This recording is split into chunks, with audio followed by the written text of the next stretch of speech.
Hey guys, welcome back to the channel. This is part 1 of our story. If you like this what if story and want to see part 2, let me know in the comments below. Before we start, don't forget to like, subscribe, and share this video with your friends.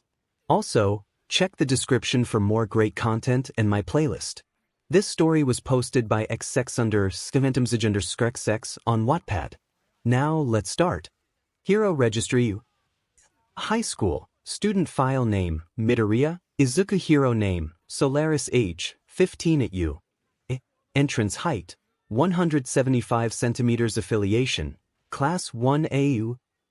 High school quirk, solar core quirk description. Solar core allows the user to absorb solar radiation and convert it into vast reservoirs of energy that manifest as a diverse range of superhuman abilities. The more sunlight absorbed, the greater the performance, with potential that continues to grow exponentially. Abilities, superhuman strength, can lift over 100 tons under full charge. Potentially limitless with extended solar exposure. Superhuman speed, capable of ground and aerial movement exceeding Mach reaction speed is near instantaneous. Flight, mastery of high speed, high maneuverability aerial movement and hovering. Heat vision, emits concentrated beams of solar energy from the eyes. Can vaporize metal and pierce reinforced armor. Invulnerability, extreme resistance to kinetic damage, temperature extremes, and explosions. Bullets, blades, and most quirks are ineffective. Enhanced senses, includes microscopic vision, telescopic vision, X-ray vision, infrared vision, and enhanced hearing. Can track heartbeats or detect lies through voice stress. Solar flare, a powerful omnidirectional blast of stored energy, used as a last resort due to massive area of effect. Super breath, can unleash hurricane-force winds or freeze targets with cryogenic breath. Regeneration, rapid healing under sunlight. Near-instant recovery from non-fatal wounds. Stamina and endurance, can operate for days without rest if solar-charged. Intellect enhancement, heightened memory retention and mental processing speed. Combined with his analytical mind, he learns and adapts faster than any peer. Weaknesses and limitations. Solar dependency, power depletes when out of sunlight for extended PRDS or under red spectrum light.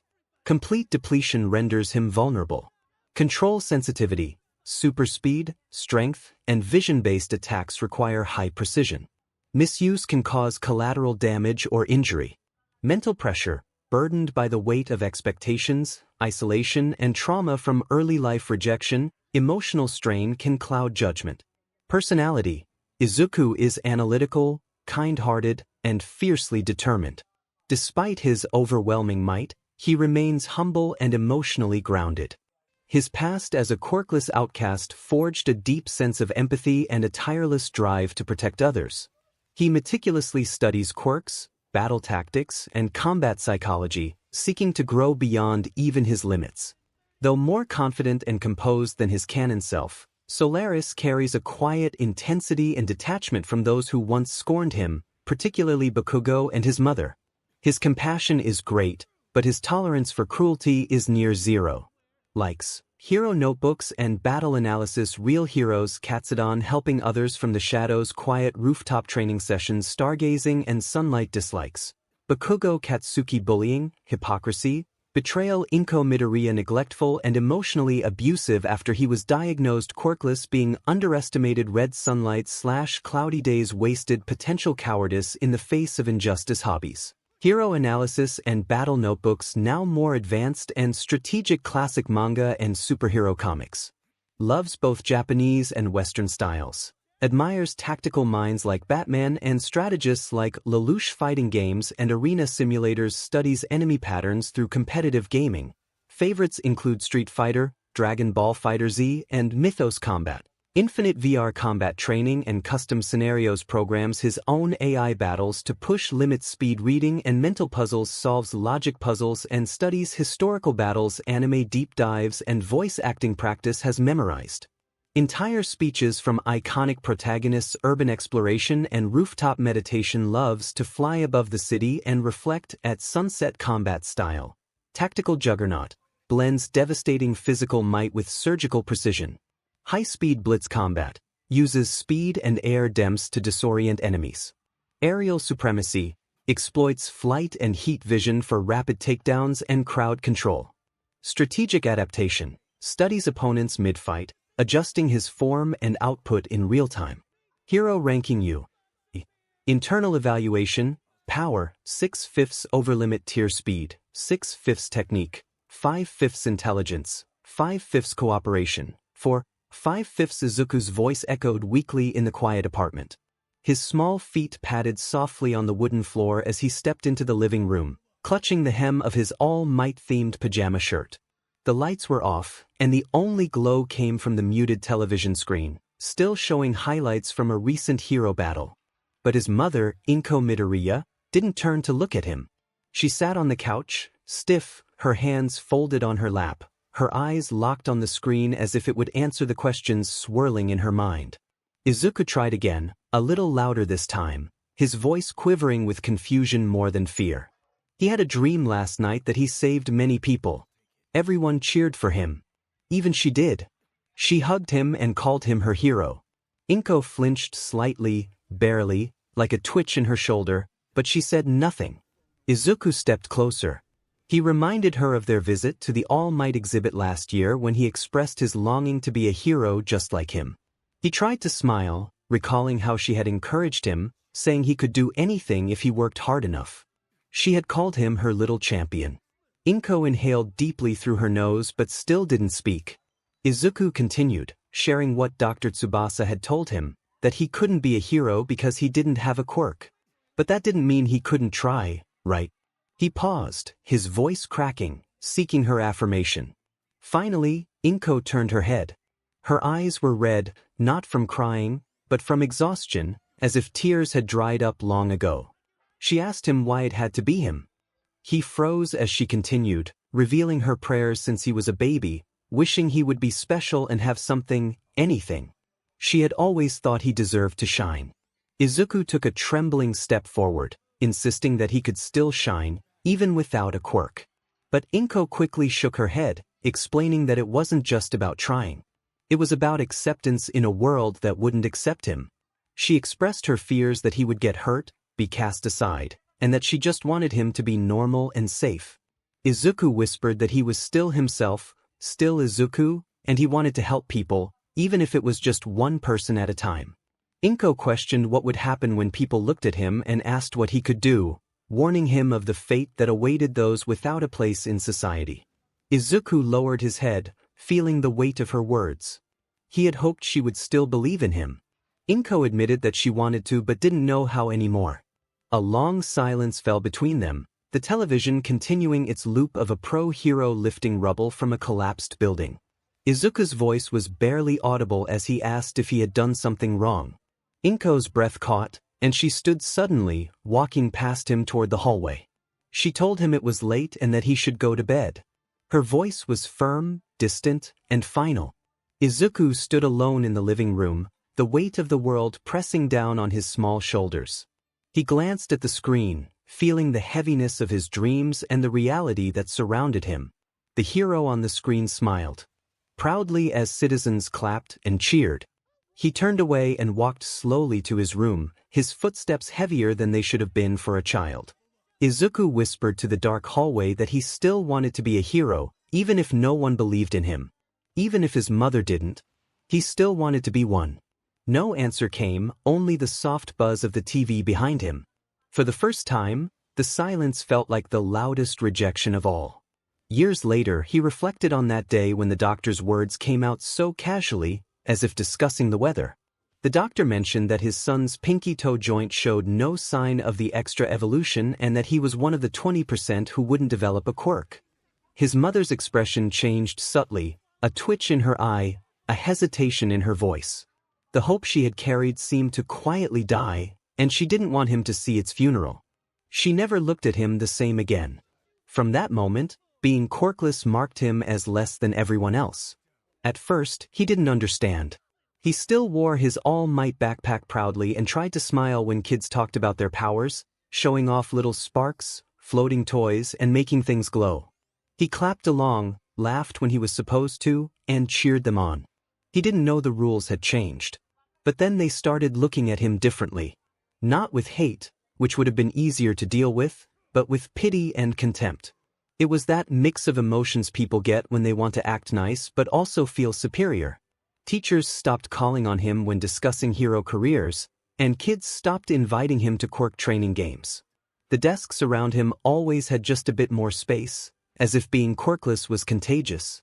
Then there was Katsuki. He called him Deku, a name that stuck like tar. They had been friends once, playing together, watching All Might clips side by side, shouting catchphrases in unison. But the moment the truth came out, Katsuki pulled away. No more smiles, no more shared dreams, only mocking, shoves, and explosions near his face. To someone like him, someone powerful, Izuku was an insult to everything he believed in. He was someone reaching for the same stars without wings. The world didn't hate quirkless people, not openly. That would be too honest. Instead, it forgot them, pushing them to the background, giving them side jobs, ensuring they knew their place. Heroes were for those with power. Hope was for those with potential. People like him, they were background noise, statistics that didn't make it into motivational speeches. The first time he saw that video of All Might saving people with a smile, a whole bus full of innocents hanging by a thread, he thought he wanted to be just like him. All Might stood there, the embodiment of everything he believed in. He didn't just fight villains, he made people feel safe and made them believe that tomorrow would be okay. That was the dream. So even when the world turned cold, even when his mother stopped believing, even when teachers gave up on him before he even tried, he held on. He kept notebooks, writing everything down: hero behaviors, power analysis, weaknesses, and strengths. He knew he didn't have a quirk, but he thought maybe, just maybe, if he understood heroes better than anyone else, he could be useful. But he was wrong.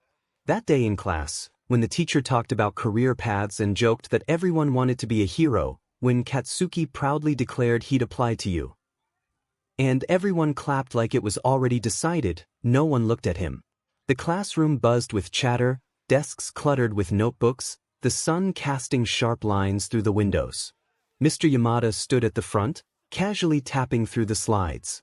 His voice, though enthusiastic, was mostly ignored, until one sentence silenced the room. He announced that one of them was aiming for you. Hi. The class erupted in laughter, scoffs, and a few genuine chuckles. Mr. Yamada tried to keep the mood light, but someone had already seen the name on the form. You. Seriously? Who's foolish enough to think they can get in there without a quirk? They said, turning to Izuku. He froze, his fingers twitching against the desk, and his notebook, once clenched with pride, felt like it weighed 1,000 tons. The green ink he had used to draw out battle scenarios and analyze hero tactics seemed childish now. Katsuki's chair scraped back loudly as he stood. He declared that he didn't want to be lumped in with that nerd, saying that someone quirkless could never be a hero. The room grew quiet again, but not out of respect. They were waiting, hungry for more. Katsuki didn't disappoint. He said Izuku was worse than a joke, a delusion, and mocked him for writing fan letters with his tears. He knew about Izuku's struggles, but instead of showing compassion, he used it to mock him even more. Izuku didn't respond. His lips parted slightly, but no sound came out. He wanted to say something, anything, but nothing would matter.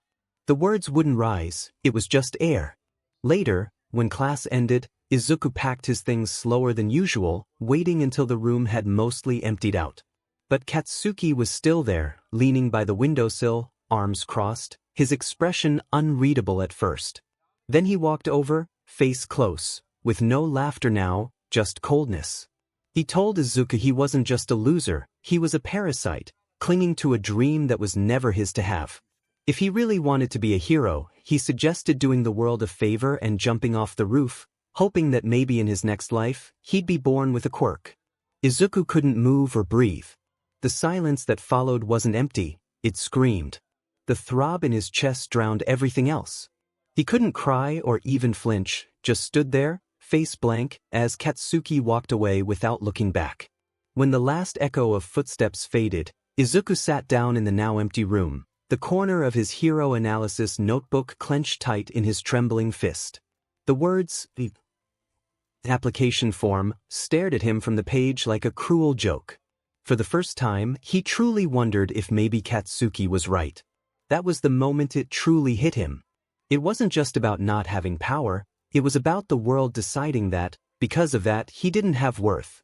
He walked home alone that day, knowing Katsuki and his friends had already left, still mocking him behind his back, probably waiting to rough him up again.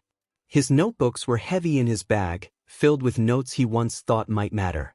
But they didn't, not anymore. Because not everyone was born equal.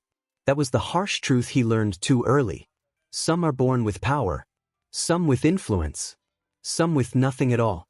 While everyone is encouraged to chase their dreams, only a few are given the tools to reach them. The rest are left to watch, to wish, and to wonder why they were born feeling incomplete. Yet, even with all that weighing down like an unshakable burden, the longing to be a hero remained. Not because of the belief in victory, but because someone needed to try. 𝗵𝗃 remembered her mother's words, which felt foreign and devoid of warmth. They were cold, sharp, like glass breaking underfoot. She had just returned home, the scent of dust and old clothes lingering from her part-time job at a small thrift store nearby. The owner had been kind but firm. No hero nonsense, just stack the boxes and don't break anything. It was the only place that would hire someone like her, quirkless, 16 and desperate. The house was dark. As she stepped inside, as it always was. Her mother kept the curtains drawn, claiming the sun gave her migraines. The lights barely worked, and the smell of instant noodles had settled into the air. She removed her shoes and headed toward her room, moving quietly and invisibly, a skill honed over years of practice. But her mother was waiting. Standing outside her door, 𝗵𝗃 held the crumpled UA registration slip, wrinkled as if it had been clutched tightly. The question came again, devoid of emotion, as if reading instructions from a bottle. 𝗵𝗃 hesitated, her heart racing. She repeated her question, demanding to know what it was. 𝗵𝗃 swallowed hard, finally managing to say it was her application to UA. The single word "why" hung in the air for what felt like an eternity. 𝗵𝗃 looked at her mother, really looked, and saw the weariness in her eyes, the dullness that suggested a light had long since faded. Her mother used to smile and call her little All Might, but that felt like a distant memory. 𝗵𝗃 expressed her longing to be a hero, but her mother's quiet laugh was not one of amusement. It was a sigh, filled with disbelief. She questioned how her daughter could still cling to such a dream, reminding her of her quirkless status. Her mother's voice was sharp as she insisted that UA would never accept someone like her, that the world had no place for people without quirks. It was a harsh wake-up call, a reminder that life was not a comic book. 𝗵𝗃 tried to defend herself, explaining her dedication, her training, and the knowledge she had gained. But her mother scoffed, dismissing her efforts as mere memorization and part-time work. She accused 𝗵𝗃 of pretending to be something she was not, and 𝗵𝗃 felt her fists clench in frustration. She had taken on responsibilities because her mother had stopped helping, forcing her to learn to cook, patch her own clothes, and buy her own school supplies. The moment the doctor had declared her quirkless, her mother had given up on her. 𝗵𝗃 snapped back, her voice rising with emotion. She expressed the pain of watching other mothers boast about their children while her own remained silent. She admitted her inability to protect 𝗵𝗃, her choice to step back because it hurt too much to hope. 𝗵𝗃 took a step back, feeling the weight of her mother's words. They struck her like blows. She challenged her mother, asking if she had decided to stop being a mother entirely. For a fleeting moment, she saw something in her mother's eyes, regret, perhaps, but it vanished too quickly to grasp. Her mother whispered about the pain of watching a child chase a dream that would never come true. 𝗵𝗃 quietly countered, expressing the loneliness of being that child, waking up in a cold house, facing reminders of inferiority at school, and returning home to indifference. She had never asked for a quirk, she only wanted her mother to believe in her. Silence fell between them, heavy and solid. 𝗵𝗃 suggested her mother could tear up the registration slip, burn it, or throw it away, but she would still pursue her dream, even if it meant crawling through the gates of UA. She refused to give up, even if her mother already had. Her mother looked down at the paper, then back at 𝗵𝗃, stating flatly that she would die chasing that dream. 𝗵𝗃 responded with determination, saying she would die trying. She walked past her mother into her room, shutting the door behind her. The air felt thicker inside, and as she sat at her desk, staring at a blank page, her hands shook and her eyes burned, but she held back the tears. After another day at school, 𝗵𝗃 faced the same jeers and whispers, the same notebook thrown out the window. The teacher had praised Bakugo again, the top of the class with the strongest quirk, while 𝗵𝗃 felt like an afterthought, just the quirkless kid scribbling in a hero fanboy diary. They didn't even call her by name anymore, only laughed as she picked up her book from the floor. The sun was still shining, but it felt dim as she walked alone, head down and hands in her pockets. The city buzzed with life, heroes soaring through the sky, sirens wailing in the distance, and crowds cheering somewhere far away. It was a world she could see but never touch, a glass barrier she couldn't break no matter how hard she tried. As she passed under the overpass, she heard a splash. Initially thinking it was a broken pipe, the foul smell of rotten sewage and something alive hit her. Then she saw it, a mass of slime, thick and churning, bubbling as if it had a heartbeat. Before she could react, it lunged at her, revealing eyes and teeth. A face grinned as if it had already won. It snarled, its voice gurgling through its ooze, expressing a sense of triumph. The protagonist felt a chill run down their spine, their body freezing in fear. The villain wrapped around them tightly, making it hard to breathe or move. It felt like the end was near, with no quirk, no strength, and no chance of escape. Then, a powerful wind pressure slammed into everything around them. The slime burst apart as if struck by an unseen force. The protagonist collapsed to their knees, gasping for air, slime dripping from their uniform. A voice rang out, declaring, "Fear not, for I am here." The protagonist looked up to see All Might, the symbol of peace, the man who had saved the world countless times. He was smiling right at them, and in that moment, everything felt okay again. All Might swiftly contained the villain, laughing and patting the protagonist's shoulder. Just as he was about to leap away, the protagonist stammered, feeling a surge of urgency. They grabbed his leg just as he jumped, the wind rushing past their face. They landed on a rooftop, and the protagonist collapsed again, still wheezing. All Might looked at them, confused but not angry. The protagonist gasped out, filled with questions. All Might raised a hand, scanning them carefully, urging them to be quick as time was not on his side that day. With a dry mouth, the protagonist finally asked if someone like them could be a hero too. All Might blinked, taken aback by the question. The protagonist explained their longing to be like him, to save people with a smile, to be a hero who made others feel safe. They acknowledged their lack of strength or speed but expressed hope that with hard work, they could still achieve their dream. For a moment, All Might was silent, his expression unreadable. Then he sighed and turned away, quietly stating that being a hero was not just about longing. Without a quirk, they were putting their life, and others, at risk. He explained that power was essential and that reality could be harsh. Some dreams, he said, were not meant to come true. The protagonist stood frozen, wanting to scream and cry, but all they could do was watch as the man they idolized walked away. In that moment, the last thread holding their dream together snapped. Time passed, and the protagonist found themselves standing on top of a tall building in an old industrial area near most-bullied. It was a place most people had long forgotten, filled with the scent of rust and oil, and heavy with silence, broken only by the distant sound of a train horn or the soft hum of electrical wires. This rooftop felt like the edge of the world. They had quit their job at the thrift store, realizing it no longer mattered. That place was just a reminder of their perceived place in the world. At the bottom, they had stocked shelves filled with items nobody wanted, spoken to like they were less than nothing and earned just enough to eat and return to a home that felt empty. Their mother had always said they were wasting their time, that dreaming of becoming a hero would lead to disappointment. At first, the protagonist had resisted her words, believing she was just scared for them. But after coming home with the UA registration slip and seeing her look of disbelief, they began to understand. Even All Might, the hero they admired, had told them to stop dreaming. He had looked them in the eyes and stated plainly that a quirkless boy could not be a hero. In that moment, the protagonist realized their mother was right.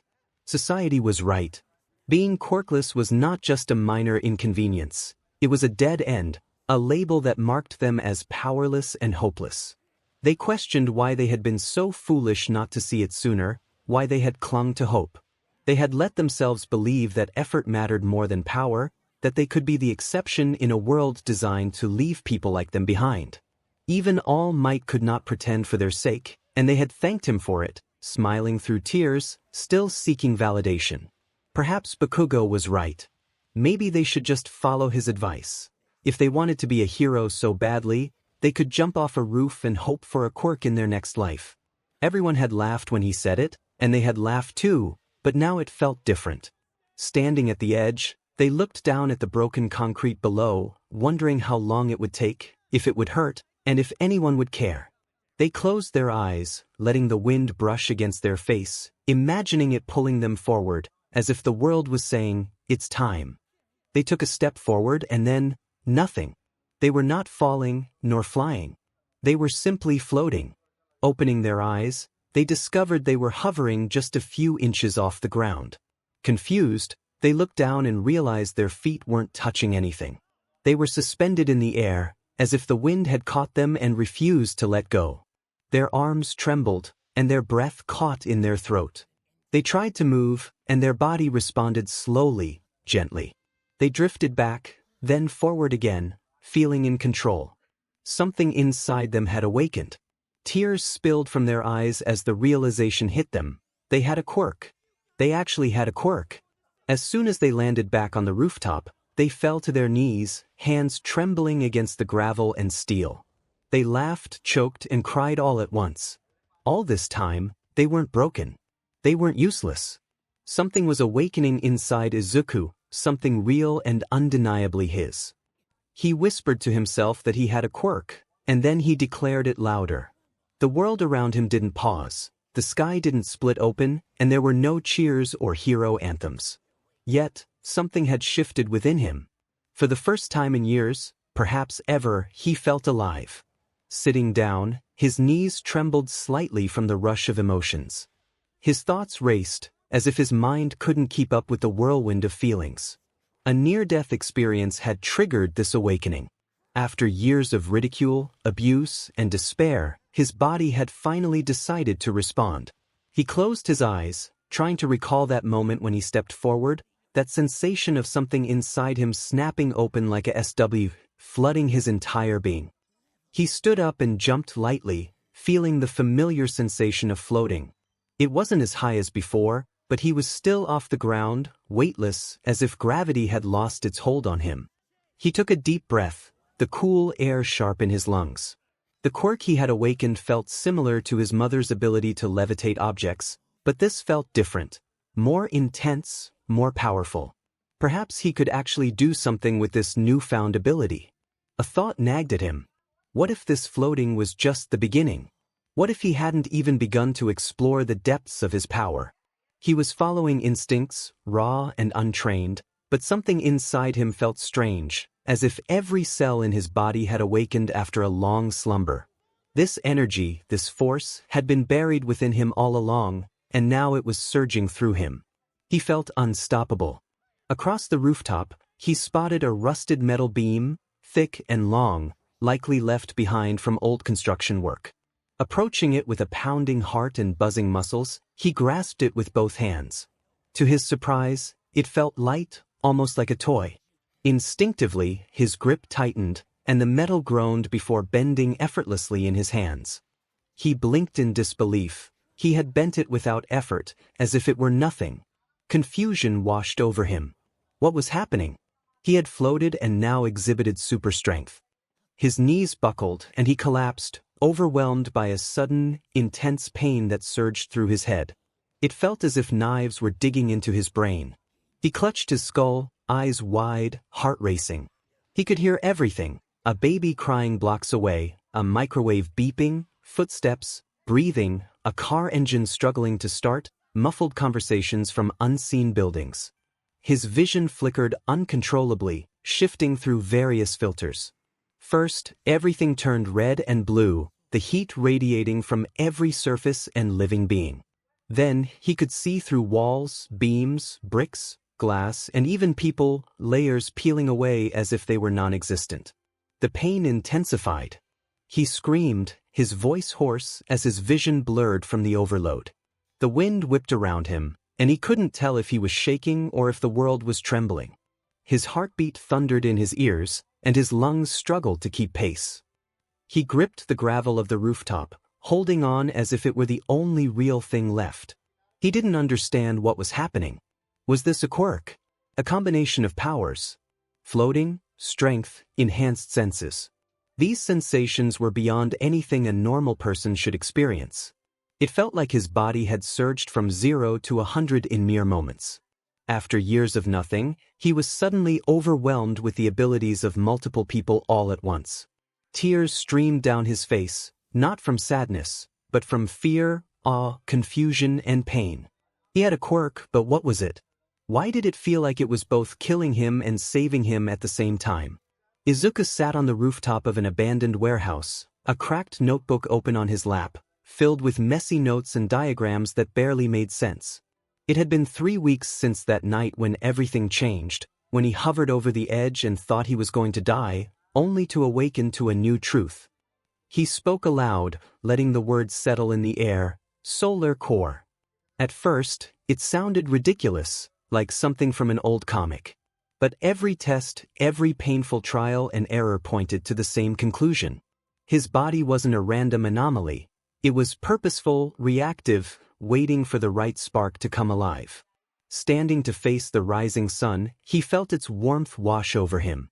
As the light touched his skin, he sensed a hum, a low vibration beneath the surface, as if every cell in his body was taking a deep breath. It was as if his pores opened not just to sweat or breathe, but to absorb the sun. His arms tingled, and his spine straightened, ready for whatever lay ahead. The fatigue from the previous night's training gradually faded away, as if awakening from the best sleep of his life. Every time the sun touched him, it felt as if his cells went into overdrive, absorbing the light not just for energy, but as pure power. It was like having solar panels under his skin, storing sunlight deep within his core. He clenched his fist and jumped off the edge, landing several stories down with a loud thud that cracked the concrete. Not even a sting followed. He stood up straight and rolled his shoulders, feeling the strength coursing through him. Super strength. Definitely improving. He took off in a blur across the rooftop, skidding to a stop and accidentally crashing into a rusted pipe that bent easily. He winced, acknowledging that he was still working on his control. His hearing had sharpened as well. He could hear a man cursing at his coffee machine 3 blocks away, a kid bouncing a ball down an alley, and a dog barking in frustration at a squirrel just out of reach. The sounds layered over each other like an orchestra of chaos, but with practice, he began filtering them out, learning to separate noise from signal and focus in ways he never could before. Looking up, he blinked as his eyes zoomed in on a hawk gliding high above, the details of its feathers crystal clear, the muscles in its wings flexing with each motion. A few seconds later, the lenses in his eyes shifted, allowing him to see the warm trail it left behind in the air. Infrared heat, perhaps. Then X-ray vision, and finally normal sight. His vision still jumped on its own sometimes, but he was starting to gain control, inch by inch. And flight. He sighed, glancing at the dented metal water tank on the far end of the rooftop. That aspect still needed work. It felt less like flying and more like being launched from a slingshot he couldn't control. He would will himself up, shoot into the air like a cannonball, and crash through whatever unfortunate object stood in his path. Last week, he had crashed into a billboard and nearly fallen into the street below. Just 2 days ago, he had broken through a 5th-story wall, startling a flock of pigeons. Determined, he backed up, focusing on the energy in his chest, the light dancing through his veins. He crouched, launched himself up, and hovered for a brief moment. Then he wobbled and rocketed forward uncontrollably. He smashed through an old rusted pipe, bounced off a broken ventilation, and finally landed in a pile of crates with a loud crash, sending wood splinters flying everywhere. He coughed, rubbing the back of his head, acknowledging that he still had a long way to go. Yet he couldn't help but smile. He stood again, brushing off debris, and walked back to his notebook. The pages had started to fill with data, observations, sunlight absorbed per hour, maximum output duration, and even a section labeled solar overload symptoms, where he tracked what happened when he took in too much light and nearly blacked out from the rush of power. He told himself he was still figuring it all out, but he knew one thing for certain: he was not nothing. He was not quirkless. He was not broken. Looking at his hands, once feeling powerless and useless, now they felt capable of moving mountains. He was determined to soar it all, even the flight. Closing his notebook, he stood again, squinting into the sunrise. They had all been wrong, every single one of them. His mom, Bakugo, even All Might. Inhaling deeply, he let the sun pour into him. This was just the beginning. Several hours later, in his home, he was folding the last of his clothes into a duffel bag when he heard his mother's voice behind him. She asked what he was doing, but he didn't turn around at first. He kept packing slowly and deliberately, hoping she would leave if he ignored her long enough. But she stood there in the doorway, arms crossed, her usual scowl forming on her face. The room was quiet, too quiet, and he could feel her eyes on him, scanning him as if he were a stranger. Perhaps he was. Perhaps that was what he had become to her. Finally, he said he was moving out, zipping the bag shut. He explained that he had found a place not too far from most-bullied, small and quiet, just enough for him. She stepped into the room slowly, taking in the emptiness.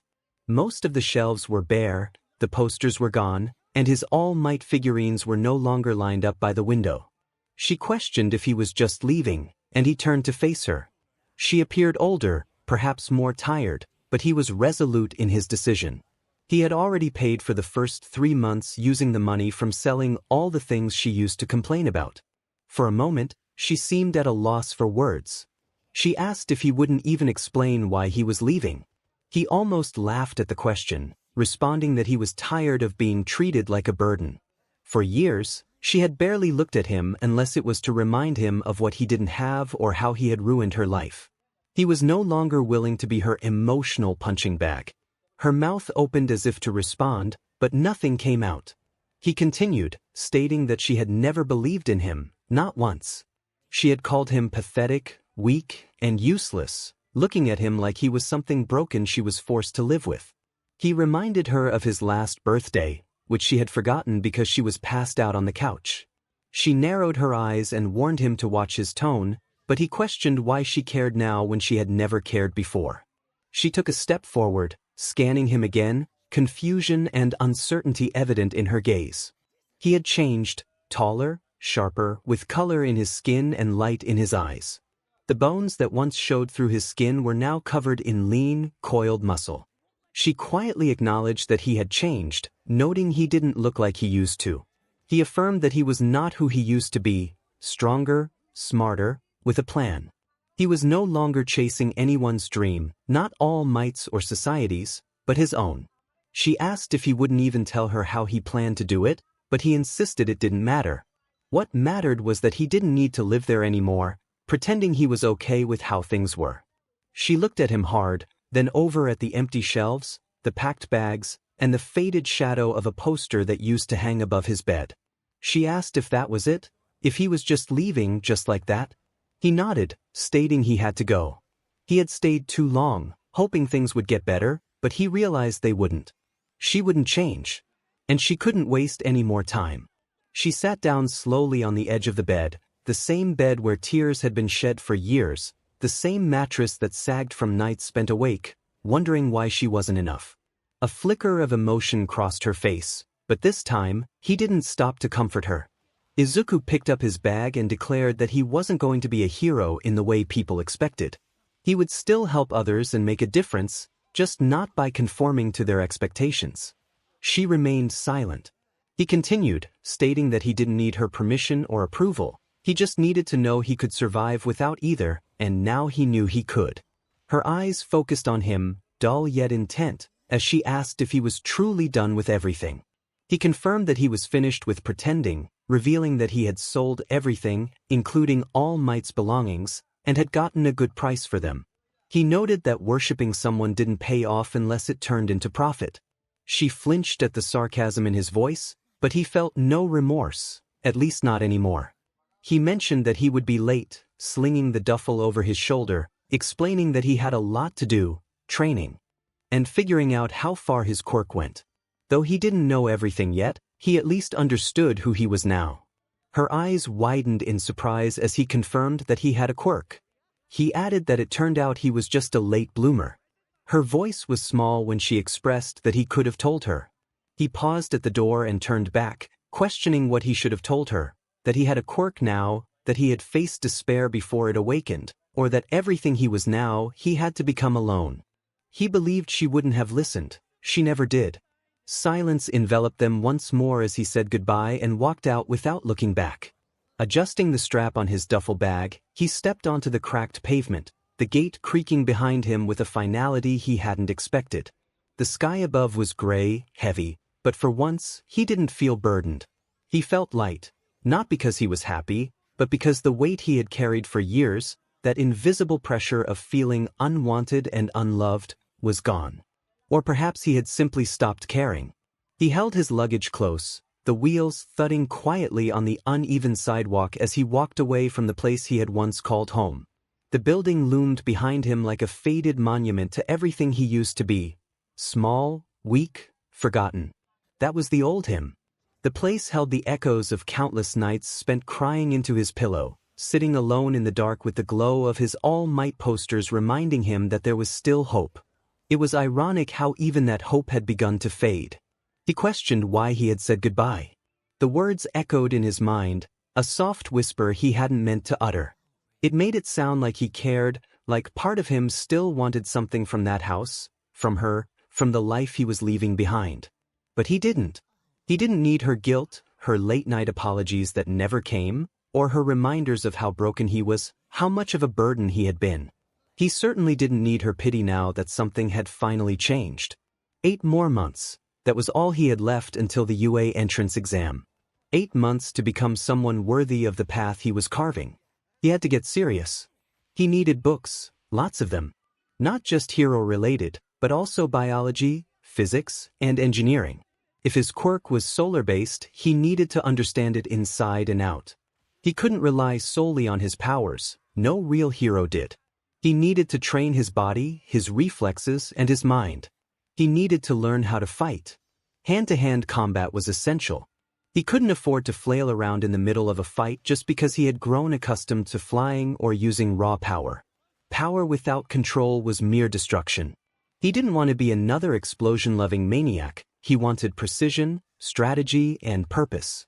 He would have to find a gym that didn't ask too many questions, one of those quiet, out-of-the-way places where the only rule was to show up and train. Perhaps he could find an old martial artist or a retired pro-hero turn coach, someone who wouldn't care that he lacked a recommendation letter or a prestigious legacy. Someone who would see the fire within him, not just his family name. He glanced down at his phone. The battery was low, but the map still worked. His new apartment was about a 40-minute walk from there. Not bad. He could stop along the way to grab something to eat. The fridge in the new place was likely empty, and he didn't want to start his first night there on an empty stomach. A small store caught his eye across the street. He headed toward it but then felt something cold hit his face. Then another drop. He paused, noticing the tiny droplets at first, then slowly building into a steady rain. He looked up as the gentle waves of rain began to fall from the gray sky above. It was raining. Of course it was. He didn't bother pulling out the cheap umbrella tucked in the side of his bag. What was the point? He stood on the sidewalk as the rain came down, not harsh or loud, just steady and persistent. It soaked into his hoodie, darkening the fabric and dripping down his arms. His hair flattened, water tracing cold lines down the back of his neck. But he didn't move. He stood there, watching people hurry past with umbrellas, ducking under awnings, shielding themselves from the downpour as if it were a curse. But he welcomed it. Maybe he needed it. The rain was the only thing that didn't expect anything from him. It didn't ask questions or judge, it simply fell. In a strange way, it felt like it was washing something off him. All those years of self-hate, All the moments he told himself he wasn't good enough, all the nights he begged for a quirk and cried until his throat was raw. Perhaps the rain couldn't erase all that, but maybe it could dull the edges.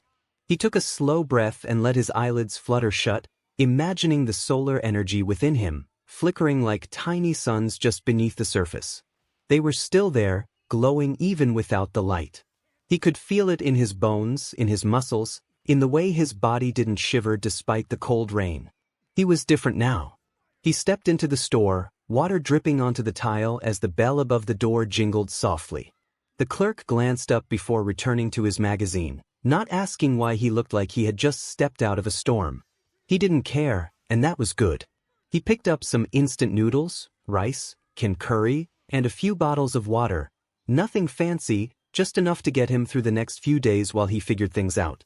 Izuku added some protein bars to his pile, knowing he needed to keep his energy levels up for the training that felt like it was a matter of life and death. After paying, he tucked the groceries into his bag and stepped back into the rain, which had only intensified. Despite the downpour, he didn't open his umbrella. He walked through the storm as if it were nothing. Standing before the massive gates of high school, the symbol of heroism and the starting line for the greatest journey of his life, he felt a sense of calm. After months of training, isolation, sweat, and discovering the full potential of his quirk, he had finally arrived. His hands rested in his pockets, steady and relaxed. The wind rustled through his hair, and he no longer felt nervous or anxious. The burning longing that had once consumed him had transformed into clarity and focus. As he entered, he joined the crowd of applicants. Dozens of kids, all radiating potential and ambition, clustered across the massive courtyard. Some were stretching, others excitedly discussing their quirks or analyzing the school building. A few were already sizing each other up like rivals. Then it happened. A light thud against his shoulder. A voice called out an apology, and he turned to meet the gaze of a girl around his age, with a round face, pink cheeks, and short brown hair that curled slightly at the ends. She blinked quickly, her eyes lingering on his for a moment before she looked away, her cheeks reddening. She introduced herself as Izuku Midoriya and wished him good luck. He returned the sentiment with a nod as she scurried off toward the gathering crowd, throwing a quick glance over her shoulder. Izuku moved to the center of the courtyard with the other examinees. The huge screen above flickered to life, drawing everyone's attention. Suddenly, the booming voice of 𝗵𝘃𝗵𝗃 exploded from the speakers, welcoming the examinees to you. High with enthusiasm. His animated movements and loud tone jolted some of the applicants. As he encouraged everyone to respond, silence fell over the crowd.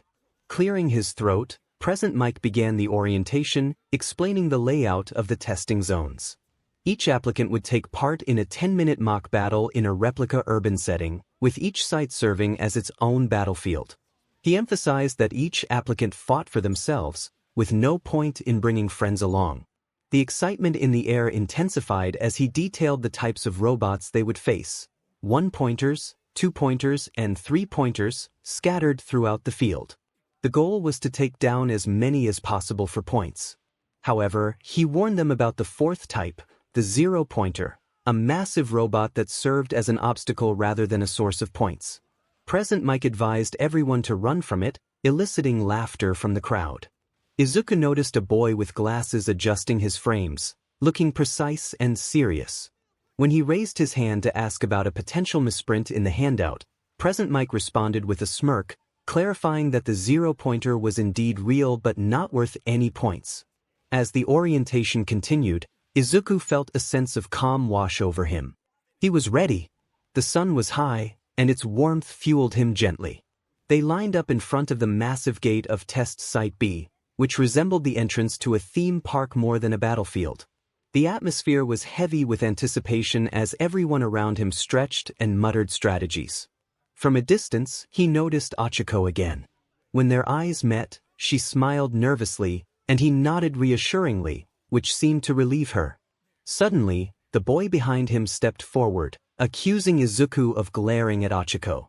Izuku calmly clarified that they had merely bumped into each other, and the boy quickly apologized for his misunderstanding. Then came the countdown. The gates began to rumble and open, revealing an artificial city stretching across the battlefield, complete with metal towers, fake roads, and scattered alleys. Students, both current and future heroes, lined up along the launch area, some stretching and others checking their gear. A few had mechanical attachments designed to enhance their quirks. Izuku hovered just above the ground in a simple black tracksuit, unencumbered by armor or gadgets. He didn't need any of that. Activating his X-ray vision, he scanned the area ahead and immediately detected two hulking masses moving beyond the far buildings, two zero-pointers, giant machines meant to intimidate rather than score points. I stored the information in the back of my mind. President Mick's voice boomed from the speakers, urging everyone forward with enthusiasm. Without hesitation, I soared higher into the air, positioning myself above the swarm of examinees rushing forward on foot. The wind howled past me, and in an instant, I shattered the sound barrier, a thunderous clap echoing across the battlefield as I launched myself like a missile. My body sliced through the air, pressure waves trailing behind me. I focused on a cluster of two-pointers charging out of a side street, their mechanical claws clanking against the pavement. I crashed through the first one, my fist demolishing its core in an instant. Its metal body crumpled effortlessly. I didn't slow down. I swerved mid-flight and slammed my foot into the second one, turning it into scrap. Pieces flew everywhere. Another robot spun toward me, its spinning saw blades ready. I spiraled upward, let it lunge, then dropped like a meteor, slamming both fists into it from above. The machine burst apart in a cloud of parts. In the distance, I spotted 𝗬𝗧𝗏. She was using her quirk to make chunks of debris float, releasing them with a clap to send them plummeting down onto several one-pointers with perfect timing. She moved nimbly, taking cover between alleyways and using her environment like a seasoned pro. I kept going, blurring around the city as I cleared path after path. One-pointers, two-pointers, three-pointers, none of them stood a chance. I didn't just destroy them, I flew through them. Sometimes, I didn't even have to strike. The shockwave of my passage was enough to crush them or send them toppling into buildings. I kept count in my head, analyzing every successful takedown, scanning the scoreboard system through my enhanced vision. By the time I finished circling the west sector of the arena, I had already accumulated over 120 points, all from direct robot eliminations. I floated midair, breathing evenly, surprised at how easy it had been. Then my ears twitched. A grinding roar in the distance, a crash of debris, the screech of twisting metal. Someone was in trouble. With a flash, I was gone. I reappeared above a side street just in time to see a massive three-pointer collapsing forward, smoke trailing from its damaged core. Beneath it, a girl was frozen in fear, her green hair and wide black eyes reflecting panic. She had a frog-like quirk, built for agility, but wasn't fast enough to escape the descending wreckage. I shot downward and caught the robot's remains with one hand before it could touch her. I asked if she was okay, looking down at her. She stared at me with a shocked expression, questioning if it was too heavy. I replied casually that it wasn't. I lifted the entire hulk of the three-pointer with one arm and flung it sideways like it was weightless, crashing harmlessly into a nearby wall. I smiled at her and said I had to go, vanishing into the sky once more. With a sweep of my vision, I caught sight of 𝗧𝗍, the engine-legged student from earlier, blasting through alleyways with precision, taking out targets with focused kicks. He was efficient and skilled. But then everything changed. The ground shook, and a massive shadow loomed over the battlefield. Screams erupted as the zero-pointer entered the arena, a mountain of metal, dozens of meters tall. Its footsteps made the entire battlefield tremble, its single glowing eye scanning the area, intimidating everyone. I turned toward it slowly. Most of the students fled in terror. 𝗧𝗍 boosted himself away, and support gear users scattered. Even the bravest examinees knew to avoid it. No points, no value, just risk. That's when I saw her. 𝗬𝗧𝗏 was trapped beneath a pile of rubble, her leg pinned, hand reaching outward. The zero-pointer's foot was lifting, coming down right on her. Without a second thought, I moved. In the span of a blink, I appeared between her and the massive foot. Everyone watching thought it was too late. But I didn't dodge, I caught it. The 0-pointer's colossal foot descended and stopped, held in place by my arms. A shockwave blasted outward from the point of contact, dust exploding in all directions, cracks forming beneath my feet. The robot's titanic leg trembled, but I stood firm, unmoving. My fingers dug into the metal, and I tilted my head upward, locking eyes with the machine. I declared it was done and clenched my fist. Then I punched. The air seemed to rip apart as my fist collided with the robot's foot. The force rippled through the entire structure, a thunderous echo resonating across the battlefield. The robot didn't just fall, it exploded. The entire 0-pointer detonated from within, its frame rupturing outward in a powerful shockwave. Its massive torso launched backward, twisting midair before crashing down outside the arena in a crumpled heap of destroyed steel. Nothing remained of its original structure. Silence enveloped the area as everyone stared, students, judges, pro heroes, and staff. Floating above the rubble, I held 𝗎𝗓𝗏 gently in my arms. I reassured her that she was safe now, lowering her carefully to the ground. She stared at me, cheeks flushed, eyes wide with disbelief, managing to whisper her thanks. I smiled once and then, just like before, I was gone. Inside the observation room of 𝗬𝗏 High School, the air was thick with tension, anticipation, and rising disbelief. Monitors lined the walls, each displaying different sectors of the massive testing arena. Teachers and staff members stood or sat, eyes glued to the screens as the practical exam played out in real time. Principal Nizu, perched comfortably in his chair with a steaming teacup in paw, observed the chaos below with calm curiosity. President Mike leaned forward, his voice unusually quiet, noting how hard the students were going, particularly one who was practically dismantling robots. Midnight twirled her pen with a lazy smile, commenting on the promising students, especially the girl with the gravity quirk and Ida, who was precise and efficient. Izuku stood silently behind them, arms crossed, scanning the various feeds with narrowed eyes, preferring to observe rather than speak. Suddenly, one of the monitors lit up with motion so fast it almost glitched. 𝗧𝗵𝗵 muttered in disbelief, questioning what he was witnessing. All eyes snapped to the monitor showing Sector C, where the camera struggled to keep up with someone zipping through the city landscape at hypersonic speeds. Robots were exploding in every direction. 2-pointers, 3-pointers, gone, torn apart by raw, overwhelming power. The blur halted midair, and the camera focused for a brief moment on a student in a simple black tracksuit, hovering with arms folded and a calm expression. 𝗵𝗵𝗃 stepped forward, questioning if he was flying, while Powerloader confirmed that he wasn't wearing any equipment, just pure ability. Midnight urged them to zoom in and enhance the feed, which cleared for a second, revealing the student once again. A student with green hair floated gently in midair, as if it were the most natural thing in the world. Below him lay piles of destroyed robots, surrounded by scrap metal and flames. All Might, in his thin, gaunt form, stared at the monitor in stunned silence, his mouth slightly open as if trying to form words that wouldn't come. He finally acknowledged the situation, recognizing the boy on the screen. Nizu tilted his head in curiosity, prompting All Might to reflect on a past encounter.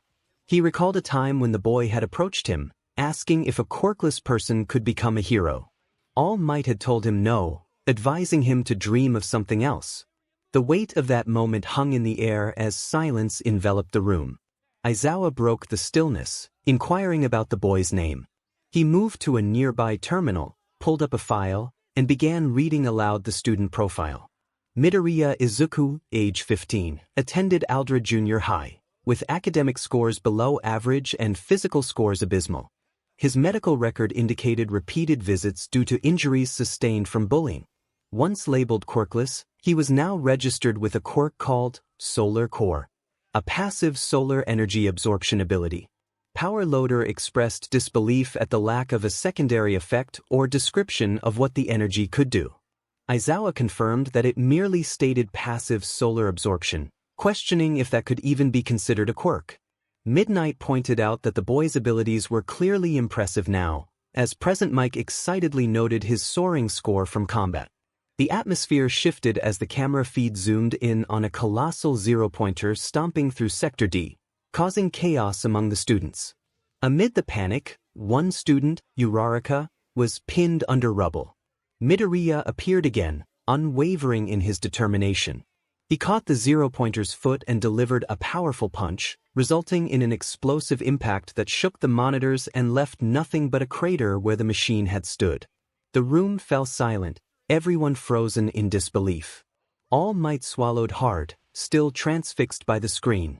𝗬𝗵𝗃𝗲 remarked on the boy's extraordinary strength, speed, and flight, realizing that this was far beyond mere solar absorption. Midnight whispered her confusion about why someone with such power would pretend to be quirkless. Izuku speculated that the boy might not have known about his abilities, suggesting they could have been dormant until recently. 𝗍𝗫 finally set down his teacup, calling for a full evaluation, including BLD tests and quirk analysis. He expressed that if what they witnessed was real, this child had the potential to be more than just a hero, he could be a cornerstone of their future. Power Loader shook his head, declaring that the boy was already top 1. All Might took a deep breath, reflecting on his past words to the boy. He had told him he couldn't become a hero, but Midoriya had not listened. Izuku observed the screen, where Midoriya floated above the rubble, gently placing 𝗬𝗧𝗏 down, his expression calm and focused. Izuku recognized that Midoriya was never going to ask for permission. He was always destined to become a hero. Meanwhile, Midoriya walked home with a plastic grocery bag in each hand, the soft crinkle of plastic blending with the distant hum of evening traffic. The sun dipped below the horizon, casting a warm orange glow over the streets. The bags felt heavy, containing a carton of eggs, ramen, soy sauce, and marinated chicken thighs in one, while the other held green onions, miso paste, tofu, and cans of mikan juice. He planned to make miso ramen that night, feeling he had earned it.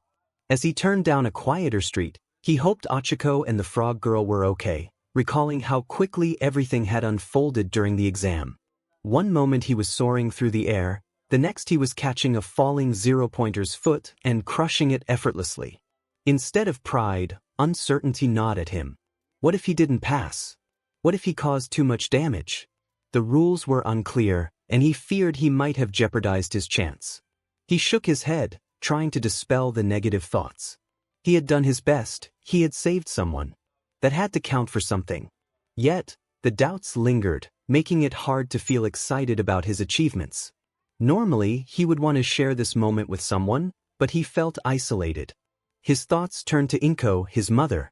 He loved her, but after the quirkless incident, things had changed. She had grown distant, as if she saw her own failure in him. Bakugo was not an option either. He would only mock him and accuse him of faking his quirk. Years of bullying had built a wall of distrust between them. Midoriya stopped walking, feeling a deep loneliness settle in. He stood there with 2 bags of groceries, the ache in his chest not from physical exertion but from a quiet pain of isolation. He had trained hard for months, pushing himself beyond limits, but always alone. Now that the exam was over and the adrenaline had faded, he realized he had no one to celebrate with. No one to share this moment with. The character began walking again, this time at a slower pace. Their apartment was just a few blocks away. They passed a group of kids from another school, laughing and likely heading home from after-school activities. Their voices were light, their smiles easy. The character tried not to stare, feeling the weight of solitude. It struck them like a cold breeze, an undeniable truth. They had no friends. It wasn't dramatic or over the top. Like in movies, it was simple, quiet, and true. There was no one to text, no one waiting at home, no one wondering how their day had gone. No one who would call just to check in. Turning the corner, they reached the stairs leading to their apartment, taking each step slowly, careful not to let the groceries swing too much. Once inside, they locked the door and placed the bags on the counter. The silence felt deafening. Standing in the middle of the tiny kitchen, they stared at the food they had bought, feeling as if it didn't belong to them. They wanted to cook something amazing, something worth remembering, but suddenly, the thought of eating felt unappealing. Leaning against the counter, resting their head on their arm, they pondered whether they had passed the test. They had to believe they did, but even if they had, who would they tell? Meanwhile, 𝗬𝗃𝗃 flopped back onto her futon with a huff, her arms spread out as if she had just collapsed after a marathon. Her small apartment, with bare walls and a modest kitchen, was filled with a stack of textbooks and a little cactus by the window that was clinging to life. The ceiling fan spun slowly above her, barely moving the air. Her bag lay discarded near the door, one shoe half off, the other still tied. She stared at the ceiling, her heart racing, not from the exam but from thoughts of him. She let out a groan, covering her face with her hands, realizing she had forgotten to ask him for his phone number. The words echoed in the silence of her apartment, and her cheeks flushed at the thought of him, the boy in the tracksuit who had moved with such power, who had stopped the zero-pointer as if it were nothing. She remembered bumping into him at the entrance, his messy green hair and soft eyes. His name lingered in her mind, Izuku Midoriya. The name slipped from her lips like a secret. She sat up, hugging her knees to her chest, still feeling warm. He was truly handsome, not just in appearance but in the way he moved, as if he didn't even realize his strength. When he saved that girl, he swooped in effortlessly, catching the robot with one arm. Reflecting on the beginning of the day, she recalled her nerves and the pressure of the entrance exam weighing on her. Then she had seen him, standing there, just as anxious, holding back as if he didn't belong. But then he had started flying, actually flying. The image was etched in her mind, a blur of motion and a crack in the air as he broke the sound barrier. Robots exploded behind him like fireworks. She had been in the midst of her own battle when she felt the rush of his presence, and when she looked up, there he was, hovering calmly, observing everything. She rested her chin on her knees and sighed, wondering how someone like him could even exist. He wasn't cocky, which surprised her. With such power, most would boast or show off, but he appeared focused and determined. When the zero-pointer had appeared, just as she had felt despair, he had emerged from nowhere. The massive fist of the robot descended as everyone else fled, but he had caught it, reaching out as if it were a toy. One punch, and the entire thing shattered into nothing, as if it had never existed. And then he was gone, like a breeze passing by. 𝗬𝗃𝗃 groaned again, burying her face in her knees, regretting not saying anything to him. He had even spoken to her briefly before the exam, but she had been too flustered to say more than a few words. She remembered bumping into him and apologizing, only to be captivated by his gentle green eyes.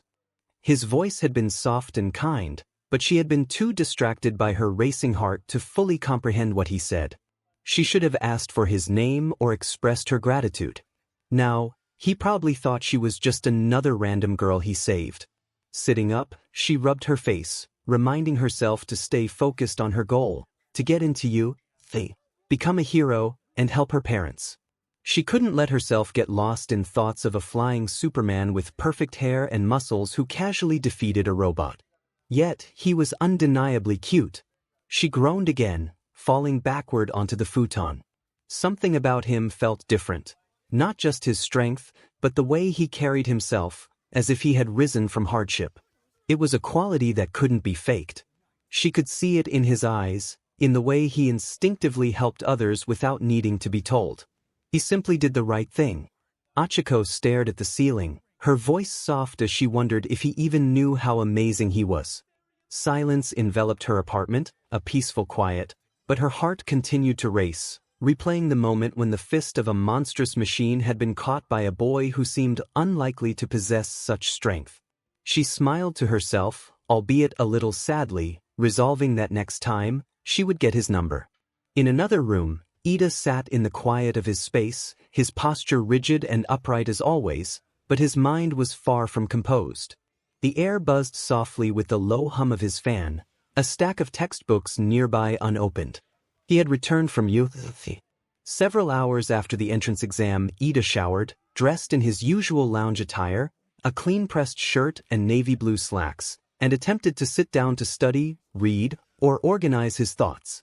However, his mind kept drifting back to the same moment, the same person, Izuku Midoriya. It wasn't merely that Midoriya had broken the rules of what Ida understood to be possible, it was the way he moved. Like a bullet through space, almost uncontrolled, yet incredibly precise. Initially, Ida had thought Midoriya was just another overly eager participant, the kind who would rush ahead and waste energy for the sake of flair. But that opinion had changed quickly. He was still staring at the same sentence in his book when the door creaked open. A familiar voice called out to him, breaking his concentration. Ida blinked and looked up quickly, his eyes widening. His older brother, Tensei Ida, stood by the doorway with a smile, dressed casually in a hoodie and jeans, a plastic bag of drinks in one hand. He walked in and set the bag on the table, ruffling his little brother's hair as he passed. Tensei mentioned that he had returned that evening and asked if Ida hadn't heard him come in, noting that he had called his name downstairs. Ida adjusted his glasses and tried to compose himself, apologizing for being preoccupied. Tensei raised an eyebrow and plopped down in the chair across from him, cracking open a bottle of tea. He remarked that it wasn't like Ida to be so distracted, as he usually would have made a detailed breakdown of his entire performance by now. Ida hesitated, his fingers drumming lightly against the surface of the table, a rare sign of uncertainty. He looked at his brother, his idol, and exhaled slowly, sharing that he believed he had done well on the exam. He had responded promptly to the threats, rescued 2 other students from a collapsing structure, and secured enough points, at least by his own calculations, to qualify for consideration. Tensei prompted him gently, asking if something had happened.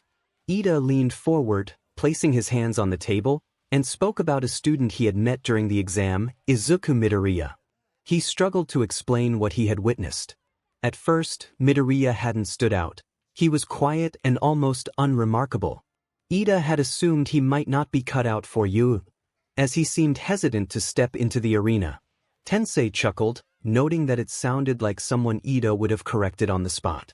Ida confirmed that he had indeed given Midoriya advice not to waste time before the signal. Then, everything changed. Ida described how Midoriya had moved with such speed that it seemed he had vanished and reappeared in an instant, creating a sonic boom. Initially, Ida thought it was a malfunction, perhaps a support item gone haywire. But no, it was Midoriya, tearing through the robots at such velocity that the wind itself seemed to ripple behind him. They weren't just being defeated, they were being dismantled, crushed, as if by some invisible force. Tensei leaned forward, intrigued, and asked what kind of quirk Midoriya possessed. Ida explained that, according to the murmurs he had overheard and what he had read afterward, it was called Solar Core. It passively absorbed solar energy, which seemed simple enough, but Ida insisted it didn't account for what Midoriya had done. He expressed his amazement that Midoriya had flown at speeds that broke the sound barrier, lifted debris heavier than any first year should handle, and most impressively, destroyed the zero-pointer. Tensei blinked in surprise, and Ida shared that he had witnessed it all. A girl had been injured, and while everyone else ran, Midoriya had appeared without hesitation. He had caught the machine's hand and shattered it in one strike, causing the entire structure to disintegrate. The room fell silent for a moment as Tensei leaned back, folding his arms and acknowledging that such a display was not something one saw every day. Ida expressed his concern about how a student like Midoriya could go unnoticed until now, questioning how someone with such potential could appear out of nowhere. Tensei suggested that perhaps Midoriya had been hiding his abilities. Ida frowned, stating that Midoriya didn't seem the type. There was something in his eyes, a look that suggested he had never been seen before, as if no one had ever believed in him. It wasn't pride or arrogance that drove him, it was desperation and determination. Tensei noted that Ida respected Midoriya, and Ida nodded slowly, admitting that he felt unsettled. When Tensei asked why, Ida reflected on his years of training, studying technique, strategy, law, and ethics, modeling himself after Tensei and the ideals of heroism. In that moment, when he saw Midoriya act, he realized that Midoriya had not paused or calculated, he simply was a hero. Ida acknowledged that he had hesitated. After a long silence, Tensei placed a hand on Ida's shoulder, assuring him that he would make a great hero. He explained that Ida's ability to think about these things and care was what truly mattered. While Midoriya might have power, Ida had purpose, and power without purpose could be dangerous. Ida looked down, unsure, but Tensei encouraged him not to let his doubts turn into fear or resentment. Instead, he should let them drive him to become stronger, as one day he might stand beside Midoriya as a classmate or face him as a rival. Tensei believed they would bring out the best in each other. Ida met his brother's gaze and nodded after a moment, thanking him. Tensei smiled, standing up and stretching, suggesting that Ida come downstairs to eat something, as he had been brooding for hours and needed fuel to keep overthinking his greatness. Ida chuckled despite himself and followed his brother out the door, but even as they walked, one name lingered in his thoughts, a name he would remember for a long time: Izuku Midoriya. A week had passed since the 𝗬𝗧𝗵𝗲 entrance exam, and yet, nothing had come. No message, no letter, no email, not even a rejection. Ida wondered why the results hadn't been released yet as he dragged his feet toward the small kitchen. He yawned, grabbing the kettle and heating up water. The smell of instant coffee filled the room, warm and bitter. He poured it into his chipped mug and took a small sip, letting the heat spread through him. He had tried to stay positive, convincing himself that he had done well, but his thoughts kept looping back to whether he had done enough or if he had messed something up. The memories flooded back vividly, the way he maneuvered through the challenges with ease, the way he dashed across the battlefield to save that girl from the rubble, and how he caught the brown-haired girl, Ochiko, before shattering the zero-pointer with a single punch. That had to count for something. He ran a hand through his messy hair, sighing. Maybe he was overthinking again. He tended to do that. No, he always did that. Just as he turned to grab another sip of coffee, a sound broke through the silence. A soft ding echoed through the apartment. His head turned toward the door, and in an instant he was gone from the kitchen. Super speed carried him across the room before he had even processed the motion. Activating his X-ray vision, he peered through the door. Strange. There was no one outside, just a hovering drone. He opened the door cautiously, watching as the drone dropped a small disc into his hands before whirring away into the sky. Stepping back inside, he shut the door quietly. He turned the disc over in his hand, then dropped onto his worn-out couch, setting the device on the small table in front of him. A projection flared to life almost instantly, humming softly with power. And there he was, All Might. His golden smile stretched wide across his face, radiating that same symbol of peace glow. The same figure he had once idolized to the point of obsession. If this had been a year ago, he might have cried or screamed with joy and disbelief. But now, all he felt was hollow. Cold. He couldn't idolize someone like him anymore, not after what had happened. It wasn't just a harsh truth All Might had told him that day. It was cruelty. He looked him in the eyes and told him, without flinching, that he couldn't be a hero without a quirk. No hesitation. No sympathy. Just cold fact. That was the day he broke. The day he stood on the edge of an abandoned industrial building, wondering if his life even had a point. He jumped that day. He really did. He let himself fall, hoping for silence at the end. But instead he floated. That was when Solar Core awakened. Even now, thinking about it made his chest tighten. He was only alive because of a quirk that activated too late to stop the trauma but just in time to prevent death. He survived.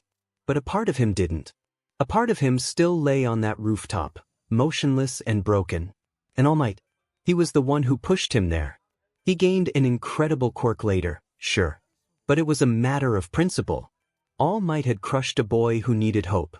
That wasn't a man worth looking up to. All Might's voice began to play through the projection. He addressed him directly, stating that if he was seeing this, it meant the exam results had been finalized. He expressed that Midoriya had exceeded every expectation. His image laughed as if this were some joke. Midoriya didn't laugh. He stared blankly at the projection, waiting. In the written portion, he ranked in the top 3, an impressive feat considering the time constraints and the difficulty of the questions. As for the practical, that was where things got interesting. The projection shifted to footage of him tearing through robots, saving students, moving faster than the eye could follow. The camera struggled to track him as he weaved between targets, dismantling enemy units with precision and strength. All Might continued, stating that he broke a record that had stood since 𝗬𝗧𝗵𝗲 was founded. In 10 minutes, he scored a total of 113 combat points and 67 rescue points, a combined total of 180 points. The previous record was he didn't just pass, he redefined what was possible. Midoriya blinked. 180 points. That explained the silence. They probably had to verify it repeatedly, thinking it was a glitch in the system. All Might remarked that Midoriya's performance left the staff speechless. Even Principal Nizu reviewed his file personally. He didn't just show power, he showed instinct, control, and most importantly heart. He saved 2 students without hesitation, despite the danger around him. That was the mark of a true hero. Midoriya clenched his jaw slightly. Funny how the same man who told him he'd never be a hero was now calling him one. All Might concluded with congratulations, welcoming him to high school. The projection flickered and faded out. Midoriya stared at the empty space where his image once stood. The silence crept back into the apartment, thick and heavy. His eyes drifted toward the disc on the table. Slowly, he leaned forward and turned it off. He stood up and walked to the window, pulling back the curtain. The sun was rising, its warm rays flooding the city with light. He could feel it on his skin, the hum of energy beneath the surface. A week ago, he had been doubting himself, wondering if he had done enough. Now, he had his answer. They couldn't ignore him anymore. He was in. Time passed, and he looked in a mirror, finally dressed. This was 𝗬𝗲𝗍 school uniform. The blazer hugged his frame well, sharp and neat. Standing at 5'8½", he no longer looked like the scrawny kid people used to whisper about. His body had changed since his quirk awakened. He had a lean, athletic build now, like someone who spent hours training instead of just taking notes about it. His skin looked clearer and smoother, almost as if the stress of being powerless had been scrubbed away. His eyes, once timid and often downcast, now glowed with an emerald hue. It wasn't just the color, it was the determination and drive in them. His hair, though still messy and tousled, had softened a bit too. Less wiry, yet it kept that wild edge as if it didn't want to be tamed. Staring back at him was a person caught between cute and handsome, someone different from the weakling he used to be. This was going to be his first day. He thought inwardly with a smile that he could finally be a hero. He left the apartment, locking the door behind him. There was no one to wave him off. No proud parent. No congratulations. Just him. The empty silence of a place that had never quite felt like home. It didn't matter, though. He had made it. This was a major step in the dream he had been chasing since he was 4 years old. A dream everyone had once called impossible. His life started now.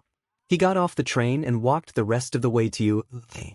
The towering buildings loomed ahead, polished and futuristic, radiating promise. Finding his classroom wasn't hard. His supervision had already scanned and mapped the entire building as he passed through the gates. He knew where everything was: the cafeteria, the gym, the teacher's lounge, and of course, Class 1A. As he stood before the massive door, he blinked. It was huge, way too big for a normal classroom. He could have used his vision to see who was already inside, but he didn't.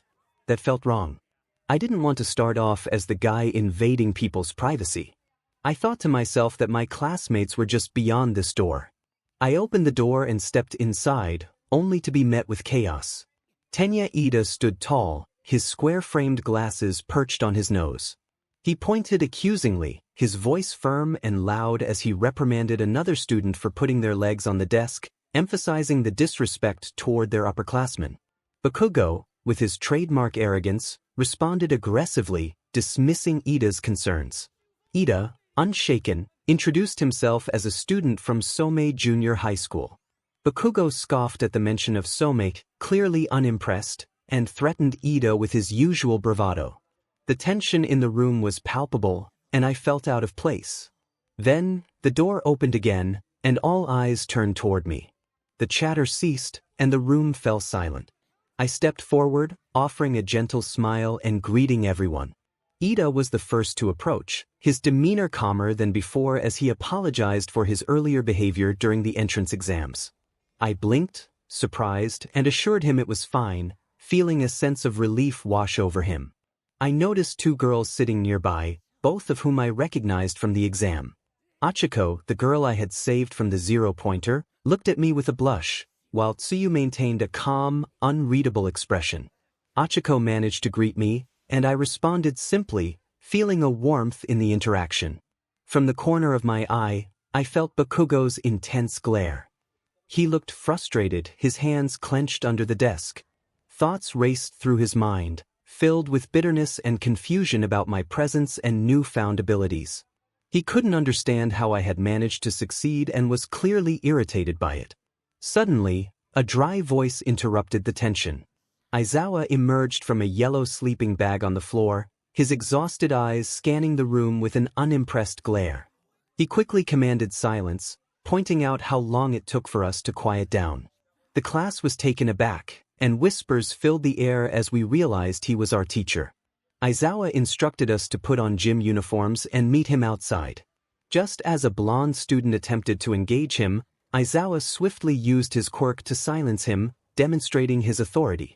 The class sat in stunned silence, and then chaos erupted as everyone reacted to the unexpected display. As I changed into the UA gym shirt, I couldn't help but notice how snug it felt around my torso. I glanced at my reflection, surprised by the muscular definition I had developed. My frame was lean, built for agility, but the changes were undeniable. I had transformed since my middle school days, and it was a strange realization. Stepping into the bathroom, I turned on the tap and splashed water on my face, seeking a moment of calm. My reflection stared back, my green eyes glowing faintly, and my features more defined than before. Just then, the door creaked open, and a tall boy with short black hair entered, introducing himself as Kaminari Denki. He mentioned my newfound fame for breaking the entrance exam record, and I was taken aback, realizing that people were already talking about me. Another voice chimed in, and a boy with red spiky hair introduced himself as 𝗵𝗃𝗄𝗧, expressing excitement about my performance during the exam. The warmth of their camaraderie began to ease my nerves, and I felt a sense of belonging starting to form among my new classmates. Everyone had been talking about it. Izuku felt a slight flush rise to his cheeks as he rubbed the back of his neck. He had just done what he could, or so he thought.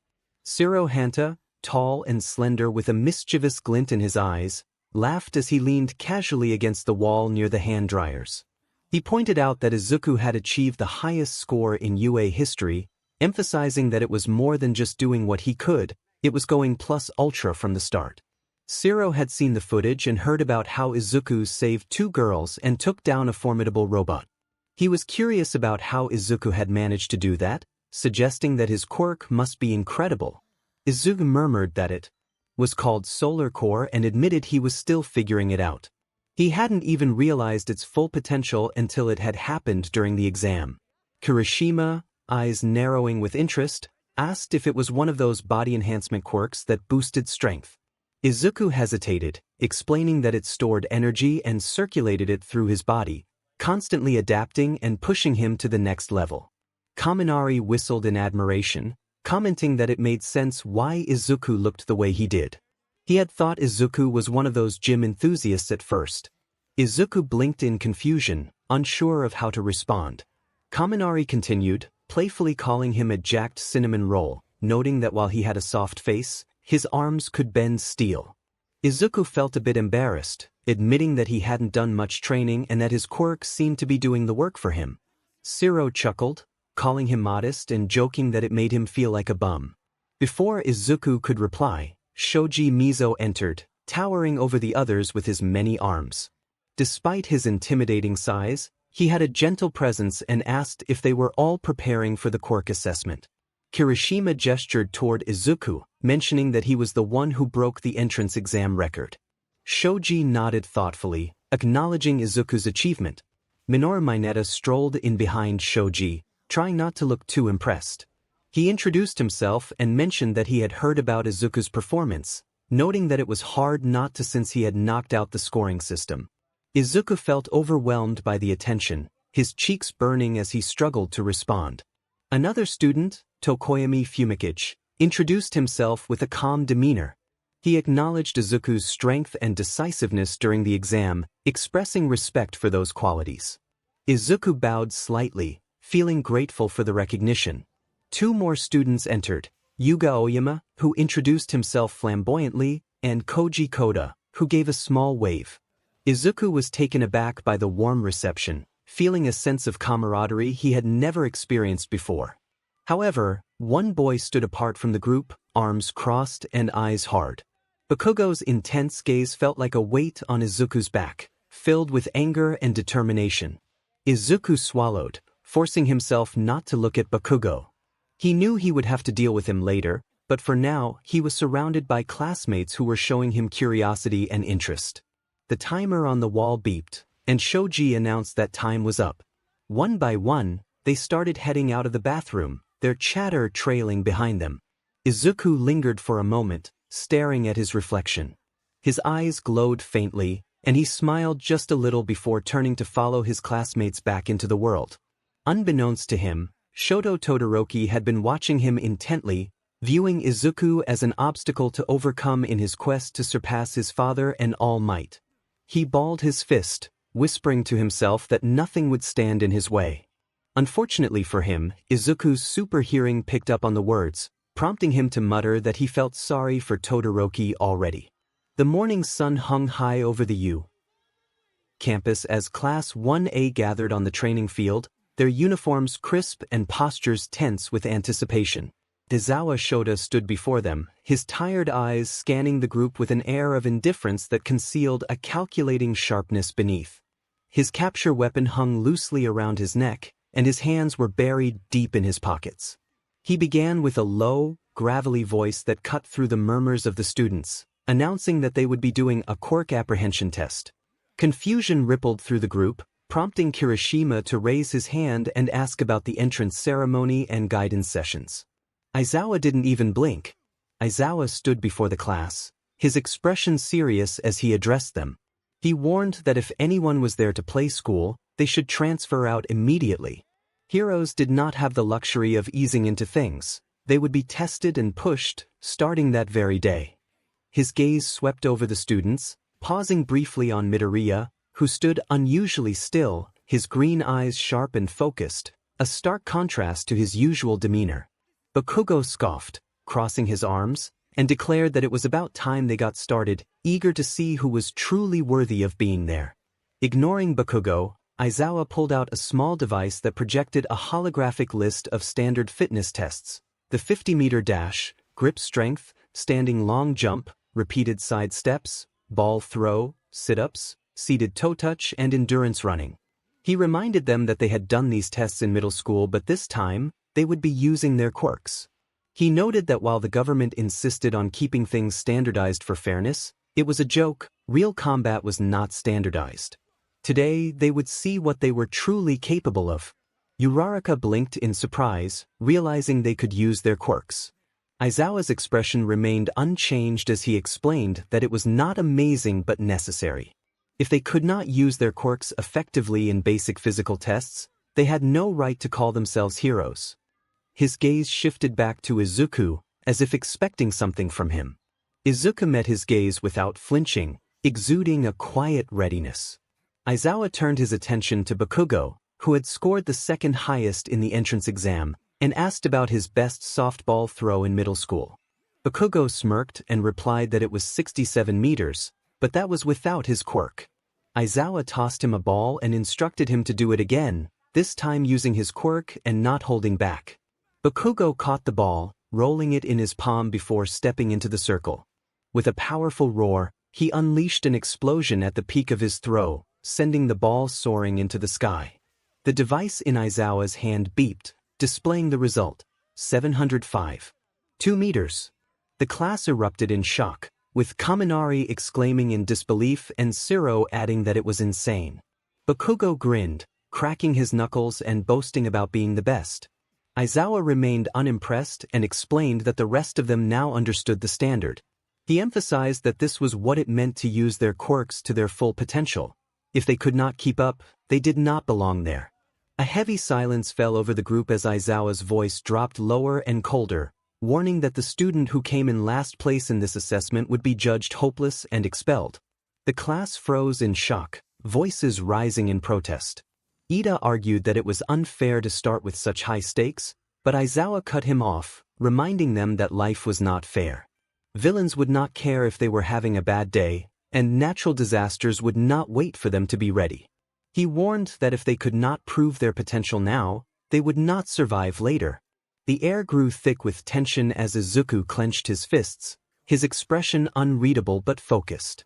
Aizawa asked if there were any questions, and when none came, he declared that it was time to begin. The test and the threat of expulsion loomed over them like a blade. The early morning sun filtered through the clear glass windows of the training field, casting long shadows across the dusty terrain where Class 1A had gathered for their quirk apprehension test. The atmosphere was charged with the tension left by Aizawa's blunt announcement. No orientation, no warm-up tours, just performance with no exceptions. Standing at the edge of the field, Bakugo had just launched the softball deep into the sky with an explosive force. The ball arced and eventually dropped beyond the 100-meter mark, and a digital counter buzzed to life, displaying 705 meters. Some students cheered, while others blinked in surprise, but most looked toward the next name on Aizawa's tablet with varying degrees of anticipation. Aizawa adjusted his scarf and called for Midoriya to take his turn. Izuku stepped forward without hesitation, catching the ball Aizawa tossed to him with a light thud in his palm. The class stilled, their gazes fixed on him, some recalling the entrance exam while others had only heard rumors. Now, they were about to witness it firsthand. Aizawa watched closely, wondering if Izuku's previous performance had been a fluke or if he could consciously control his power. He needed to know if Izuku was more than just raw strength. If he could not control it, he would be a danger to everyone around him. Taking a deep breath, Izuku rolled the ball in his palm once. He felt awkward under the attention but was determined. He saw Bakugo's throw as a challenge. Aizawa gave a small nod, signaling for him to begin. Izuku did not shout or showboat, he simply reeled his arm back, and as his muscles engaged, a faint light shimmered across his skin. He threw the ball, and it vanished in a flash, leaving behind a streak of burning orange plasma that hissed through the sky like a comet. It did not arc or slow, it just kept going. Most of the class had to shield their eyes against the sudden brightness. The counter took a moment to register the result before beeping. 1,870 meters. Silence enveloped the field, and Kaminari's jaw dropped. Kirishima muttered something in awe, and even Tokoyami blinked in disbelief. Bakugo, arms crossed, let out a soft click of his tongue, the tension in his eyes unmistakable. Ida remarked that it was no wonder Izuku had broken the entrance record, adjusting his glasses in astonishment. Uraraka clapped absent-mindedly, her eyes wide with realization, while Shoji expressed his disbelief, saying he couldn't even see the ball. Shiro noted the plasma trail left behind, marveling at how Izuku had managed it without a dramatic wind-up. Aizawa checked the reading again, then turned away from the screen, his scarf rustling lightly. He remained silent but took another mental note. It was clear that Izuku possessed not just raw energy but also directional control. There were no injuries or signs of strain. So far, he was stable. The test continued, and slowly the class began to find their rhythm again. Next up was the 50-meter dash, with Ida taking off first, his engines roaring as he clocked in at 3 seconds.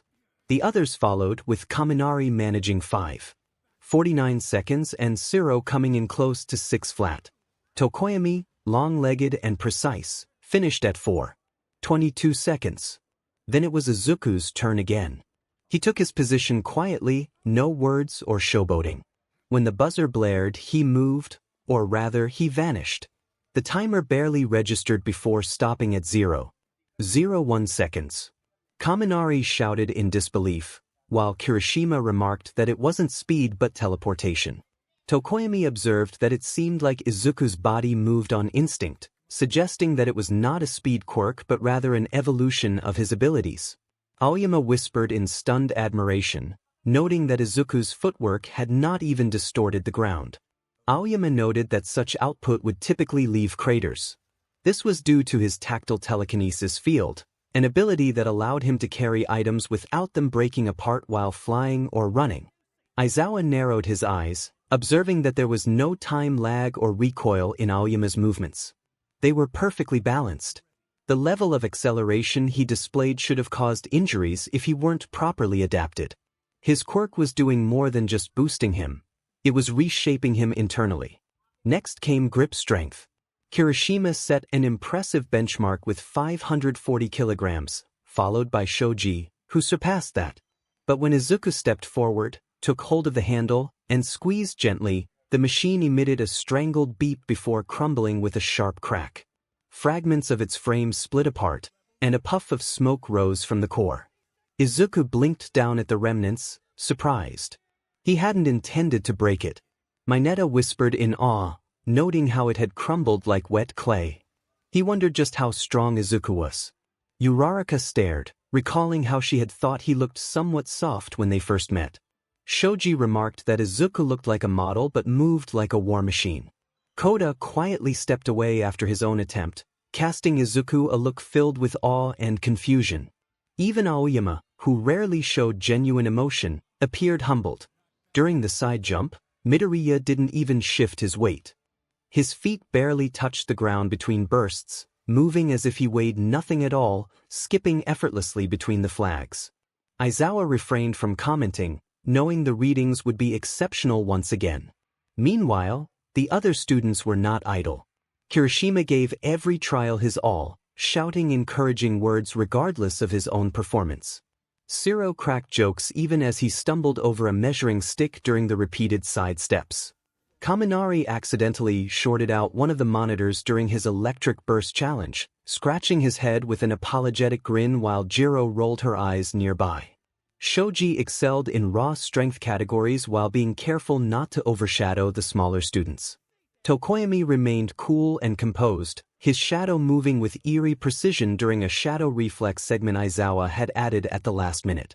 Even Minato attempted to stay competitive, sticking his pop-off ball to the wall and trying to swing himself through the air like a makeshift monkey bar routine. He didn't succeed, but he gave it a shot. No matter how well anyone performed, Izuku's scores consistently drew attention. Each time he stepped forward, there was a palpable weight in the air, a presence that commanded respect. Despite this, he never acted smug. Instead, he appeared increasingly flustered with each compliment, bowing quickly and muttering thanks, looking as if he wished to disappear under his collar. When it was all over, Aizawa stood before them again, scanning the screen on his device. He finally stated that no one was getting expelled. It had been a rational deception. He wanted to see how they handled pressure. The students exhaled in unison, some groaning, others laughing, while 𝗧𝗵𝗲 dramatically fell to his knees. Aizawa continued, making it clear that these tests were real and that this was the level of performance they would be expected to maintain and improve if they wanted to stay. He included Izuku in this reminder. Izuku nodded quickly, his expression serious. Behind him, Bakugo stood with arms crossed, his knuckles white. He hadn't spoken all day but had seen everything. For the first time in years, the fire in his eyes was not just rage. It was fear and something much worse, recognition. In the classroom, conversation buzzed as everyone gradually settled into their seats. Izuku's heart still hadn't quite caught up with everything that had just happened. From the apprehension test to Aizawa-sensei's stern methods, and the way everyone had stared at him during each trial, it felt like a whirlwind. He tried to keep his head down as he took his seat, glancing around the room. Most students were sneaking looks his way, some with curiosity, others with awe. Even Bakugo, sitting several rows back, was quiet, which was unsettling. Izuku gripped the edge of his desk and exhaled slowly. After the last trial, Aizawa-sensei had simply instructed them to return to class, but his expression lingered in Izuku's mind. He hadn't looked as disappointed as before. There was a hint of approval in his tired gaze. Kaminari leaned forward from behind Izuku, grinning widely. He remarked on how insane the ball throw had been, suggesting it might have broken the sound barrier. 𝗧𝗵𝗲 nodded in agreement, claiming it left a heat trail and that Izuku's quirk didn't sound like what he had said in the lockers. All eyes turned to Izuku again. He scratched the back of his head sheepishly, trying to smile, feeling heat rise to his cheeks. He explained that it wasn't really that flashy. His quirk was essentially photosynthesis. His body absorbed sunlight and converted it into energy. The more he absorbed, the stronger and faster he became, akin to a supercharged metabolism.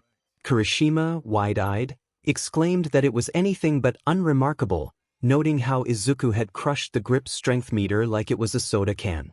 Ashido laughed, swinging in her seat, and added that it made sense he had broken the entrance exam score record, calling him a solar-powered tank. 𝗬𝗪𝙢 blinked, surprised, asking if he had really broken the record. Tokoyami nodded, stating that Izuku's feats during the entrance exam were formidable and a true display of heroism. Izuku wasn't sure how to respond to all of that.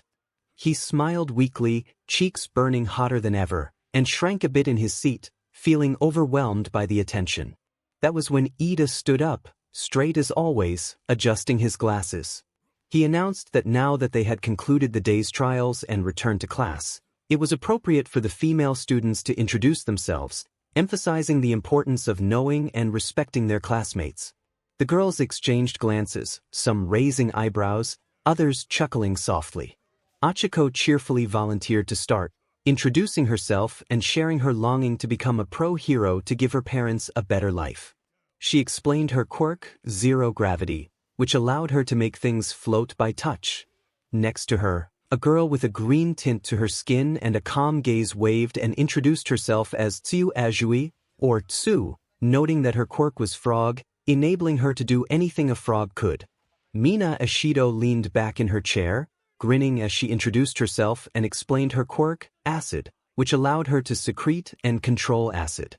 𝗬𝗪𝙢, with her earphone jacks twitching, introduced herself as 𝗬𝗪𝗎𝗍, explaining her quirk, earphone jack, which allowed her to amplify sound waves. Finally, a tall girl with an aristocratic posture introduced herself as Momo Yaoyorozu, stating that her quirk was creation. Toru Hagakure's voice echoed in the room, seemingly coming from nowhere. She introduced herself, explaining that her quirk was invisibility and that she had been invisible since B.Art. As I listened, I found myself nodding, trying to remember all the names. The atmosphere shifted. The room transformed from a collection of elite students into a space filled with potential friendships. Eventually, the bell rang, signaling the end of the day. Everyone stood up, stretching and gathering their belongings, buzzing with the energy of shared excitement and nerves. I lingered a little longer, sorting through my thoughts, when I felt a hand on my shoulder. Kirishima, grinning widely, offered to exchange numbers. I eagerly accepted, and soon Siro and Kaminari joined in, expressing the importance of staying in touch as classmates. That simple acknowledgement resonated within me, filling me with warmth. I typed in my number, overwhelmed by the realization that I was no longer alone, that I had friends. Just as I was about to put my phone away, I noticed Achiko and Tsuyu approaching. They hesitated for a moment before stepping closer, both fidgeting and blushing. Achiko thanked me for what I had done during the entrance exam, while Tsuyu echoed her sentiment, acknowledging that I had helped them when it mattered most. I stumbled over my words, feeling flustered, insisting it was no big deal. Achiko's kind words struck a chord within me, and I managed to nod in agreement when she expressed her hope for us to become good friends. After a brief, awkward moment filled with blushing, Tsuyu gently tugged Achiko away, suggesting they let me breathe. As they walked off, I stood there, dazed and lightheaded, reflecting on the warmth of their appreciation. Friends, classmates, I had never imagined feeling this way, but perhaps, just maybe, I truly belonged here. Aizawa entered the quiet office with his usual relaxed demeanor, hands tucked into his pockets. The aroma of fresh coffee filled the air as Principal Nizu sat at his desk, reviewing documents. Across the room, Tashinori Yagi, known as All Might, stood with his arms crossed, his posture stiff despite his gentle expression. Nizu inquired about the quirk apprehension test, and Aizawa leaned against the wall, his eyes alert as he replied that the test primarily focused on Izuku Midoriya. Tashinori felt a weight in his chest at the mention of Izuku, recalling the boy he once told that a quirkless person couldn't become a hero. Now, Izuku was the center of attention among UA's most trusted educators, sparking interest and speculation. Aizawa continued, noting that Izuku had held back during the test, likely out of habit, yet the results were impressive. He reported that Izuku had thrown a ball an astonishing distance, showing no signs of exertion. Tashinori was taken aback, realizing the boy had achieved nearly 2 kilometers with ease. 𝗧𝗏 further detailed Izuku's speed and strength, noting that he had destroyed the grip strength machine without even tensing up. Toshinori approached 𝗧𝗏, seeking clarification on how Izuku's quirk worked. 𝗧𝗏 explained that Izuku's quirk, Solar Core, allowed him to absorb solar energy and convert it into physical capabilities. 𝗍𝗏 found the concept fascinating, likening it to a living solar battery. 𝗧𝗏 added that Izuku showed no signs of fatigue, remaining calm and composed throughout the day. 𝗍𝗏 pondered the implications of Izuku's abilities, asking 𝗧𝗏 to estimate his power level. After a moment of silence, 𝗧𝗏 expressed his reluctance to assign arbitrary power levels but acknowledged that Izuku was not just an ordinary student at UA. Toshinori listened intently, realizing that Izuku could potentially compete with current pro heroes. 𝗧𝗏 concluded that Izuku's potential might even place him among the top 10, despite lacking professional combat training. Toshinori marveled at the revelation, feeling a mix of awe and regret. 𝗧𝗏 noted Izuku's humility, emphasizing that he had not bragged about his abilities and seemed anxious about standing out. 𝗍𝗏's eyes sparkled with interest as he inquired about Izuku's mental fortitude.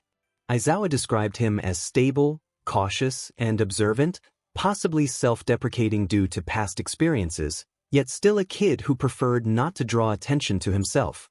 𝗍𝗏 acknowledged that their greatest challenge lay ahead, helping the boy grow into his presence without retreating from it. Toshinori's fingers clenched at his side as he reflected on the boy, not just a boy but a miracle of quiet strength. After years of being told he was nothing, he stood tall without resentment. It was admirable and heartbreaking, making Toshinori question the weight of his own words from the past and whether he had delayed the rise of someone who could surpass even the greatest. 𝗧𝗏 emphasized the need for caution. The last thing they wanted was for other students or the media to treat him like an anomaly. From what he could tell, the boy was already on thin emotional ice. Mishandling the situation could push him into isolation again. 𝗍𝗏 agreed but believed the student could grow with the right support, promising to monitor his progress closely. Toshinori stepped closer, a hint of conviction returning to his voice. If the boy was willing, he wanted to help him, train him, and guide him where he had failed before. 𝗧𝗏 glanced at him, suggesting that he start by truly listening to the boy this time. Toshinori lowered his head slightly, affirming his intention. A heavy silence filled the room until 𝗍𝗏 finally spoke, tapping notes on his tablet. It seemed Izuku Midoriya would be one of the most interesting students they had ever encountered, and they should not waste the opportunity to help him shine. Meanwhile, Shoto slammed the door behind him harder than intended. The house was quiet, but the echo of the door rattled through the halls, declaring his frustration. His shoes scuffed against the wooden floor as he walked in, his jaw clenched tight and his mismatched eyes cold with restrained anger. The cool air felt colder than usual, and he realized the frost beneath his feet was his own doing. Ice had spread from his feet outward, crawling along the floor like creeping vines, freezing droplets forming along the baseboards. His hands trembled, not from fear or exhaustion, but from the tension that had built up since the end of the Quirk apprehension test. The name Izuku Midoriya nagged at him like a splinter in his mind, sharp and impossible to ignore. He had never heard of the boy before, neither in underground talk nor in his father's circles, not even in public records. Yet there he was, outshining the entire class without breaking a sweat. Every result from the tests felt unreal and ridiculous. Shoto clenched his fists, feeling a slight frost gather around his knuckles. He was holding back, which infuriated him the most. It was as if the boy didn't want to embarrass the rest of them, and yet he still came out on top. For the first time in years, Shoto felt a sense of inadequacy. It didn't burn the same way it used to when his father pushed him too hard. This was about realizing that someone his age had power so vast and effortless that even if Shoto used both ice and fire, he still might not win. His fingers twitched and he refused to think like that. He wouldn't use his flames. That side of him had no place in the life he was trying to build. He would prove to everyone that he didn't need that power, that he didn't need his father. But the more he repeated that to himself, the more hollow it sounded. His sister, Fuyumi, stood at the edge of the kitchen, wearing a powder blue apron with little floral patterns. A wooden spoon was in her hand as she glanced at the frost spreading across the floor with a raised brow. She gently noted that he didn't seem to be in a good mood and pointed out the ice all over the place. Shoto looked down, noticing the shimmering cold around him and the visible breath in the air. He muttered that he hadn't meant to create such a mess. 𝗵𝘃𝗍 smiled softly and stepped closer, her slippers crunching against the frozen wood. She acknowledged that it had been a while since he lost control like that and asked if something had happened. He hesitated before admitting that it was the first day at U. 𝗵𝘃𝗍 recalled that he had been looking forward to it, mentioning that he had said he would prove he didn't need to use his. Shoto interrupted, revealing that he hadn't come in first. 𝗵𝘃𝗍 blinked in surprise, asking who had taken the top spot. Shoto replied that it was some kid named Izuku Midoriya, saying the name with deliberate control to keep the cold out of his voice. He noted that he had noticed the boy during the entrance exam but hadn't thought much of it. 𝗵𝘃𝗍 asked if Midoriya was in his class, to which Shoto confirmed. As she returned to the kitchen to stir the pot she was working on, she asked about Midoriya's quirk. Shoto's eyes darkened as he stared out the window, the fading light catching the frost on the glass. He explained that Midoriya's quirk was something like photosynthesis, allowing him to absorb solar energy and turn it into strength, speed, and even flight. He had broken every record in the test, but there was more to it. Shoto revealed that Midoriya had been holding back. The words felt heavy on his tongue as he described how the boy moved without seriousness or concern for the results, yet still came out on top. 𝗵𝘃𝗍 raised an eyebrow, her voice calm as she acknowledged how tough that must have been to see. Shoto gritted his teeth, expressing his frustration over what it meant. Even if he used everything he had, including the fire he swore he wouldn't rely on, he still might not be enough. 𝗵𝘃𝗍 turned off the stove and looked at him fully, asking what it meant if he wasn't enough right now. She approached him, gently reminding him that it didn't mean he never would be, nor did it make him a failure for using his full strength. Shoto insisted that it wasn't about strength, but rather about Midoriya.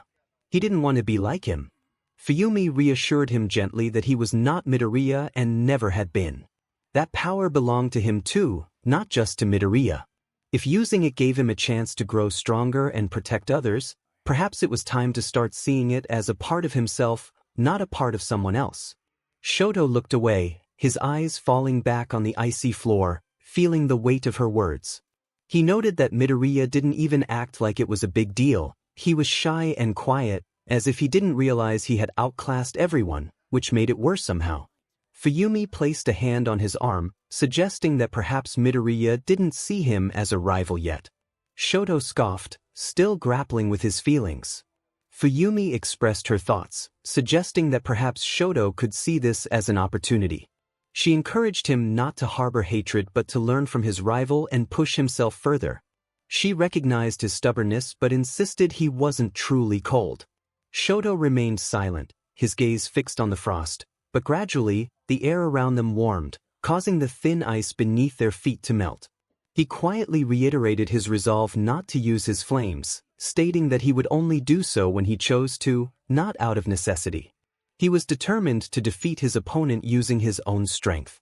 𝗵𝘃𝗍 smiled and affectionately ruffled his hair, urging him to demonstrate his strength and, when the time was right, perhaps even reveal his heart. After locking the door behind him, he stood in the stillness of his one-bedroom apartment, allowing the silence to envelop him. The contrast to the lively atmosphere of U was striking. The distant hum of the city was muffled by thick walls and a double-pane window. He dropped his backpack onto the floor, the sound echoing more than expected. He kicked off his shoes and rubbed his neck, reflecting on the day. Today had been overwhelming. It was his first day at U High, and it still felt surreal. He had dreamed of this moment for so long that, even now, standing in his small apartment, he half expected to wake up from the dream. But it hadn't ended when he walked through the school gates, met his homeroom teacher, Aizawa-sensei, or participated in the Quirk apprehension test. He was astonished by how the test had unfolded.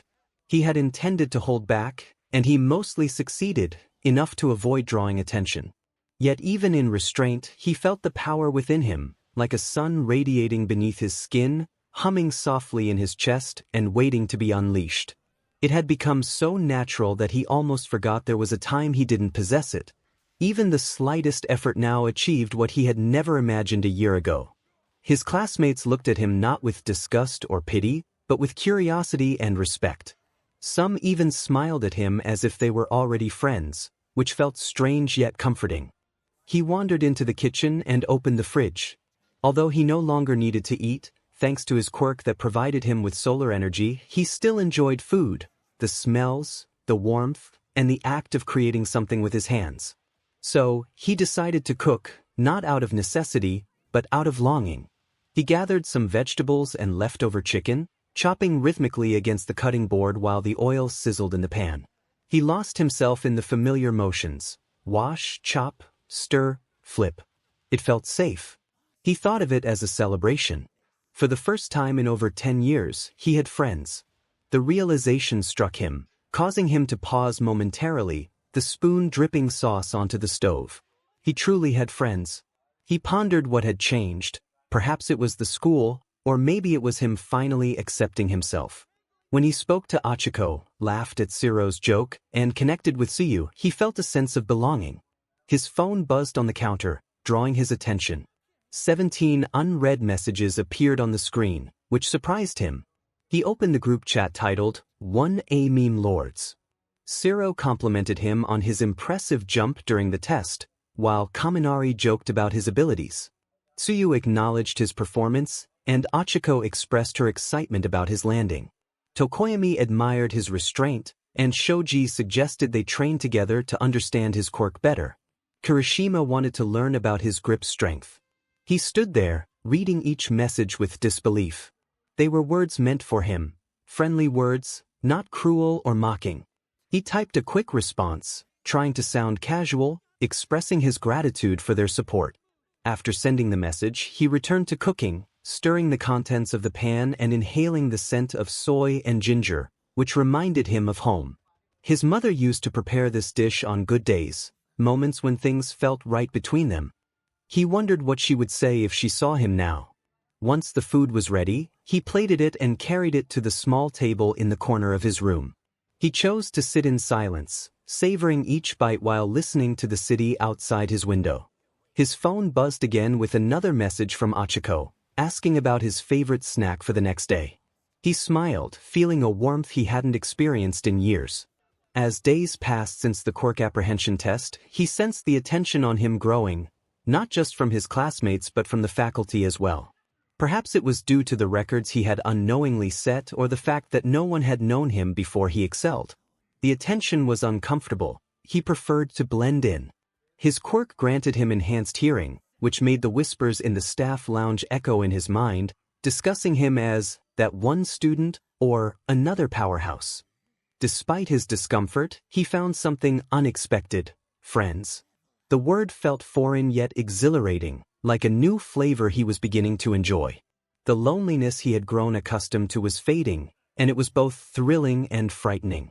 Achiko and Tsuyu had become constant companions, always checking in on him, even when he tried to keep to himself. Mina and Toru began to draw the narrator into their conversations, their energy sometimes overwhelming. Mina spoke as if her thoughts raced ahead of her words, while Toru had a knack for sneaking in comments that made everyone laugh. The narrator was not accustomed to such a lively atmosphere but welcomed it, feeling it was okay to relax even with their guard up. The boys in the group were a mixed bag. Kaminari was friendly, a bit of an airhead, but fun. Siro had a cool, older brother vibe. Kirishima exuded infectious energy, often discussing manliness and honor as if they were characters in an old samurai film. They engaged with the narrator, sharing laughter and jokes that were light-hearted and inclusive. The narrator was still learning how to respond, trying to trust that their kindness was genuine. Then there were Bakugo and Todoroki. The narrator could feel their stares. Bakugo's gaze was filled with barely contained intensity, as if he were waiting for an excuse to explode. Todoroki's stare was cold and analytical, as if he were trying to decipher the narrator. The narrator avoided their eyes, feeling a strange sense of invasion despite having X-ray vision. During class, while everyone lounged before the next PRD, Kaminari spun his pen between his fingers and asked about the upcoming combat classes. Everyone perked up at the question. The narrator had heard rumors of a major pro hero coming in but chose to remain silent, feeling that talking too much would expose them. 𝗧𝗵𝗲 guessed it might be Eraserhead, their homeroom teacher. Kirishima chimed in, saying he heard it was someone different, someone significant. Mina expressed her hope that it would be Mount Lady, and 𝗬𝗏 teased her about wanting selfies with the hero. As the chatter continued, the narrator tuned out, overhearing a conversation from the faculty hallway about security details and costume requests. The mention of a showy entrance sparked a suspicion. Suddenly, the classroom doors swung open with a loud proclamation. All Might entered, bright and boisterous in his full Silver Age costume, striking a familiar pose. His presence filled the room, causing gasps and excitement to ripple through the class. Kirishima shouted in awe, while Kaminari's jaw dropped at the thought of All Might being their teacher. Tsuyu and Ida expressed their disbelief and honor at having the symbol of peace involved in their education. The class erupted in cheers, but the narrator remained quiet, feeling a weight in their chest. The old version of them, who had spent years dreaming of being a hero, would have screamed with joy at the sight of All Might. But that Izuku was gone. The towering symbol of heroism had once looked at the narrator with cold eyes, dismissing them without a second thought. That dismissal had pushed them closer to the edge than anything else. If their quirk hadn't activated just before they hit the ground, they wouldn't be here now. As All Might stepped forward, he addressed the class with enthusiasm, announcing that their combat training was about to begin. The class erupted in cheers again, rushing to grab their bags and follow him. The narrator stood up more slowly, still feeling the storm of emotions within but determined to move forward. If they could survive their worst day, they could face this. Before leaving the room, All Might paused to tap a few buttons on the wall console, revealing a drawer filled with neatly folded suits and gear. He announced that these were the designated costumes based on their earlier requests, encouraging them to wear them with pride. The class cheered once more, rushing to claim their costumes. The narrator approached their own slowly, curious about what awaited them inside. The locker room buzzed with excitement as everyone admired each other's designs. When the narrator stepped out of the changing area, they caught their reflection. The suit fit perfectly, deep blue with red and orange accents, armored plates for protection, and a flowing white cape that shimmered with a soft teal. It felt regal and powerful, like a hero stepping into reality. Kirishima called out, complimenting the narrator's appearance, while 𝗧𝗵𝗲 expressed surprise at their transformation. Even Mina praised the suit, calling it fashionable. The narrator felt uneasy under the attention but managed a sheepish nod. Scanning the class, they noticed Achiko in a glossy pink and black suit, Tsuyu in a skin-tight green suit, Kaminari ready in his black jacket adorned with lightning bolts, and Ida's armor gleaming with engine pipes. Bakugo's suit was aggressive, reflecting his fiery personality. Everyone looked like they belonged on a magazine cover or a real battlefield, but my presence felt different. It didn't just scream, "Hero." It whispered, "Remember who you are." All Might stood at the far end of training field beta, hands on his hips, observing us as we gathered. The large mock urban environment behind him loomed with its broken windows, fake rubble, and towering concrete buildings. The air was thick with anticipation. All Might clapped his hands once and declared that we all looked splendid, heroes in training reporting for duty. We lined up before him, our eyes wide with expectation. Even Bakugo seemed focused, which was a rarity. This was the first true test of our hero potential, All Might announced, and today, we would conduct combat training. More murmurs rippled through the group, a few fists pumped in the air, and some nervous laughter followed. The scenario was simple, an indoor battle where villains had hidden a nuclear weapon in a building. The heroes had to capture it or defeat the villains.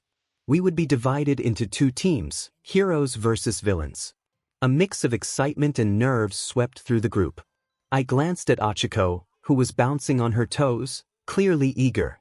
All Might stepped forward again, explaining that each team would consist of 2 people, and matchups had been determined by drawing lots. The matchups flashed across the screen.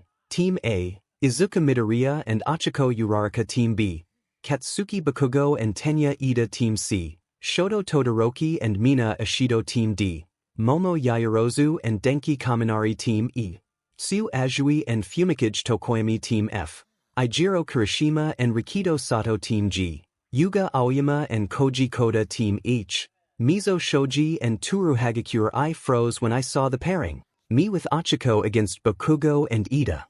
I felt the BLD rush to my temples. Achiko asked if I was okay, her voice low. I replied that I was fine, just finding it ironic. All Might smiled, announcing that Team A would be the heroes and Team B the villains.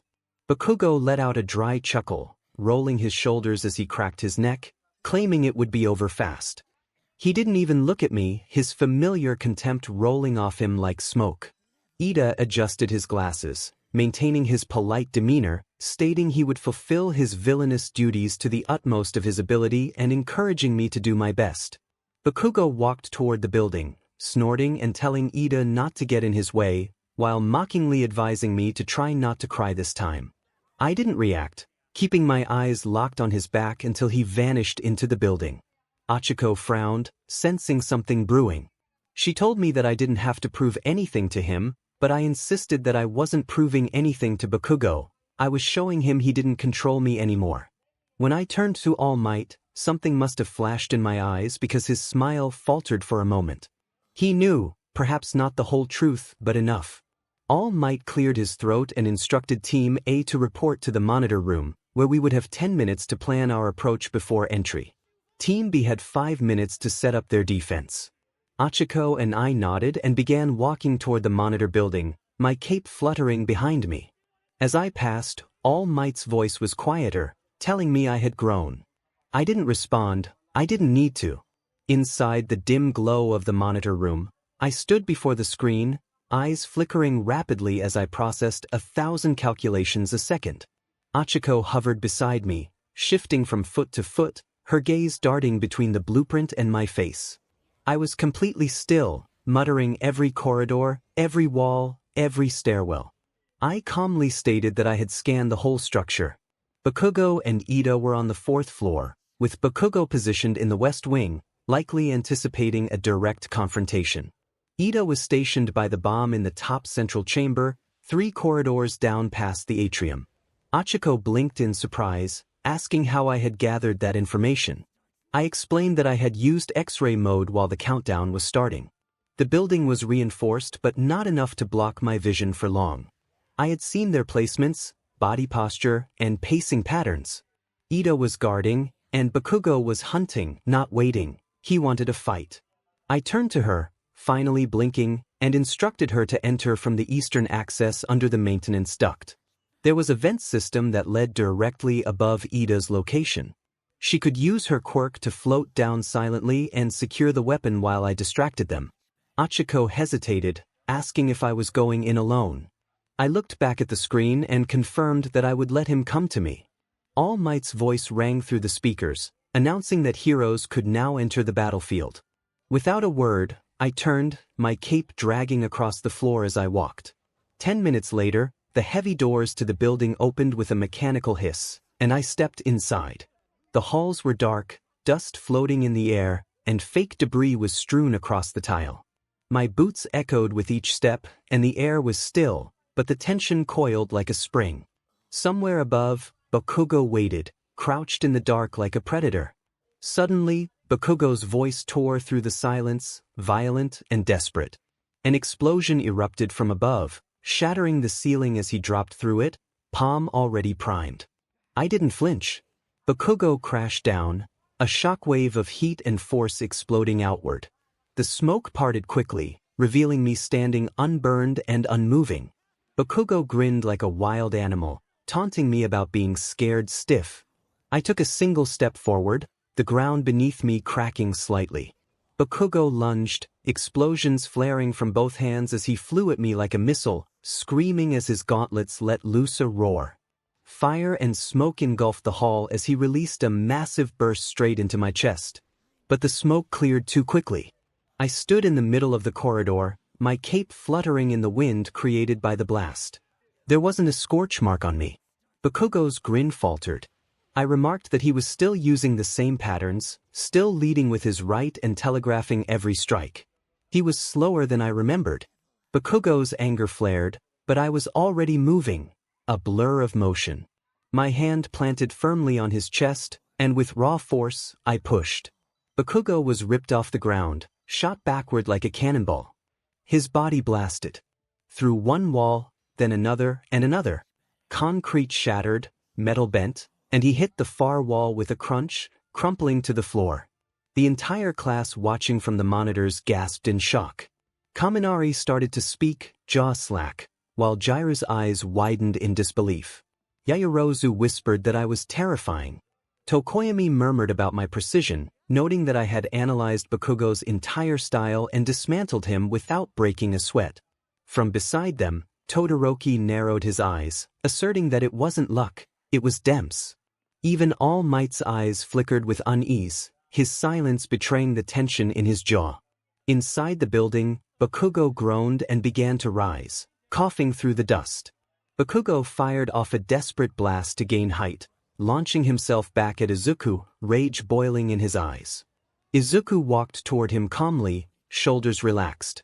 Bakugo screamed as he unleashed another barrage, explosions lighting up the halls in bursts of flame and thunder. Yet, Izuku kept walking through every blast and shockwave. The smoke parted only to reveal him again and again, untouched. Bakugo hurled an oversized grenade from his gauntlet, but Izuku batted it aside effortlessly. The explosion rocked the wall to the left, but Izuku didn't even glance at it. Izuku observed Bakugo's approach and noted the predictable nature of his attacks. He pointed out that Bakugo fought with brute force, screaming and exploding everything in sight, but it was shallow and predictable. He continued to step forward, highlighting how Bakugo never cared to learn anything else because everyone told him he was the best, and he believed it. As Bakugo landed a thunderous kick, Izuku caught it effortlessly and slammed him down face-first into the tile, cracking the floor beneath them. Izuku stood over him, eyes cold and sharp, declaring that Bakugo was not his rival. Bakugo growled, pushing up with one arm, teeth gritted, questioning if Izuku thought he was better. Izuku simply stated that he knew he was. He turned away, allowing Bakugo to slump against the wreckage of the floor. From the upper floor, Ochiko's voice rang through the comms, announcing that she had secured the weapon and completed the mission. Moments later, All Might's voice buzzed through the speaker, declaring that the hero team had won. The monitor room erupted in murmurs, the awe almost palpable. Tsuyu tilted her head, wondering if Midoriya was supposed to be nice. Kirishima scratched the back of his neck, noting that the victory was more than just a win, it was a demolition. Mina remarked that Izuku didn't just defeat Bakugo, he broke him. All Might stepped away from the screen, his smile gone, posture rigid. The training had ended, and the simulated city lay in quiet ruin, remnants of a battle that had left an impression on everyone present. Silence lingered as the last echoes of All Might's voice faded, his words hanging in the air like settling dust. Students filtered out one by one, gathering in small groups, their eyes repeatedly drawn to Izuku Midoriya, who stood quietly beside Ochiko. His hero costume, only slightly scuffed, caught the lingering light filtering through the wide windows, giving him an almost unreal appearance compared to the more heavily bruised and battered students. Bakugo walked off first, his boots striking the floor sharply with each step, his face set in a grim line, eyes narrowed beneath furrowed brows. His shoulders were stiff with tension, hands buried deep in his pockets, fingers twitching as if barely holding himself back from exploding with anger. Not one explosion or word escaped him, making his silence all the more unnerving. Kaminari glanced after him, looking uneasy, commenting on Bakugo's unusual quietness. Kirishima frowned slightly, recognizing that Bakugo was experiencing something deeper than anger. Siro added quietly that Bakugo hadn't stood a chance against Izuku, who hadn't even broken a sweat. Shoto Todoroki stood apart from the rest, his expression unreadable as he gazed in the direction Bakugo had disappeared, a faint crease between his brows indicating deep thought. He watched Izuku, trying to understand just how strong he truly was. All Might clapped his hands together, drawing attention back to the front of the training hall. His voice, while still holding its usual energy, carried a clearer undertone of genuine praise. He announced that today's training exercise was officially concluded and that Team A's performance was outstanding. There were nods and quiet murmurs of agreement, but almost everyone's eyes shifted toward Izuku once again. He stood still as the words washed over him, giving nothing away in his expression except a slight nod of acknowledgement. Achiko, standing beside him, rubbed her arm awkwardly but smiled, her cheeks flushed. She mentioned that they had just gotten lucky, though it was clear no one really believed that. Mina leaned toward Toru, whispering that Midoriya was really cool and remarking on how he walked through Bakugo's explosions without flinching. Toru giggled faintly, expressing her surprise at Izuku's calmness during the battle. Tsuyu observed that he was not just strong but steady, as if he already knew how it would end. Yaoyorozu stepped closer, noting that it wasn't just raw power. Izuku's strategy was precise, directing Achiko perfectly while controlling the entire situation himself. That level of awareness wasn't something learned overnight. Even Jiro, who rarely got flustered, tapped her earjacks thoughtfully, acknowledging that sometimes the quiet ones were hiding something. As the students continued to talk, All Might's voice softened, directed specifically at Izuku. He praised Izuku for his excellent composure and restraint, stating that it was a textbook example of what it meant to be a hero. Izuku didn't look up right away, simply nodding once more, hands relaxed by his sides, his eyes lowered slightly as if considering something far away.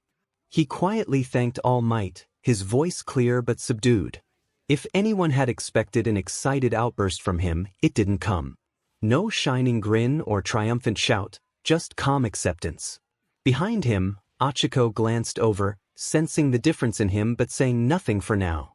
The class slowly began to break up, students heading toward the locker rooms to change back into their uniforms, their chatter swirling around Izuku's performance. The atmosphere was steady and respectful, a recognition of something beyond ordinary. As Izuku walked at the back of the group, he caught snippets of conversation with his enhanced hearing. Kaminari speculated about hidden training, wondering if Izuku had been doing secret work before UA.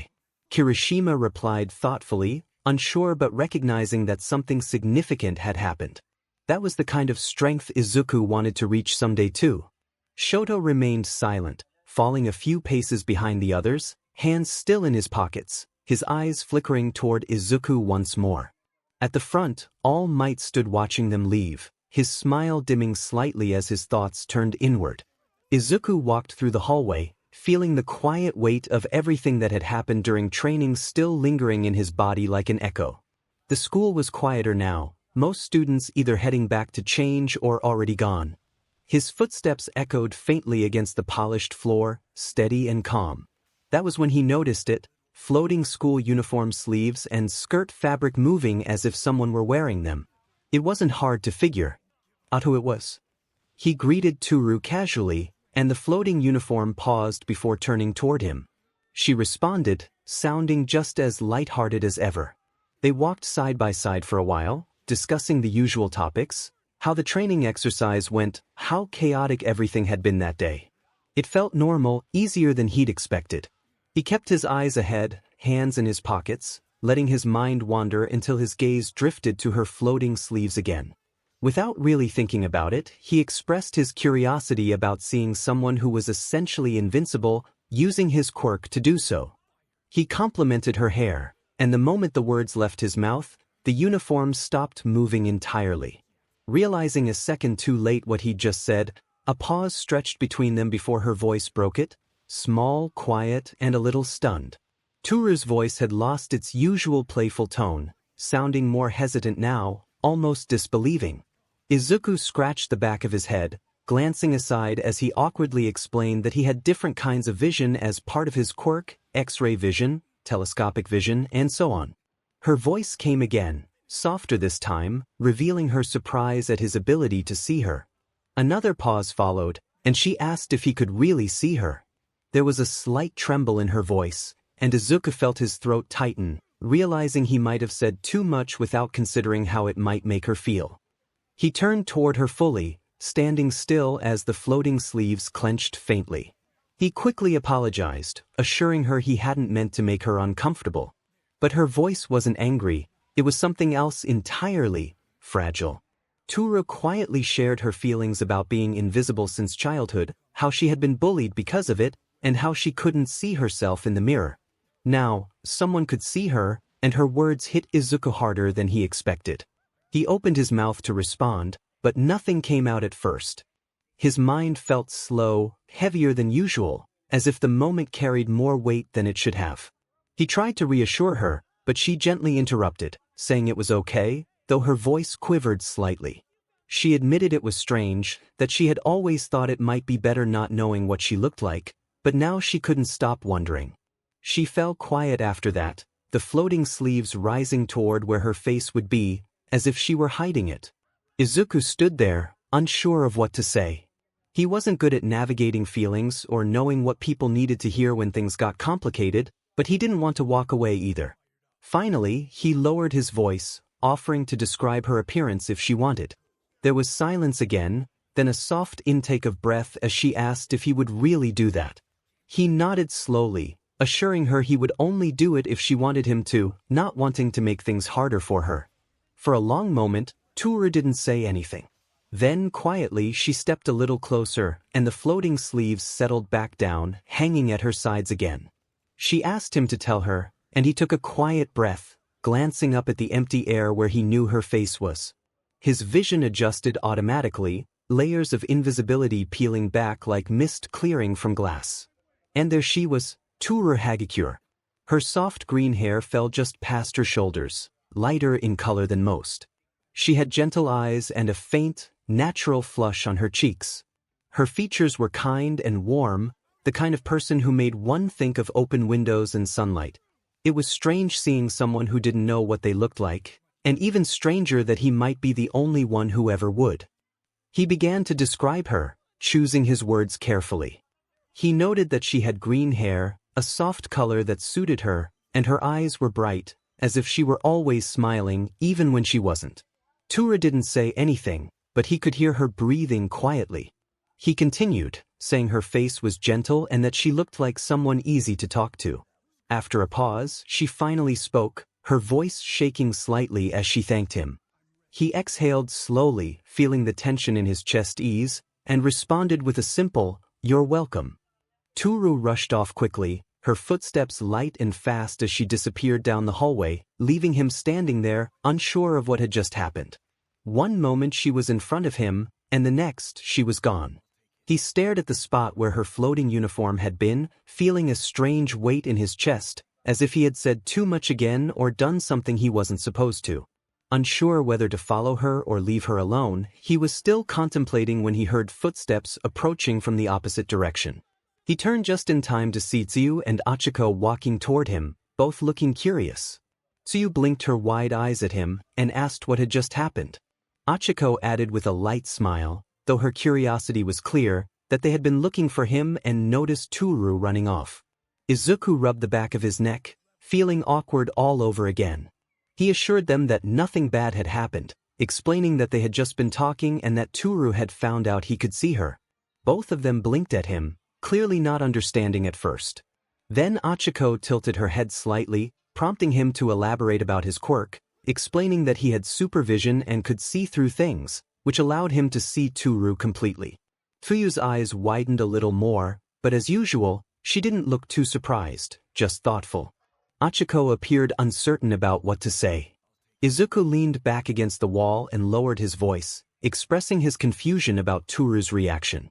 He felt that something had struck her deeply, and he hadn't intended to upset her. His thoughts trailed off as he struggled to articulate his feelings. 𝗬𝗪 placed a hand on her hip, regarding Izuku with her usual calm demeanor, though her tone was softer than normal. She pointed out that Izuku was essentially the first person to truly see 𝗬𝗪, acknowledging how significant that must be for someone who had spent her life invisible.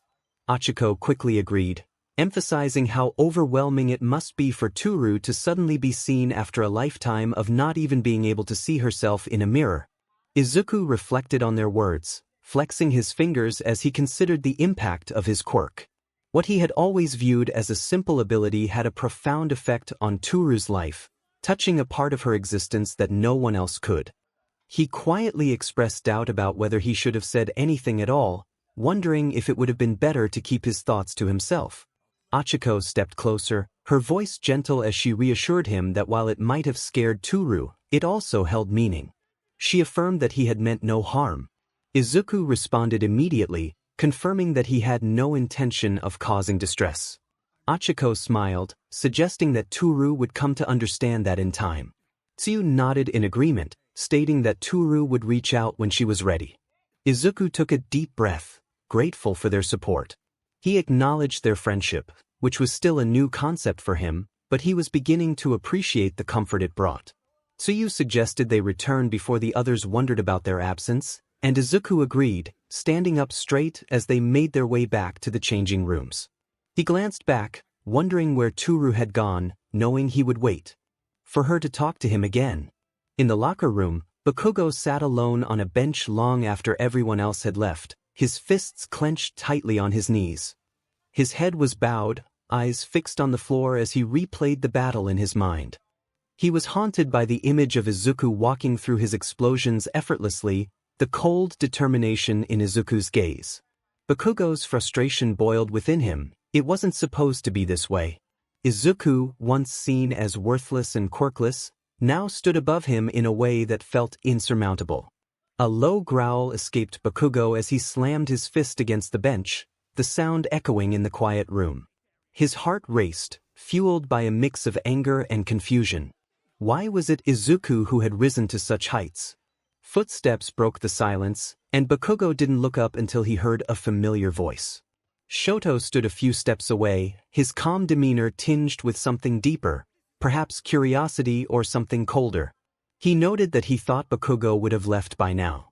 Bakugo remained silent, his hands still clenched. Shoto observed him intently, mentioning that he had watched the fight between Bakugo and Izuku. This remark finally drew Bakugo's attention, his expression a mix of anger and twisted pride. He snapped at Shoto, demanding to know what he wanted. Shoto stood firm, arms crossed, and remarked that there seemed to be a history between Bakugo and Izuku. Bakugo's fists tightened further, his tension palpable. After a moment of silence, he muttered that Shoto didn't understand anything. Shoto continued, noting that Bakugo hadn't just been fighting to win, he had wanted to prove something or perhaps destroy something. His steady gaze held a quiet focus as he pointed out that Izuku hadn't seemed interested in either. Bakugo's laugh was rough and broken, revealing his inner turmoil. He spat out his frustration, expressing how Izuku didn't even need to try anymore. The last word cracked in his throat, and he hated himself for showing weakness. Shoto stepped closer, lowering his arms and maintaining his calm tone. He inquired about what had happened between Bakugo and Izuku. For a long moment, Bakugo remained silent, staring at the floor as memories he wished to forget replayed in his mind. Finally, he spoke, his voice raw as he recounted their history. He described how Izuku had always been there, looking up to him despite being quirkless. Bakugo's hands trembled as he recalled how he had belittled Izuku, yet he never gave up. He let out a shaky breath, revealing his inner conflict. Bakugo had thought that his treatment of Izuku meant he was superior, but now he questioned everything. Stronger? Shoto's expression remained unchanged, but he chose not to interrupt. Bakugo's head lowered, as if the weight of his thoughts was too much to bear. He felt as though Shoto was looking down on him, making him feel insignificant. Shoto quietly asked if Bakugo thought Midoriya viewed him that way. Bakugo grimaced, insisting that Shoto had seen what happened. He had given everything he had, yet Midoriya had simply walked through it as if it were nothing. His voice turned bitter as he repeated that it hadn't mattered. Shoto remained silent for a moment before acknowledging the difficulty of Bakugo's situation. Bakugo's eyes widened with intensity as he questioned Shoto's use of the word difficult. Shoto remained unfazed, explaining that Bakugo had built himself on being the best, but now he faced someone even stronger, a challenge not everyone could handle. Bakugo let out a rough laugh, almost a snarl, and asked if Shoto was there to rub it in. Shoto shook his head, clarifying that he simply wanted to see the situation for himself to understand it better. There was a calm honesty in his voice that Bakugo couldn't ignore. Shoto added that he wanted to know how much further he needed to go. Bakugo stared at him for a moment before snorting and looking away, acknowledging that 𝗧𝗪 was in a similar position. 𝗧𝗪 advised Bakugo to decide what he would do next, stay angry or figure out how to catch up. Slowly, Bakugo's fists unclenched, and his breathing became quieter. He remained silent, and 𝗧𝗪 didn't press him further. After a few seconds, 𝗧𝗪 turned and walked toward the exit, saying he would see Bakugo later. Bakugo sat there a little longer, staring at his hands. His mind was no longer spiraling but moving in a new direction, one whose destination he did not yet know. The next morning was unusually quiet as Izuku walked toward 𝗧𝗵𝗃𝗲's main gates, hands in his pockets and bag slung over his shoulder. Nothing seemed different until he noticed a crowd of reporters gathered outside the entrance. It wasn't just a few, there were full camera crews, microphones, notebooks, and even drones hovering above to capture the scene. He slowed his steps as the sea of adults turned their attention toward him, as if he had stepped into a spotlight. One reporter called out, identifying him. In an instant, they surrounded him, microphones moved forward, cameras flashing, and questions flying from every direction.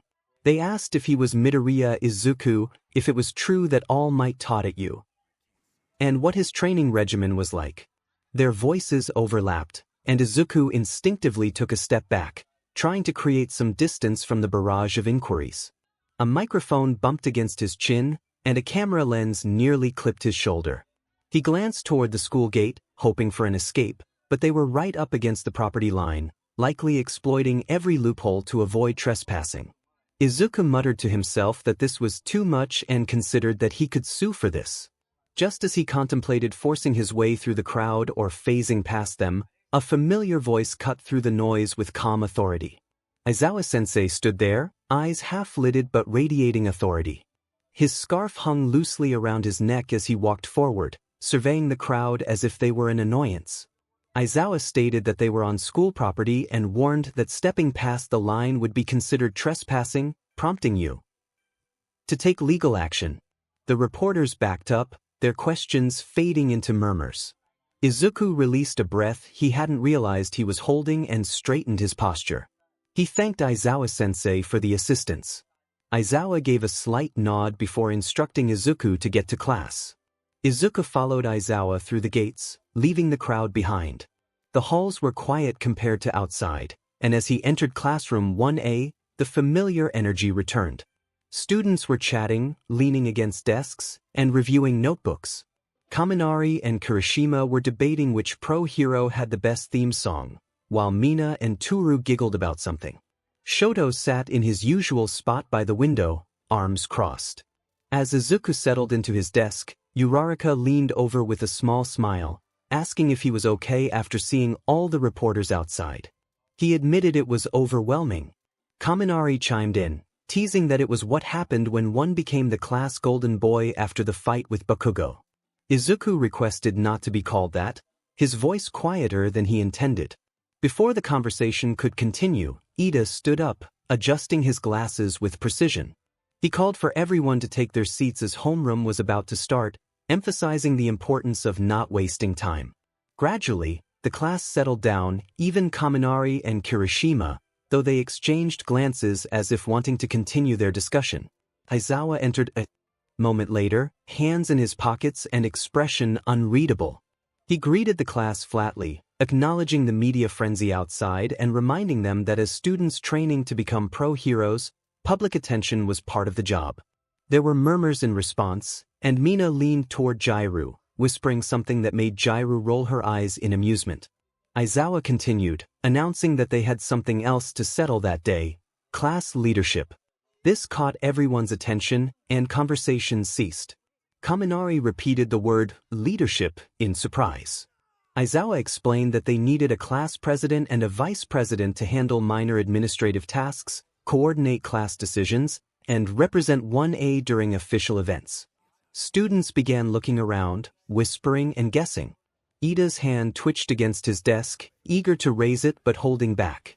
Aizawa instructed them to write down one name for president and one for vice president, reminding them not to vote for themselves. Once completed, they were to pass the papers forward. Sheets of paper were distributed, and Izuku stared at his for a moment, tapping his pencil against the desk.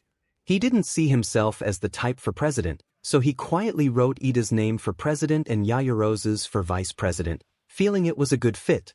When everyone finished, the papers were collected and handed to Aizawa-sensei. He tallied the votes without changing his expression, flipping through the slips of paper until he reached the last one. The results were in, and he announced that Midoriya had been elected class president. For a moment, Midoriya was frozen in surprise. Around him, the class erupted with reactions. Kaminari expressed disbelief, while Mina remarked that she hadn't expected this outcome. Uraraka clapped her hands lightly, congratulating Midoriya, and even Shoto offered a quiet nod from his seat.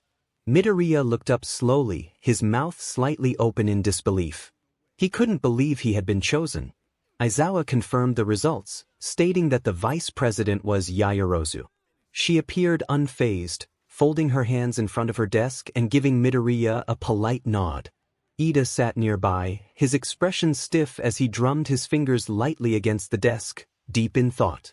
Aizawa continued, reminding Midoriya and Yaoyorozu to take their new positions seriously, as they would be expected to handle additional responsibilities. Midoriya swallowed hard and stood up slowly, feeling the weight of everyone's attention on him. It was a strange feeling to be the focus of admiration for something other than a battle. He spoke quietly, expressing his surprise and determination to do his best, thanking his classmates for their support. The class clapped, some more enthusiastically than others, with Kaminari giving a thumbs up and Kirishima grinning widely. Even Tokoyami offered a small approving glance. As Midoriya sat back down, Ida leaned toward him, congratulating him with a composed demeanor. He expressed confidence that Midoriya would make an excellent class president. Midoriya thanked him, scratching the back of his head. Aizawa moved on to the lesson plan, but the atmosphere in the room felt different, charged with new energy. After homeroom, Midoriya found himself walking beside Ida in the hallway, the quiet steps echoing as they headed toward the cafeteria. Midoriya remarked that it still felt strange to be class president instead of Ida, who had always been serious about class rules and maintaining order. Ida acknowledged this but emphasized that leadership was also about earning the trust of peers, which their classmates evidently had in Midoriya. Before Midoriya could respond, an alarm blared through the hallway, and red lights began flashing along the walls. The steady wail of the siren shattered the calm atmosphere, and students poured out of classrooms in a panic, voices shouting and feet rushing. Uraraka's voice broke through the chaos, asking what was happening. Ida's expression turned serious as he recognized the emergency security system, indicating that this was no minor incident.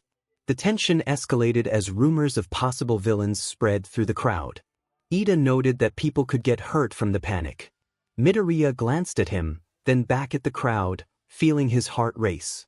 Without thinking, he took a deep breath and raised his voice, urging everyone to calm down, but his words were lost in the chaos. Frustrated, he activated his quirk, using his enhanced vision to see through the walls. He focused on the source of the disturbance and spotted reporters clustered near the front entrance, cameras and microphones in hand. Just as he was about to deactivate his quirk, he noticed a figure standing alone at the edge of the property, hands in pockets, seemingly unfazed by the chaos.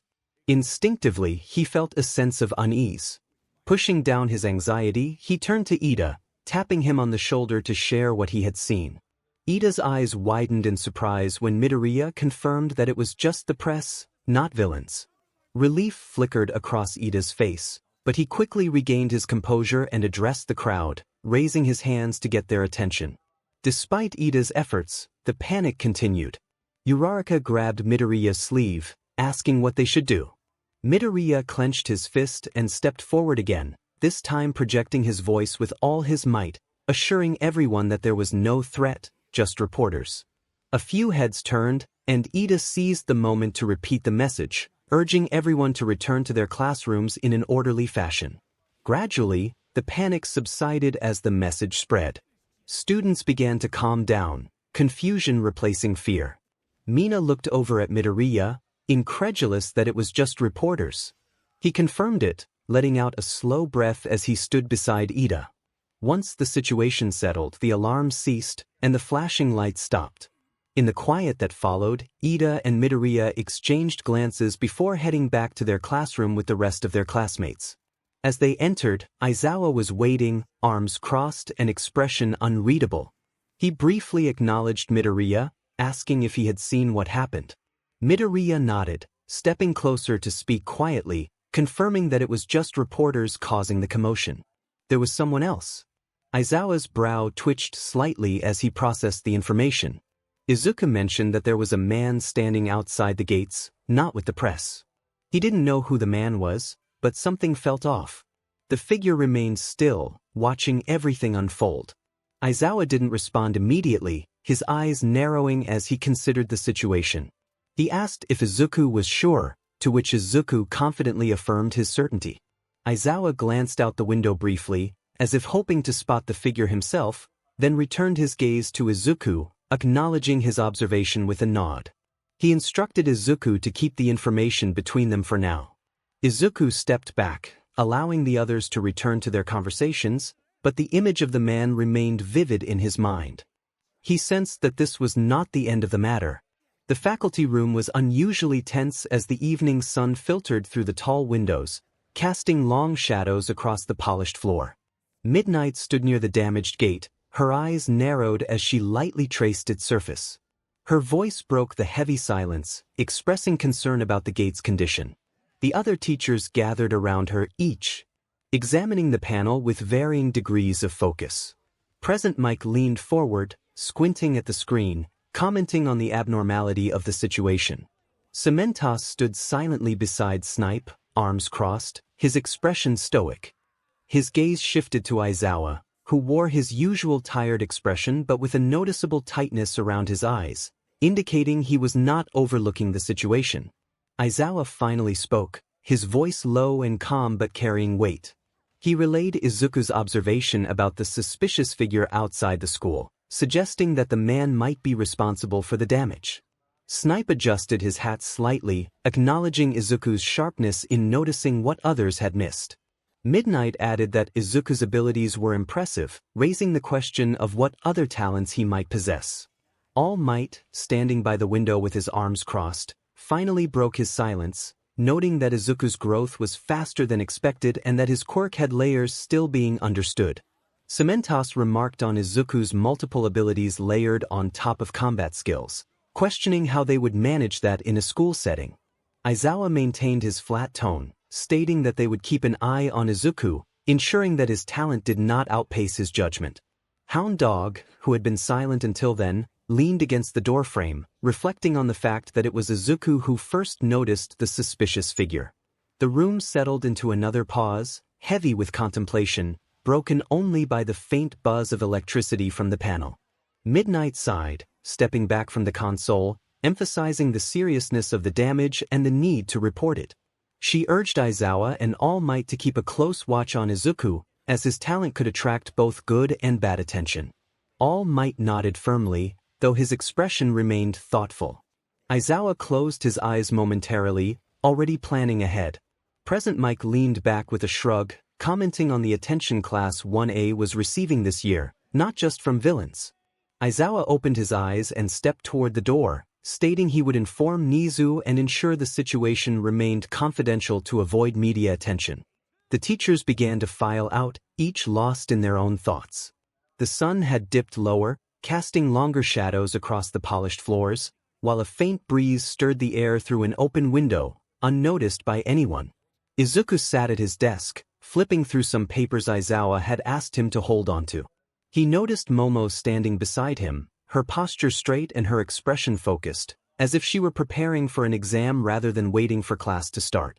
Her eyes scanned her notes with quiet intensity, and despite her calm demeanor, she radiated a sense of authority. Izuku tried not to stare but found himself looking a bit too long. Momo noticed, of course, and the moment her gaze flicked toward him, he quickly averted his eyes, feeling heat rise in his face. Clearing his throat, he leaned back in his chair, searching for the right words before the silence stretched too long. He wanted to ask how she was handling the vice president role, noting that she seemed more diligent than he was, and it felt like she was managing the responsibilities better than he was. Her expression softened slightly as she turned to him, explaining that she was accustomed to organizational duties from her middle school days. She had often taken on leadership roles, ensuring everything was in order, so this responsibility felt familiar to her. Izuku scratched the back of his head, trying to hide his embarrassment as he acknowledged her point. He remarked that she fit the role perfectly, always seeming composed and reliable, as if she knew what needed to be done before anyone else. Momo tilted her head, studying him in return. She pointed out that he had handled himself better than she expected, initially thinking he might hesitate or defer to others. However, he had stepped up, taking things seriously, earning the respect of their classmates. Izuku laughed nervously, rubbing the back of his neck and admitting that he had spent the night researching what class presidents do. Momo's brows furrowed slightly as she asked for clarification, her tone curious. He waved his hands quickly, panicking at having revealed too much, insisting it was nothing significant, just a bit of extra studying. Her lips curved into a faint smile, but her eyes remained sharp, indicating she was still assessing the situation. Momo noticed that Izuku had stayed up late researching, and he froze, realizing she had seen right through him. He admitted that while he might not have spent the entire night on it, he had indeed put in a lot of effort. He felt a responsibility to live up to the votes he received, unsure of why everyone had chosen him in the first place. Momo's expression softened as she considered her words carefully. She reassured him that caring about the role was not something to be ashamed of, it was a sign of his dedication. His diligence, she noted, was what made him suitable for the position, as he genuinely wanted to do right by everyone. Izuku rubbed his temple and sighed, expressing his feelings of inadequacy. He felt like he was merely stumbling through his responsibilities, hoping no one would notice. He had expected others, like Iida or Yaoyorozu, to be the obvious choices for leadership. Momo, however, insisted that he underestimated himself. She believed that others saw qualities in him that he did not recognize in himself. Leadership, she explained, was not just about organization, it was about heart. His commitment to protecting others and thinking of them before himself inspired trust among his peers. Izuku blinked in surprise at her straightforward compliment, feeling warmth in his chest and embarrassment on his face. He stammered, unsure of how to respond. Momo assured him that he didn't need to say anything in return. She encouraged him to continue doing what he was doing, emphasizing that it was more than enough. A comfortable silence settled between them, and Izuku shifted the papers on his desk to keep his hands busy. He then asked Momo what they could do differently as president and vice president, wondering if there was anything she wanted to improve or any ways they could work better together. Momo thoughtfully placed a finger against her chin and suggested that coordination was key. They needed to ensure everyone was aware of their responsibilities during class activities. If someone felt left out or was struggling, they needed to act quickly. Leadership was not just about leading from the front, it was also about paying attention to the details behind the scenes. Izuku nodded, acknowledging her insight.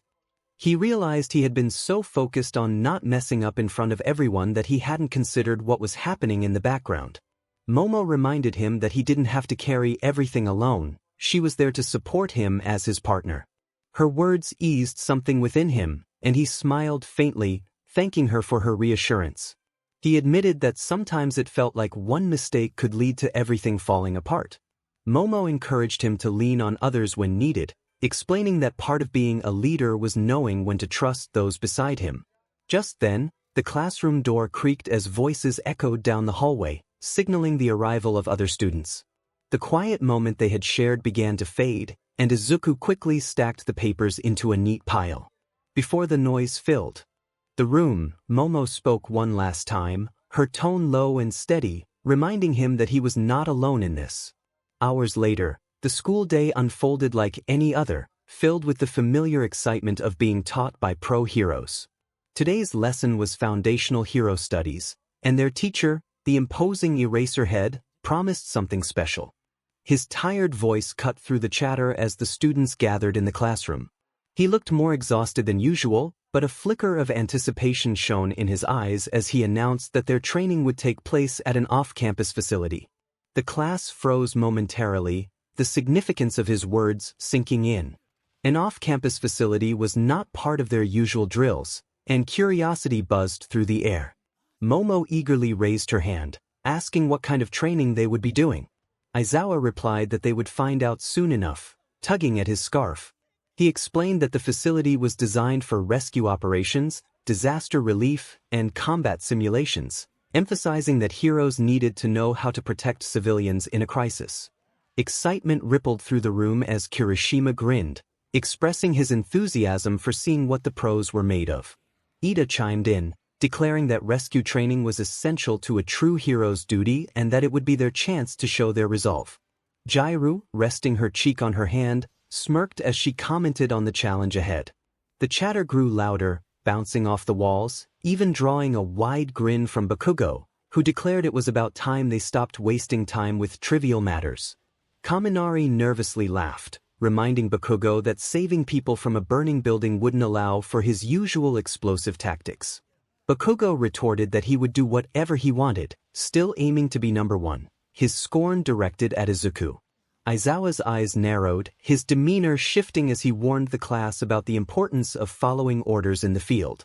The room quickly quieted, though the anticipation remained palpable.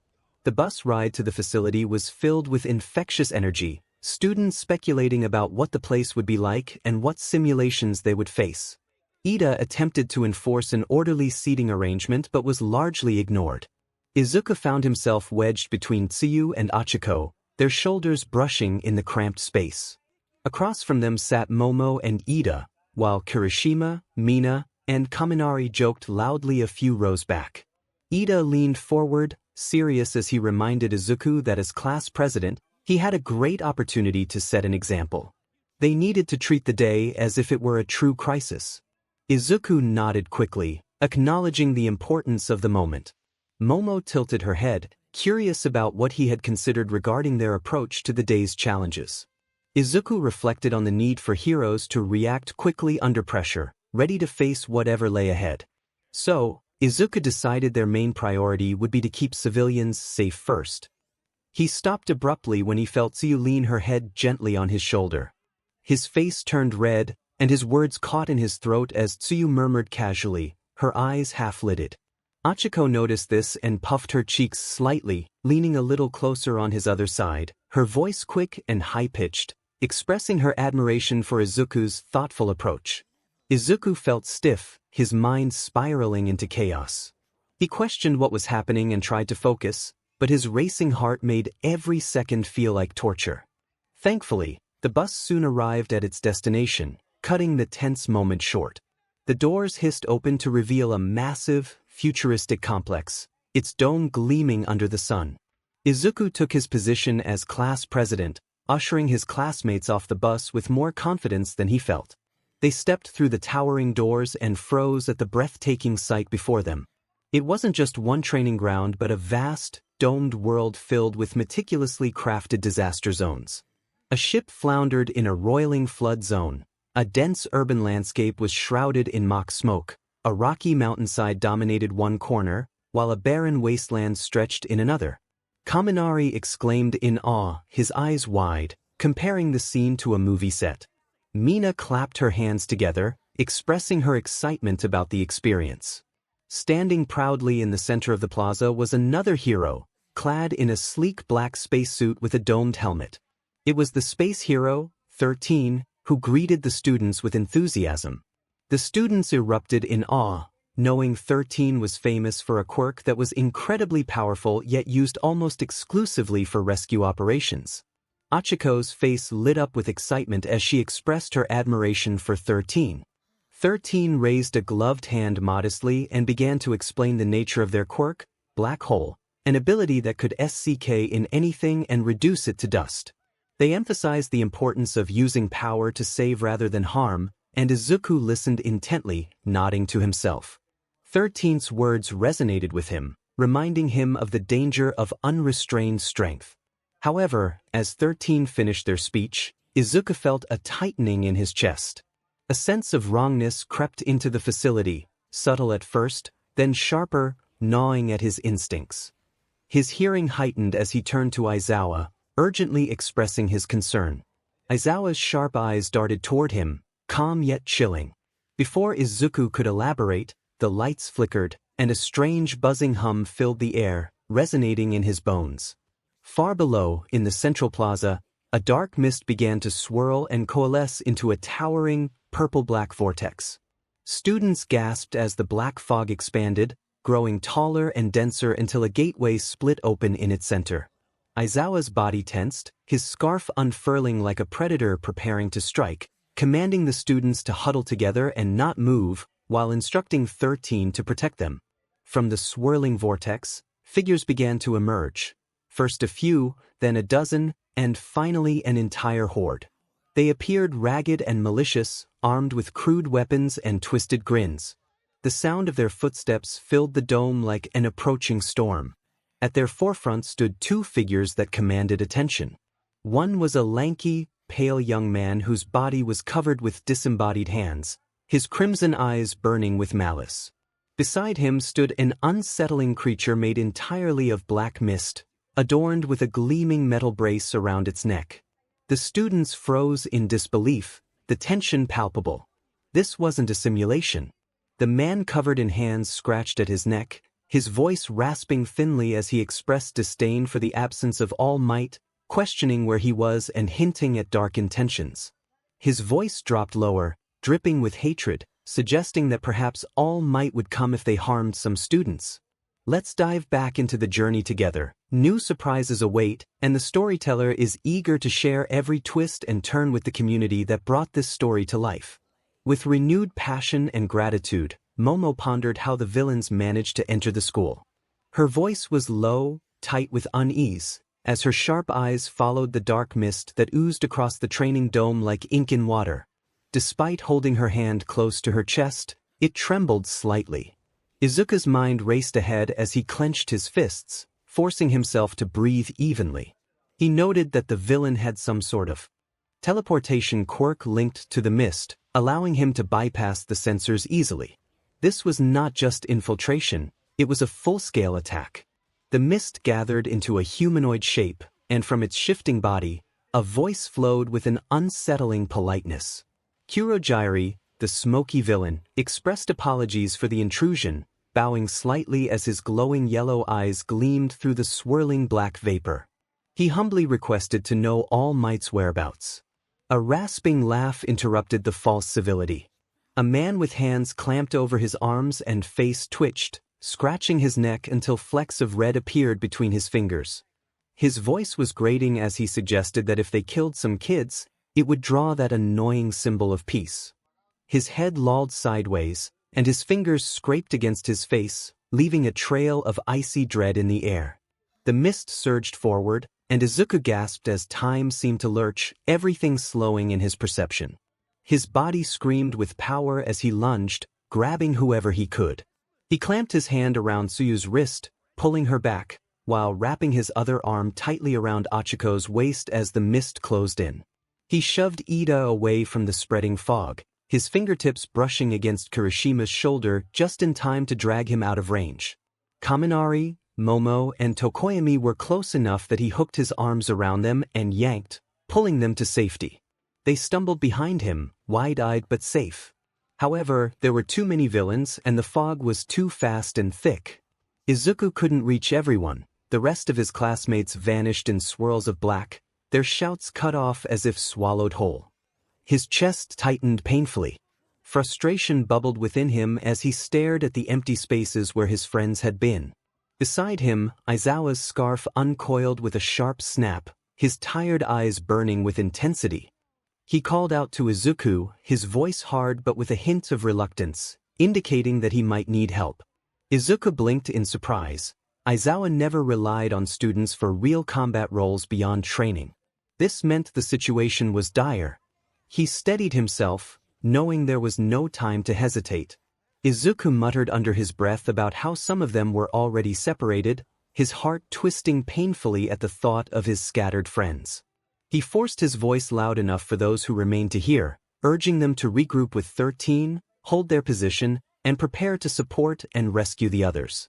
He emphasized the importance of working in pairs, reminding them that even low-class villains were still dangerous. Ida snapped back in agreement, his voice breaking slightly but his spine stiff as he rallied Momo, Tokoyami, Kaminari, and Tsuyu to 13th's side. Izuku activated his telescopic and microscopic vision, locking onto the plaza where the remaining figures lingered. The villains fanned out in a half-circle, their snarls and jeers echoing across the artificial disaster zones. In the center stood a hulking beast, dark and muscular, its body warped into something that barely resembled a human. Its brain pulsed grotesquely through an exposed area, and it wore a beak-like mask. Izuku swallowed hard, his voice dropping low as he addressed Aizawa, noting that most of the villains were low-tier with sloppy movements and untrained killing intent. However, the hulking beast was different. It looked like a monster made in a lab, and it was the one they needed to worry about. Aizawa's scarf twisted and curled like a living serpent, but his eyes flicked toward Izuku, sharp and piercing. He asked about their chances, and Izuku felt his instincts scream danger as he stared at the Nomu. Its power radiated from it like standing at the edge of a storm, and even the villains kept their distance from it. It was a weapon, a monster built to kill. Despite the fear coursing through him, Izuku forced his voice steady. He acknowledged that if it was just him and Aizawa, he wasn't sure they could win. If that creature was what he thought it was, they would be fighting for survival, not victory. However, if he could focus on the monster, he might be able to hold it off long enough for the others to regroup and escape. For a brief moment, Aizawa's lips twitched downward, then his scarf snapped taut, and his eyes narrowed at the horde of villains preparing to charge. They roared, their bloodlust shattering the still air, and the first battle began. Ida skidded to a halt near a collapsed pillar, his breathing sharp as he turned back toward the chaos. Momo, Tokoyami, Kaminari, and Tsuyu followed closely, rattled but steady enough to listen. 13 stood at their side, the sleek white suit gleaming faintly beneath the artificial lights of the training dome. Momo broke the silence, her eyes flicking anxiously toward the fog and the roaring figures of the villains. She hesitated, torn between her heart and the logic she knew she should follow. Ida squared his shoulders, adjusting his glasses even as his jaw trembled faintly. He firmly stated that as much as he hated the decision, Midoriya was their strongest classmate and their class president. Alongside Aizawa-sensei, they were their best bet in this battle. If they stayed, they would only weigh their friends down. Ida's eyes flicked to the group, hardening with quiet conviction. He suggested they try to help the others who had scattered. If they regrouped quickly, it would allow Midoriya and their teacher to fight without worrying about them. Ida received an alert on his phone, which he checked before turning to Momo, who also looked at her phone. They exchanged a nod, and Momo drew in a slow breath, her lips tightening as her mind whirred. She had already been drafting possibilities in her head, contingencies and escape routes, even before Ida spoke. She quietly stated that they would need to split up, her confidence evident as she stood straighter than her age would suggest. She continued, saying they should not go far but work in teams of 2 to cover more ground. They would move cautiously, regrouping after 10 minutes or at the first sign of danger. The goal was not to fight but to bring their classmates together. 13 shifted slightly, the black void of their helmet tilting as though appraising them. For a moment, the pro-hero said nothing, only listening to the crisp clarity of their students. Then finally, 13 let out a low, impressed exhale through the suit's voice modulator, acknowledging their sharpness in strategizing so quickly in a crisis. However, 13 warned them to be careful, respecting their resolve but cautioning against getting into trouble. Tokoyami's shadow stirred at his feet, dark shadow stretching tall in the dimmed light. He declared that it was decided they would act in pairs to search and regroup. Ida pointed toward the collapsed urban zone, where mist still clung like a predator's breath. He instructed Kaminari and Tokoyami to head east while he and Tsuyu would circle north. Momo would stay near 13 to anchor them if something went wrong. Kaminari scratched the back of his head, sparks popping nervously along his hair. He admitted he hated the situation but resolved to do his best. Tsuyu, her gaze steady despite her anxious hands, urged Ida to hurry, emphasizing that they didn't have time to waste if Midoriya and Aizawa-sensei were stalling the villains. Ida's legs whirred with energy as he prepared to dash. He glanced once more toward where Izuku stood, bracing against the tide of villains. A pang of guilt struck his chest, leaving his president and friend behind, but he forced it down. Izuku wasn't someone who fell easily. If anyone could buy them time, it was him.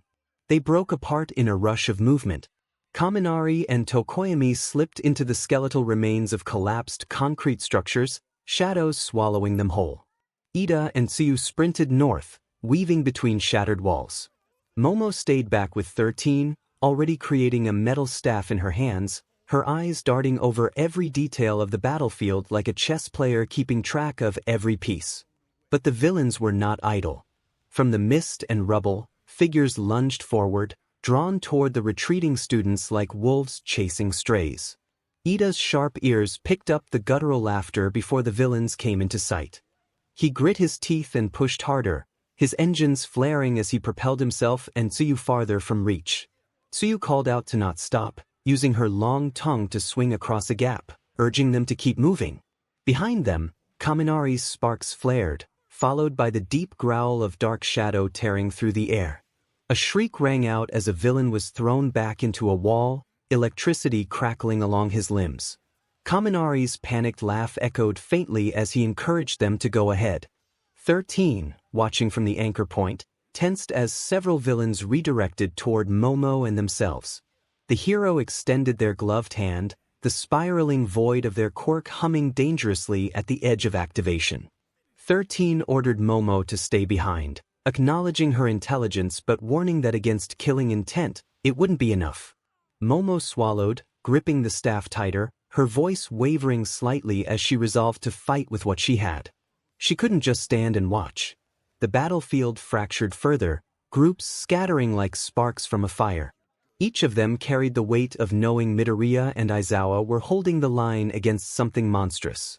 And though fear tugged at them, none slowed because they knew if they failed here, their friends at the center of the storm would be facing danger alone.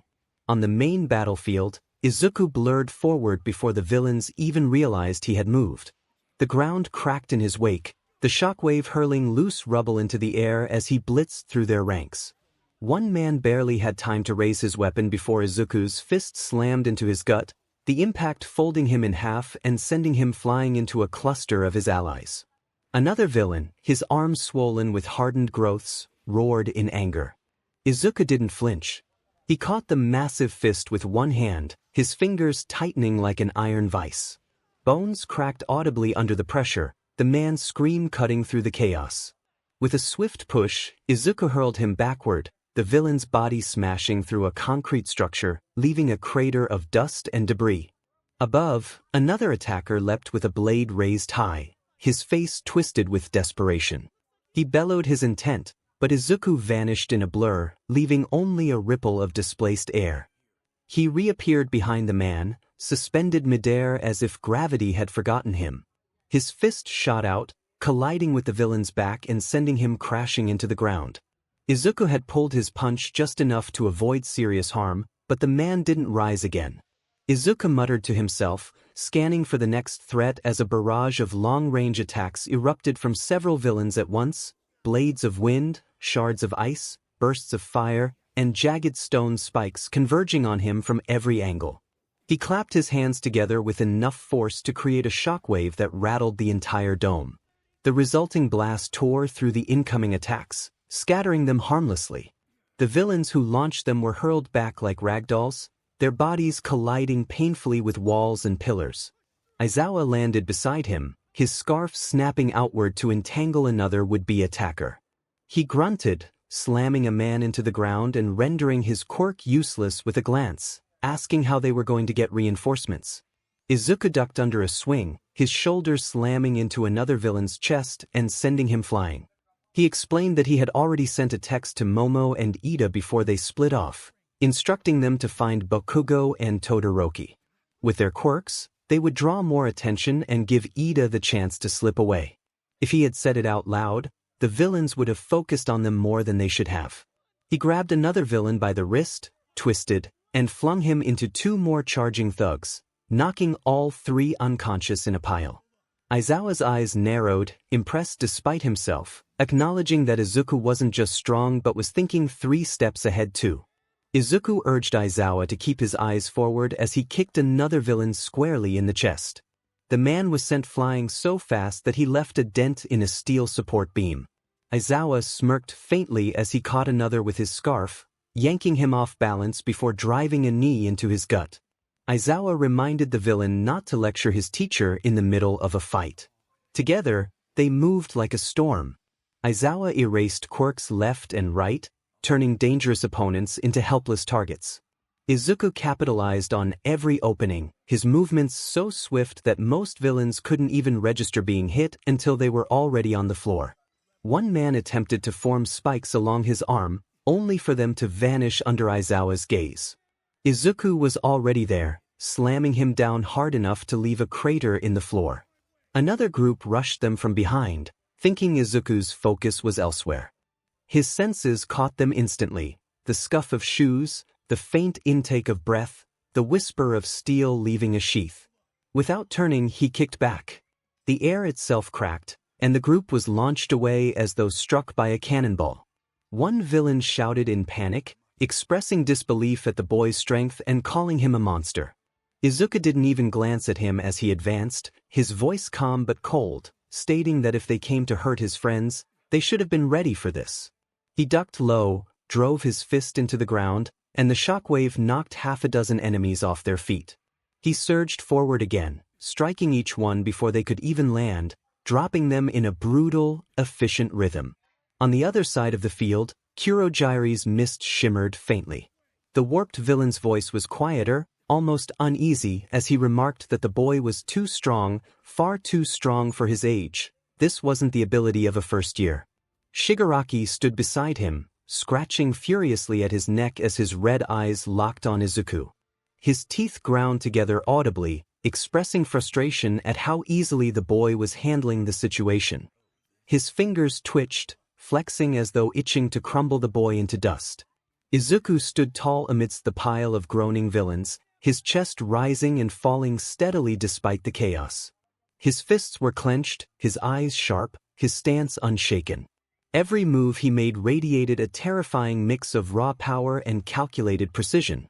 For all his lack of formal combat experience, the sheer synergy of his strength, speed, near invulnerability, and heightened senses made him untouchable. Against these small-time villains, he was less a boy and more a force of nature. Aizawa landed beside him again, flicking away BLD from a downed opponent. He noted quietly that Izuku was holding back. Izuku nodded, his gaze still locked on the misty silhouette of Kurojire and the figure beside him. He acknowledged that if he didn't hold back, these guys would be nothing but smears on the wall and floor. The villains groaned and crawled, fear spreading like wildfire among the survivors.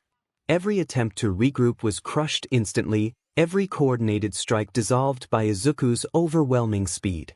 For the first time since entering, many of them began to hesitate, their bravado withering in the face of someone they could neither touch nor outrun. And above the noise of battle, Kurojire's voice carried a grim note, warning that if this continued, even small fries would not matter. He was carving through them like nothing. Shigaraki's nails scraped against his neck harder, flakes of skin peeling beneath his obsessive scratching. His grin twisted unervingly as he decided to let the boy have his fun, pondering how long that confidence would last. The group broke apart under the chaos, each pair rushing toward their assigned directions. The sound of destruction echoed through the facility as villains poured in from every corner. Ida's engines roared as he led Momo through the shifting battlefield, his sharp eyes scanning for any trace of Bakugo and Todoroki. Momo kept close, her expression composed despite the frantic pace. She emphasized the need to remain cautious, materializing a metal staff from her arm to fend off an attacker who lunged from the shadows. The staff connected with a sharp crack, sending the villain sprawling.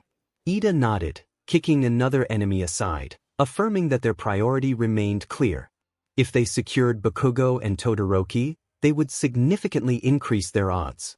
With their firepower, the villain's focus would turn toward them, leaving Ida a window to escape and summon reinforcements. Momo parried another strike with her staff, the sparks lighting up her determined face, confirming that it was exactly as Midoriya planned. Elsewhere, Kaminari, Tokoyami, 𝗬𝗵𝗃𝗁, and Kirishima found themselves pressed against waves of villains. Kaminari charged his quirk, electricity crackling around his arms as he threw his hand forward, sending a wave of electricity scattering 3 enemies at once. He urged his teammates not to let the villains box them in, feeling the strain of his power. Tokoyami's dark shadow erupted from his body, sweeping wide across the floor and slamming into 2 villains who had attempted to flank them. His sharp voice cut through the mayhem, advising Kaminari to conserve his energy, as they didn't know how many more waves were coming. 𝗬𝗵𝗃 confirmed she was already on it, her tongue whipping out to snatch a weapon from one enemy's grasp before flicking it aside. Her legs launched her forward in a burst of speed, her kick slamming into the man's chest with enough force to drop him instantly. 𝗬𝗃𝗁 floated debris into the air with a touch, sending it crashing into the villains who threatened to overwhelm Kirishima. She called out a warning, and Kirishima hardened his body just in time, his skin taking on its jagged, rock-like form. He charged into the fray with a grin, fists slamming against enemies who couldn't withstand his raw force. He expressed gratitude to Uraraka, urging them to keep pushing through. The group fought side by side, each student covering the other's weaknesses. They weren't flawless, but their teamwork was sharp enough to keep them alive. Meanwhile, Iida and Momo pressed deeper into the labyrinth of the facility. 2 more villains blocked their path, one wielding a spear, the other with arms elongated unnaturally like 𝗬𝗵𝗃𝗁. Iida's engines roared, and in a blur he charged forward, his armored legs slamming into the spear wielder's stomach. The man was sent flying backward, unconscious before he hit the wall. The 𝗬𝗵𝗃𝗁-armed villain lashed out, the tendrils snapping toward Momo. She shifted her staff into a shield in an instant, blocking the strikes with a clang. With her free hand, she materialized a flash grenade, tossing it onto the ground. The burst of light blinded the villain long enough for Iida to dash past and strike him down with a decisive kick. Iida's eyes sharpened as he skidded to a halt, spotting something ahead. The sound of explosions rattled the floor, and a familiar voice echoed, rough and filled with rage, as Bakugo declared his intent to take down the villains. Bakugo roared, palms detonating in rapid succession as he tore through a mob of villains, his sheer aggression shaking the battlefield. Todoroki stood beside him, one half of his body encased in frost, creating a battlefield of contrasts, ice walls and spikes cutting down every opponent in their path. Momo's eyes lit with relief at the sight of her friends fighting fiercely. Momo announced that they had found the others. Bakugo turned at the sound of Iida's engines, his furious expression softening slightly upon realizing who it was. He exclaimed that it had taken them long enough, frustrated by the endless stream of enemies. With a fierce determination, he hurled another explosion into the crowd, scattering them like leaves. Todoroki's calm voice followed, his breath visible in the frosted air as he noted that they had come prepared and asked for their plan. Iida stood tall, his tone firm as he explained that Midoriya had instructed them to regroup. Together, they would draw the enemy's focus, allowing him a chance to break away and summon reinforcements. Bakugo scoffed but couldn't help smirking, acknowledging the nerd's knack for thinking ahead. Momo stepped forward, materializing a bow and firing an arrow that struck a villain attempting to flank Bakugo. She urged everyone to move quickly, as the longer they stayed, the more enemies would arrive. Without hesitation, the 4 surged into coordinated battle. Bakugo blasted forward, explosions ripping through enemy ranks, his aggression overwhelming anyone foolish enough to stand in his way. Todoroki unleashed a torrent of ice, freezing the ground and locking several villains in place. Iida used his speed to cut down stragglers, while Momo supported them with well-timed weapons and barriers. The battlefield transformed into a storm of ice and explosions, their combined force so overwhelming that even seasoned villains faltered. Bakugo laughed maniacally as he sent an enemy flying, reveling in the chaos. Todoroki glanced at Iida mid-battle, urging him to go while they kept the enemies occupied. Iida hesitated only for a moment before nodding and stating that he was leaving it in their hands. His engines roared to life, and in a blur of motion, he shot away from the battlefield, his path clear thanks to the chaos his classmates unleashed. Behind him, Momo, Bakugo, and Todoroki stood their ground, their combined might holding back the endless waves. Elsewhere, Kaminari's lightning tore through another group, while Tokoyami's dark shadow shielded the others from harm. Tsuyu's tongue lashed out, pulling Ochako from danger just as Kirishima barreled through an opponent with hardened fists. Each group of students fought with everything they had, their determination blazing despite the overwhelming odds. As Ida's form blurred further into the distance, a flicker of hope began to form among them. Reinforcements would come, they just had to hold on. Back at the main battlefield, the air shook as the Nomu landed where Aizawa had been standing just moments before, the ground exploding beneath its weight. Izuku had pulled him clear in a blur, dust, and shards of concrete flying past as the shockwave rattled the entire dome. Aizawa rolled to his feet, scarf whipping around him as he locked his eyes on Shigaraki and Kurogiri. Izuku stood between them and the monster, shoulders squared, eyes narrowing as the Nomu's massive frame hunched forward with unnatural twitching. Izuku declared that he would handle it without hesitation, his voice calm despite the chaos erupting around them. Aizawa grimaced, questioning if he was sure about this. Izuku glanced back with a faint grin, affirming his confidence and reminding Aizawa to stay safe. Before Aizawa could respond, the Nomu lunged with monstrous speed, its bulk cutting through the air faster than most pro heroes could track. But Izuku's senses flared instantly. In a flicker of motion he moved, gripping the creature's wrist mid-swing. The impact sent a gale across the field, wind blasting outward. The Nomu snarled, its eyes blank with primal fury as it threw its other fist forward. Izuku's free hand snapped up, catching the blow in his palm. The sheer force cracked the earth beneath his feet, rubble flying in every direction. Izuku tightened his grip and twisted, hurling the Nomu over his shoulder. The monster slammed into the ground with enough force to create a crater, but it bounced back up as if nothing had happened, its regeneration knitting together the damage instantly. Izuku darted forward, fists blurring as he unleashed a storm of blows into the creature's chest and ribs. Each punch landed like a cannon, echoing through the dome, driving the Nomu backward with every strike. But the beast didn't fall. Its body absorbed punishment that would have incapacitated normal villains. It roared and swung back with both arms, smashing down with tremendous force. Izuku crossed his arms to block, the impact shaking his bones, but he held firm. Dust blew out around them like an explosion. He skidded backward, boots grinding against broken concrete, but the damage barely scratched him. His skin tingled where the force landed, but he shrugged it off, eyes glowing faintly as he activated his X-ray vision. Through the Nomu's skin, he saw thick cords of muscle fiber twitching, pumping unnaturally fast, contracting in ways no normal body could. Its movements weren't random, they were calculated bursts of speed and strength. Izuku tracked them, predicting the direction of each strike as the monster lunged again. It tried to claw him across the chest. He sidestepped before the motion completed, driving an elbow into its jaw and following with a spinning back kick that sent it flying through 3 walls. Dust and metal fragments rained down, and the echo of destruction rang through the US. The Nomu burst from the rubble seconds later, flesh repairing itself where bones had snapped. It screeched and leaped again, faster this time. Izuku blurred to meet it, their fists colliding midair with a detonation that cracked glass and shattered lights across the dome. Shockwaves rippled outward, knocking villains and rubble alike into the walls. Izuku muttered under his breath, questioning why he had been scared of it before as he clashed with it again, his fists moving so fast they blurred. The Nomu landed a heavy blow against his ribs, forcing Izuku through the air and slamming him into a concrete pillar hard enough to break it in half. Debris rained down, burying him for a moment. The villains watching cheered, but their shouts died when Izuku emerged from the rubble almost unscathed, dust rolling off his shoulders.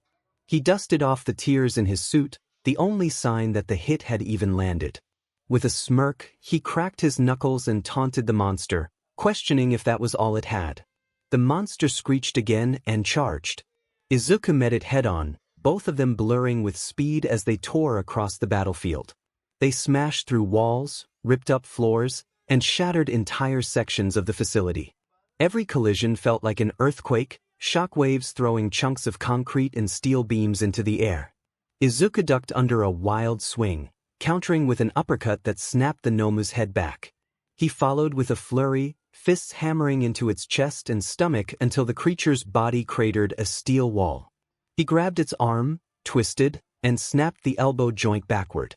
But even as he did, the bone mended instantly, the limb regenerating as if nothing had happened. Izuku narrowed his eyes, realizing the creature's capabilities. It had regeneration, enhanced strength, and enhanced speed. He clenched his fists, energy surging in his veins, determined to break it apart faster than it could heal. The 𝗵𝗄 lunged again, its claws swiping. Izuku ducked, shot upward, and smashed his shoulder into the monster's chest, launching it into the ceiling. Concrete rained down as the beast crashed back down. Before it could recover, Izuku was already there, his fist driving down into its gut with the force of a meteor. The ground split open beneath them, dust shooting skyward. Izuku, meanwhile, was locked in combat with Shigaraki and Kurogiri. His scarf lashed out, binding Shigaraki's arm just before the villain could reach for him with his decaying touch. Shigaraki growled, tugging violently, his nails digging into his own neck, insisting that Izuku move out of his way. Izuku shot back, eyes glowing red as he erased the villain's quirk.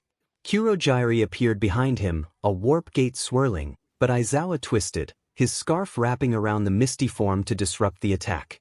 Every move was sharp, efficient, and deadly, though sweat already formed on his forehead from the strain of erasure. Behind them, Izuku and the 𝗵𝗄's battle raged like two titans tearing the dome apart. They traded blows that shattered support beams, ripped the floor into canyons, and sent shockwaves through the air with every clash. Izuku moved with precision now, his vision dissecting every twitch in the 𝗵𝗄's body, every muscle spasm that gave away its next strike. The monster swung wide, and Izuku ducked, countering with a knee to the gut, followed by a crushing right hook to the jaw that snapped the 𝗵𝗄's head sideways. The creature howled, its flesh repairing in seconds.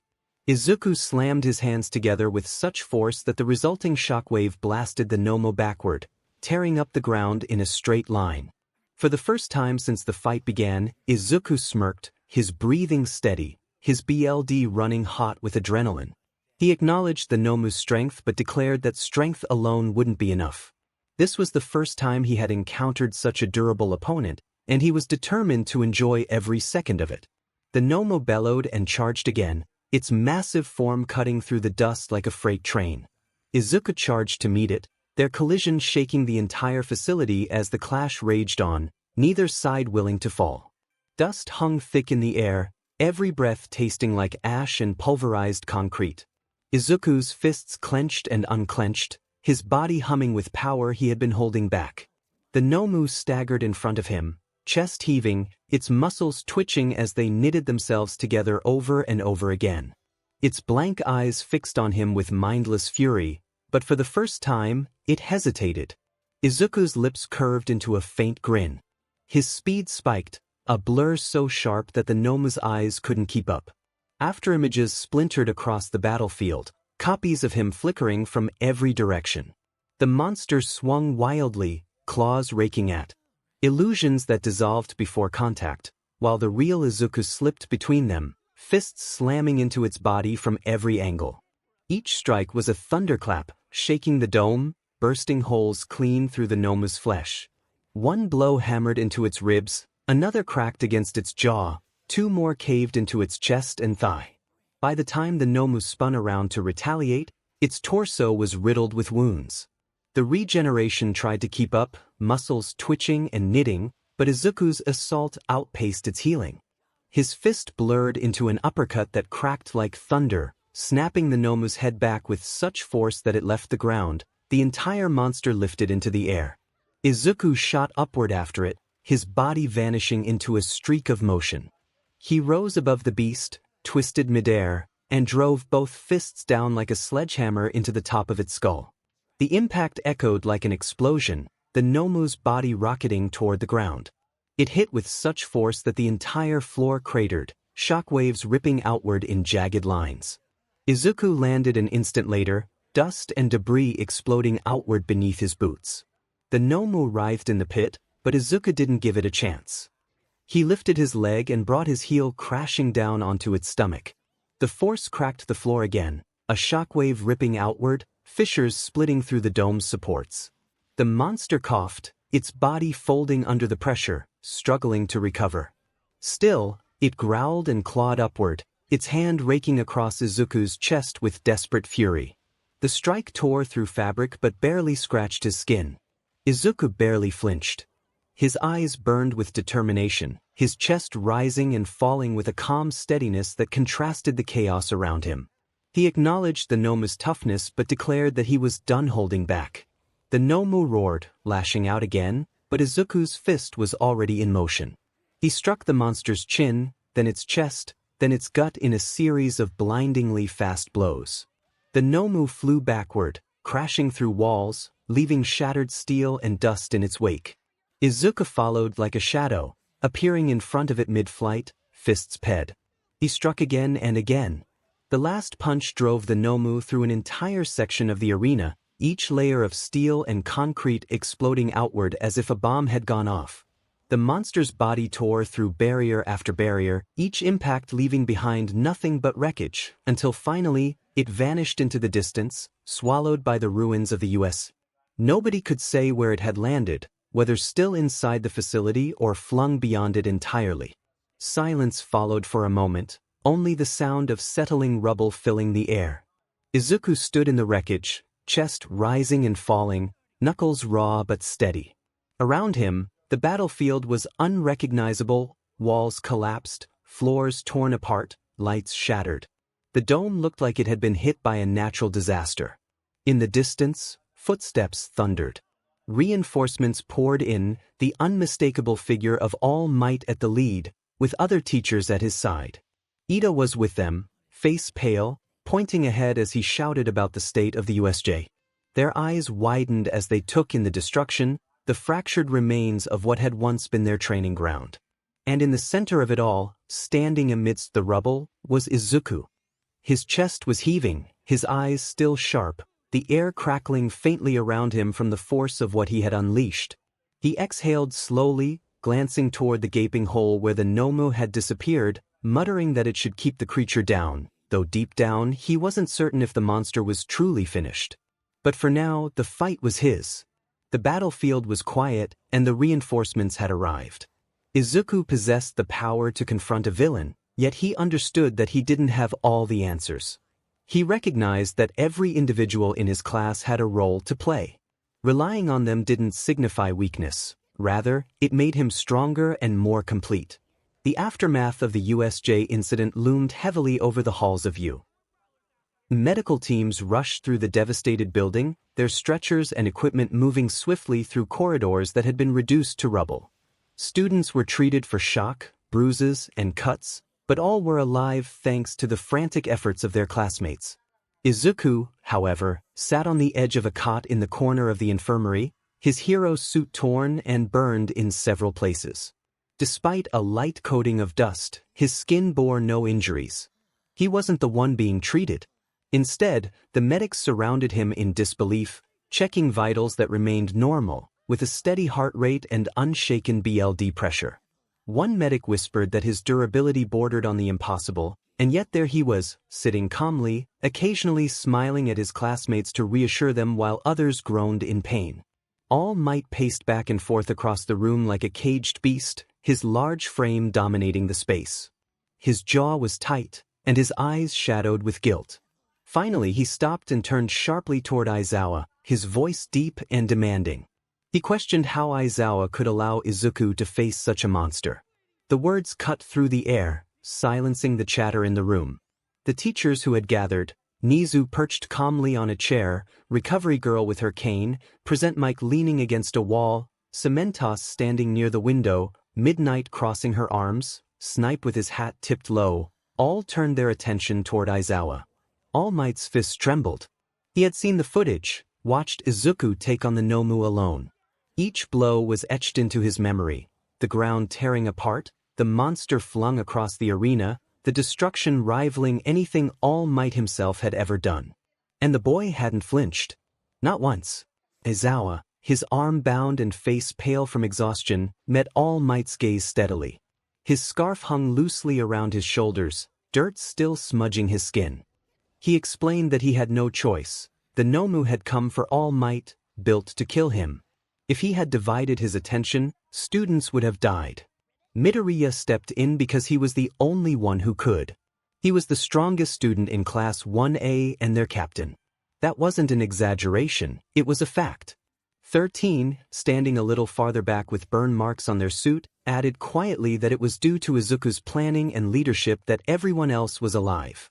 If he hadn't acted, if he hadn't given orders, they would have lost people. It was his strategy that got Ida out to contact the school in the first place. They were there because of him. All Might's jaw tightened further, but the word struck home. He remembered seeing the footage of Izuku directing his classmates calmly, even while villains swarmed around. The boy had moved with purpose, not recklessness. Present Mike broke the silence with a low whistle, scratching the back of his neck as he glanced at the ruined medical bay. He half-joked about whether the kid even needed reinforcements, prompting uneasy glances at Izuku, who simply lowered his head slightly, avoiding their eyes. On the screen in the corner, still playing on loop, the recording of the battle replayed. It showed the Nomu lunging, Izuku moving like a blur, fists crashing into flesh with earth-shaking force. Then came the final punch, an impact so powerful that it ripped through several layers of the USJ structure, sending the Nomu into the horizon, its body vanishing from sight. The room grew quiet again as everyone watched. Nizu folded his paws, his small frame unnervingly composed. His eyes glimmered with sharp intelligence, studying every detail of the recording.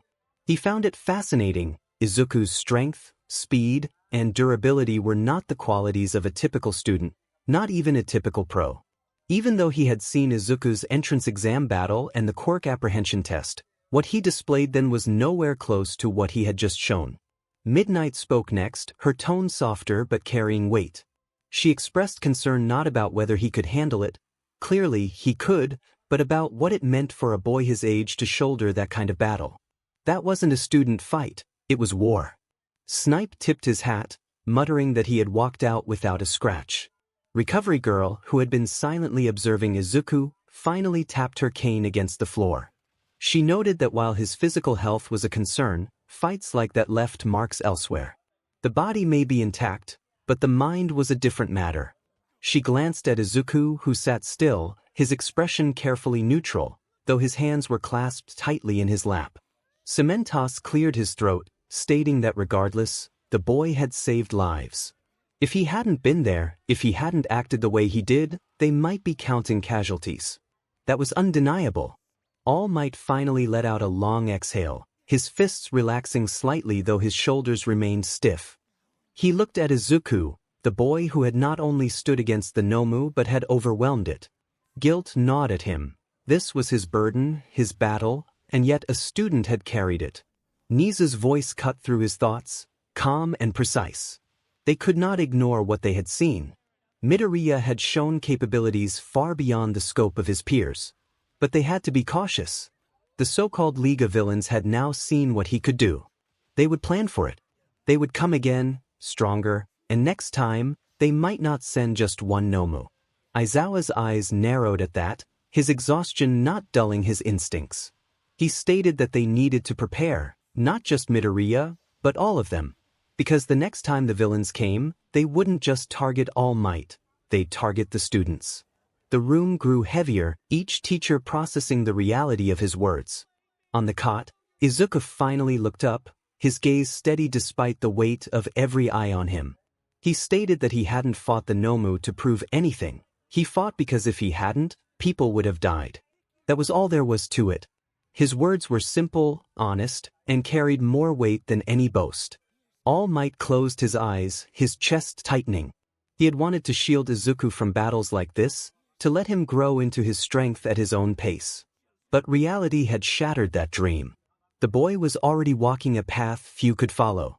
Silence hung in the room again, the weight of the incident pressing down on everyone. Outside, the ruins of the USJ still smoldered, and the aftermath of that battle lingered in the air. The teachers understood that this was only the beginning. Izuku felt a sense of boredom since all the testing had concluded. Physically he was fine, but mentally he was a mess. The USJ incident replayed in his mind, every strike, the sound of breaking concrete, the impact of the 𝗵𝗄 under his fists, and the fear in his classmates' voices as they scattered across the battlefield. No matter how much he reassured himself that it was over, he couldn't shake the feeling. His body bore no bruises, yet his mind wouldn't let him rest. He hoped everyone else was okay.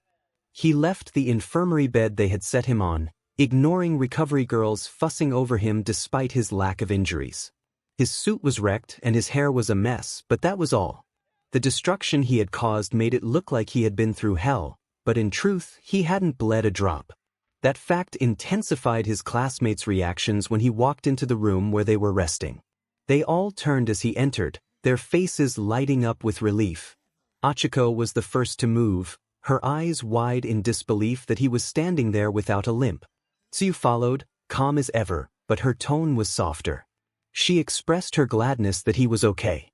Momo and Iida rose from their quiet conversation, looking more worn out than he had expected, while Kirishima, Kaminari, and Tokoyami looked equally stunned.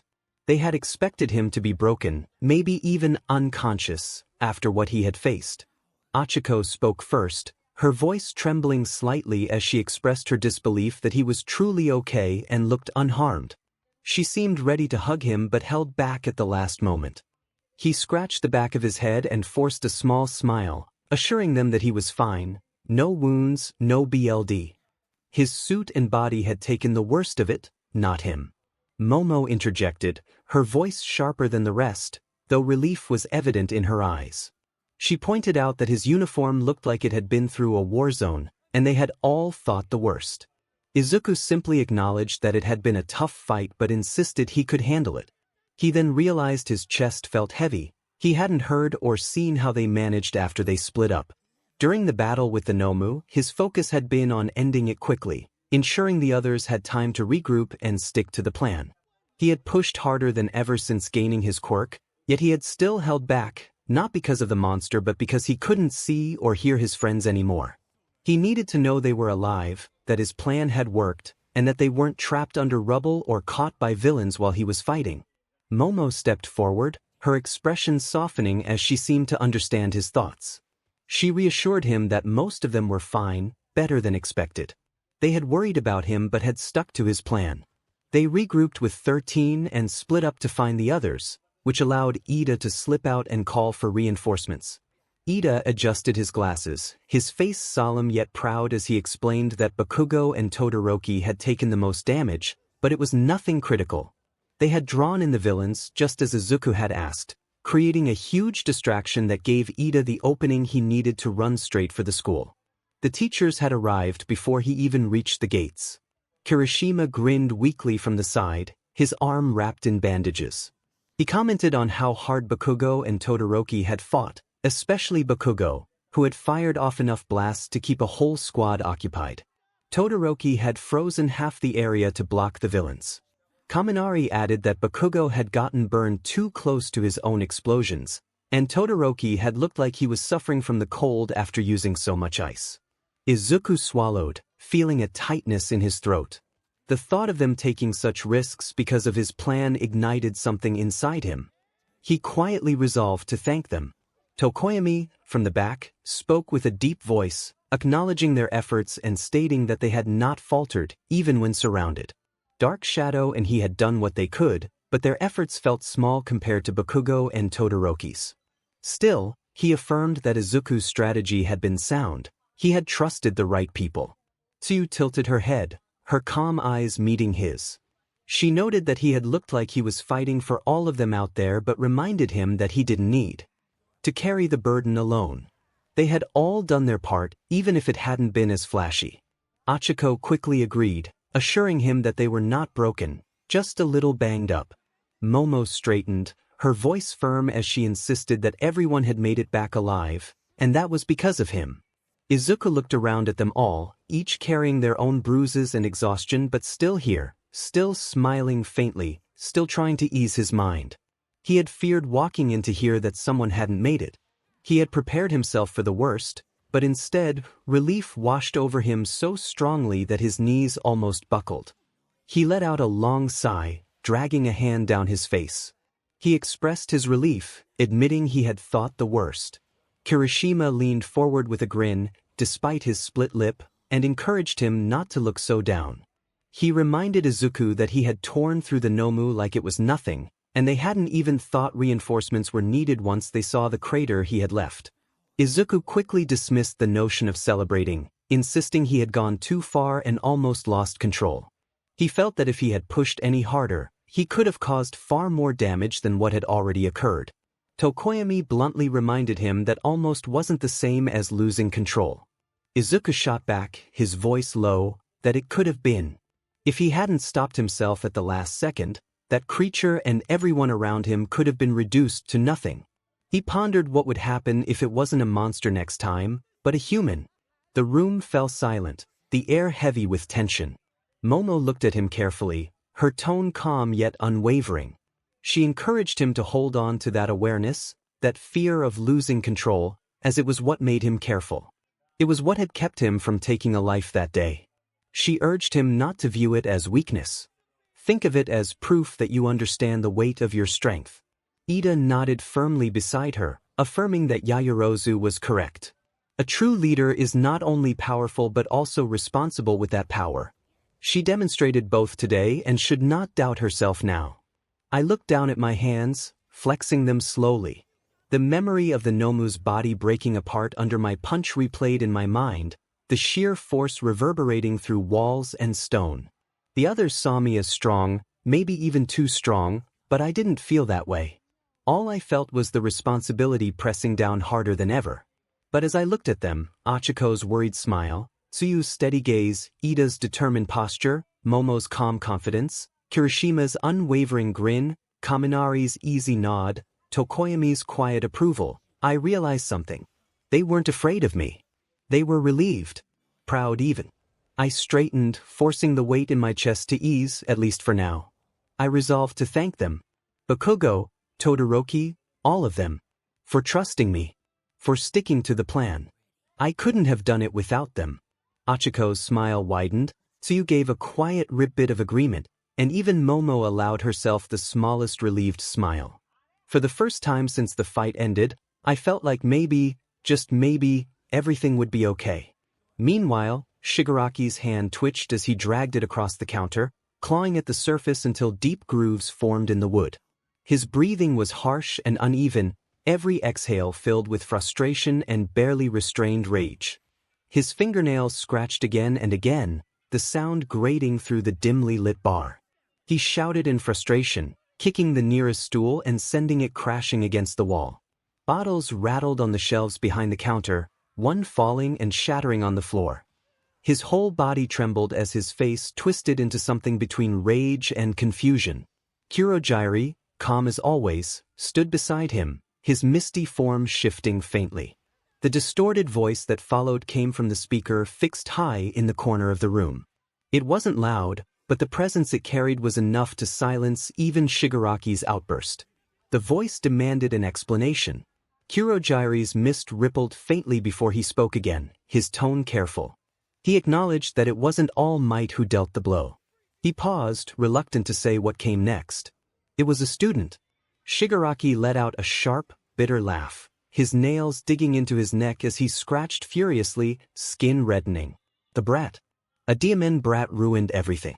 He expressed his frustration, recalling how the boy fought the Nomu like it was nothing. His voice cracked into an ugly shout, but he quickly bent over the bar counter, breathing and trembling. The boy looked like he was enjoying himself. The speaker's voice demanded a description of this student. Kurojirai's mist swirled as if steadying itself before speaking again. He described the boy with green, tousled hair, above-average height, freckles, and a lean athletic build. He was terrifying. He beat down most of the villains. Kurojirai recalled the chaos, the speed with which the boy moved. He clashed with the Noma head-on. The speaker pressed for confirmation.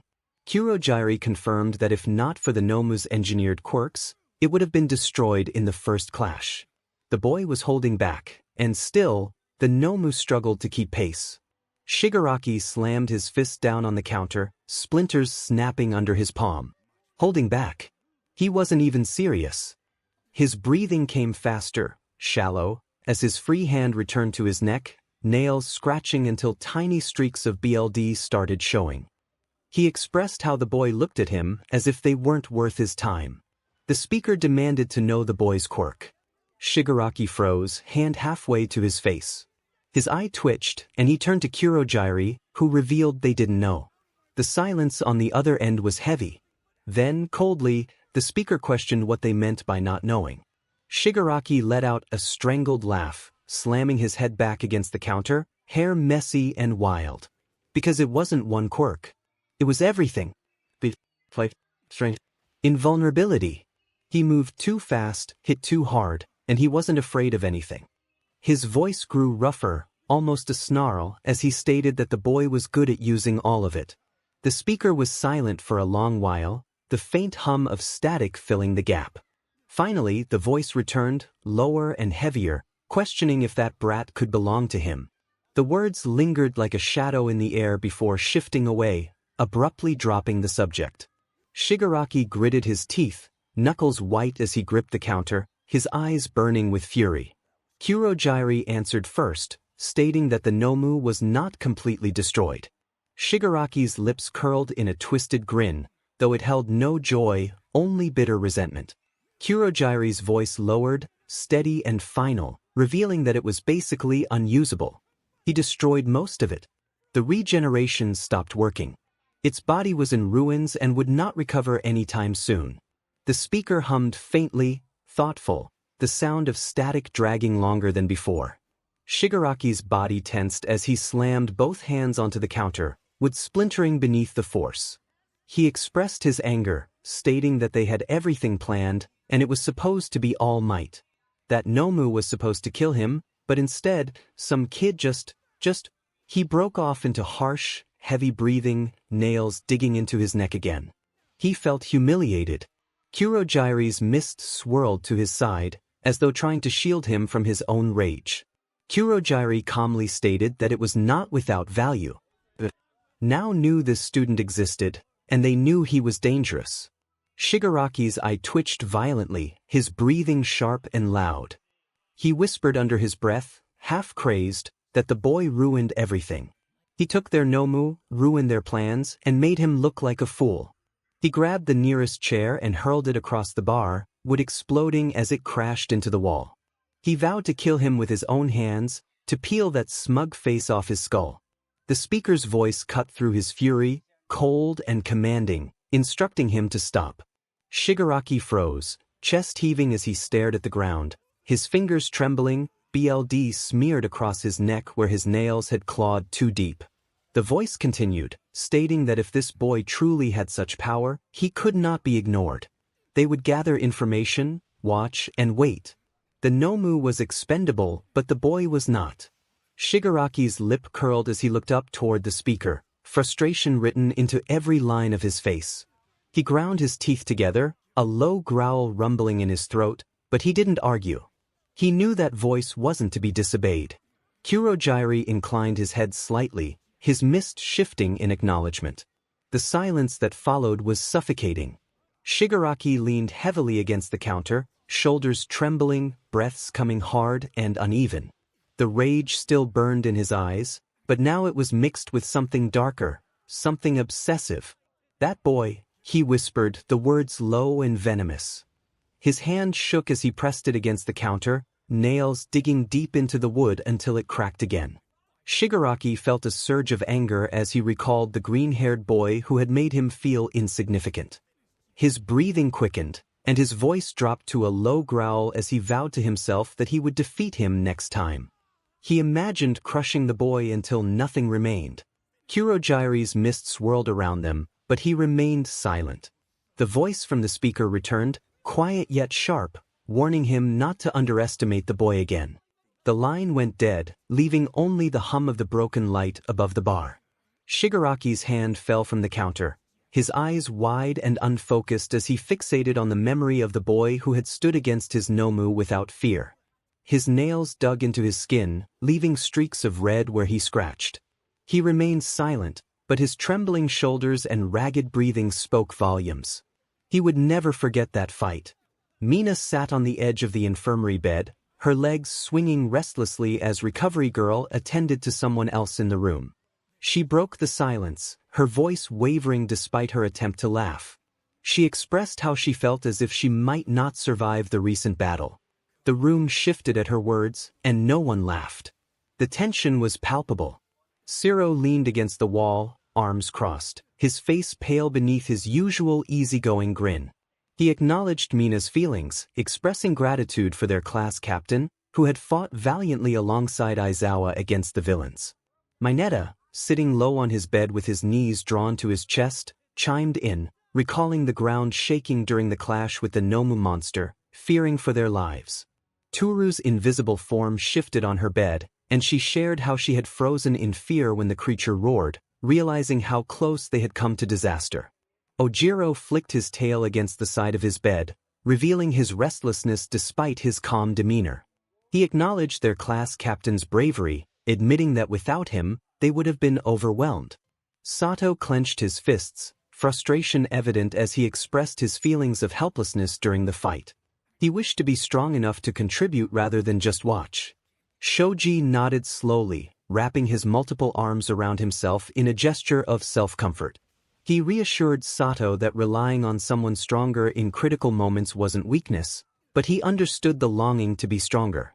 Jiryu leaned against her bed frame, sighing as she reflected on the chaos and her feelings of insignificance amidst the turmoil. Aoyama, lying dramatically with one arm draped across his forehead, added his own thoughts, expressing how he had felt his brilliance dimmed in the face of the villains. Koda, who had been quiet, finally spoke up, sharing his concern for the animals he had sent into danger, feeling their fear and the weight of responsibility. Mina rubbed her arms, recalling the moment the 𝗵𝗵𝗃 had struck their class captain, feeling as if her heart had stopped. She marveled at how he had walked through the attack as if it were nothing, almost inhuman. 𝗧𝗵𝗲 leaned forward, asserting that their class captain was indeed human, which made his actions even more remarkable. He stood up for them, not for himself, but for his friends, embodying both fearlessness and inspiration. Toru shared how she had felt saved when he had blocked an attack meant for her, realizing the depth of his courage. Shoji affirmed that their class captain fought hard because he cared about each of them, refusing to let them be taken. The room fell quiet, even myheroacademia, usually quick to speak, remained silent, contemplating their situation. Finally, he suggested that they all needed to grow stronger so they wouldn't have to rely solely on their class captain in future battles. Sato agreed, vowing not to be a bystander next time. Mina cracked a small grin, acknowledging the challenge ahead. Jiryu smirked, confident that if their class captain could stand against such threats, they could at least strive to stand tall alongside him. Even if it's just a little at a time. The uneasy silence faded slightly as the weight of their shared fear shifted into determination, however shaky it still was. Izuku dragged his feet across the hallway, the dull ache of the fight still clinging to his body like a second skin. Every echo of his footsteps sounded louder than it should have. His head buzzed with their voices, the things they said in the recovery room when they thought he wasn't there. They were grateful, but they were wary. Maybe even a little scared. He couldn't blame them. He had thrown himself at the 𝗵𝗵𝗃 like he was something more than a student, and in doing that, he might have put the entire class under the spotlight of danger. The thought hit him like a punch in the gut. Should he leave Class 1A? Would that make things easier for them? With the kind of strength he had just shown, he wasn't just a student anymore. He was a beacon, a target that villains would chase without hesitation. But deep down, he already knew what they would say. They wouldn't let him walk away. They'd refuse, not because they weren't afraid, but because they were his classmates. They were stubborn like that.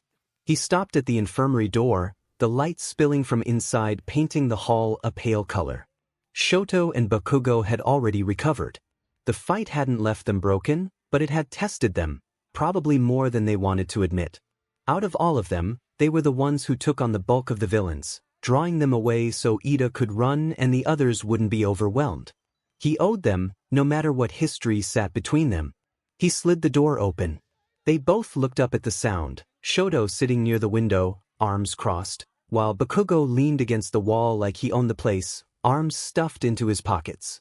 Their eyes said everything. They had been waiting. Izuku came to thank them, the words leaving his mouth heavier than he expected. 𝗧𝗪 shifted slightly, his gaze turning away toward the glass as if the outside world was more interesting. He said there was nothing to thank him for, they were just fodder. His tone was flat, almost dismissive, but Izuku caught the tiny pause in his voice. He didn't mean it completely. Bakugo snorted, pushing off the wall with a click of his tongue. He declared that those extras weren't worth the sweat. If anything, Izuku should be thanking himself. He was the one who turned that Nomu into a rag doll. His eyes narrowed, sharp as knives, but he added not to think for a second that he was impressed.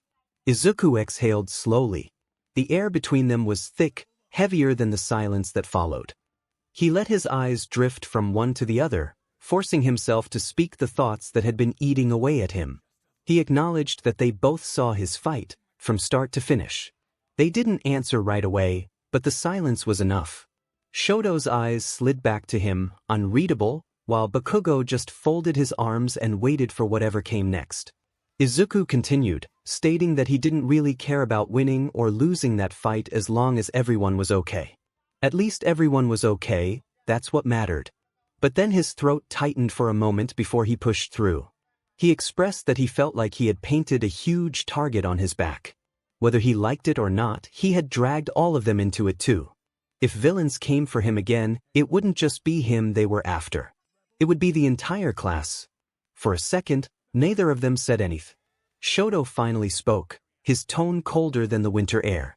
He agreed that they would come for him again. People with that kind of strength didn't go unnoticed. But if he thought for a second that made him a burden to them, then he didn't understand this class at all. His mismatched eyes narrowed, not in anger, but in pointed conviction. Bakugo stepped closer, his voice harsh, but not without a strange edge of familiarity. He challenged Izuku, asking if he thought he was the only one with a target on his back. Every single one of them walked into you. Knowing that someday, some freak with a chip on their shoulder would come looking for BLD. Izuku wasn't special because he was strong. He was just the one who finally showed them what they were made of. Izuku blinked, the words hitting harder than he expected. He hadn't thought of it that way. Bakugo went on, his fists clenching at his sides. He pointed out that Izuku had always tried to carry everything alone, like he was the only one who could. But this class wasn't his to protect, it was theirs. Every last one of them fought that day. Every last one of them risked their lives. So he needed to stop acting like he was the only one who had something to lose. Shoto's voice cut in, softer but firm. He acknowledged what Izuku did against that Nomu. It wasn't just strength, it was control. He didn't lose himself. That wasn't something to be ashamed of, it was something to trust. And if villains came again, they wouldn't just be after him. They would be after all of them. And they would fight them. Together. Izuku let the silence stretch for a moment, their words wrapping around him tighter than the weight of his own doubts. He had expected them to dismiss him, maybe even resent him for what he did. Instead, they met him head-on, as if to say he wasn't alone in this. For once, he didn't try to argue. He just nodded, the tension in his chest easing just a little. Maybe he didn't need to carry the whole world on his shoulders. Maybe he just needed to trust them, the same way they were starting to trust him. He looked at them both, letting a small, tired smile tug at his lips. He expressed his gratitude, stating he would remember that. As Izuku walked out of the room, the door sliding shut behind him, 𝗧𝗪 leaned against his bed and let his eyes drift to Bakugo, who sat on the edge of his own cot, fists clenched tightly like he was trying to crush the air between his palms. There was a long pause before 𝗧𝗪 finally spoke, his voice calm but firm, almost like he was making an observation rather than throwing words at Bakugo. He noted that Bakugo had changed. Bakugo's head snapped toward him, his glare sharp enough to cut. The words hung in the air, suffocating, and for a moment the silence between them felt heavier than the rubble they had just crawled out of. He growled, questioning what 𝗧𝗪 was talking about. 𝗧𝗪 didn't flinch. He looked at Bakugo the way he always did, detached yet strangely piercing. He reminded Bakugo that the last time he fought, he broke down. He couldn't stand how far ahead the opponent was. Now he was still the same. Every time he grew stronger, Bakugo felt himself falling apart, especially after the fight with the 𝗵𝗄. He had seen how Shoto clenched his fists so tightly that it drew blood. Bakugo stood up abruptly, his chair screeching against the floor as he erupted with anger. He shouted at Shoto, demanding he stop talking as if he understood him. Bakugo insisted he wasn't just sitting back and crying while Deku outperformed them. His hands sparked with tiny explosions, the tension in the air palpable as his breathing quickened. Shoto slowly pushed himself up, meeting Bakugo's fury with calm determination. He pointed out that Bakugo's anger stemmed not from the villains but from watching Deku fight at a level he couldn't reach. Shoto reminded Bakugo that he had once vowed to surpass Deku, but now it was clear he was afraid. The word, afraid, ignited a fire within Bakugo. His body trembled as he stepped closer, fists crackling with energy. He vehemently denied being afraid of Deku, expressing his frustration that every time he thought he had closed the gap, Deku was already 10 steps ahead. Shoto narrowed his eyes and, with a slight clench of his hand, let frost curl at his fingertips. He calmly asserted that Bakugo's outbursts were a sign of fear, suggesting that shouting wouldn't make it disappear. Bakugo's hands erupted in a powerful blast that shook the walls, scorching the floor between them. He challenged Shoto to repeat his words, stepping closer until they were nearly chest to chest, his hair bristling with static.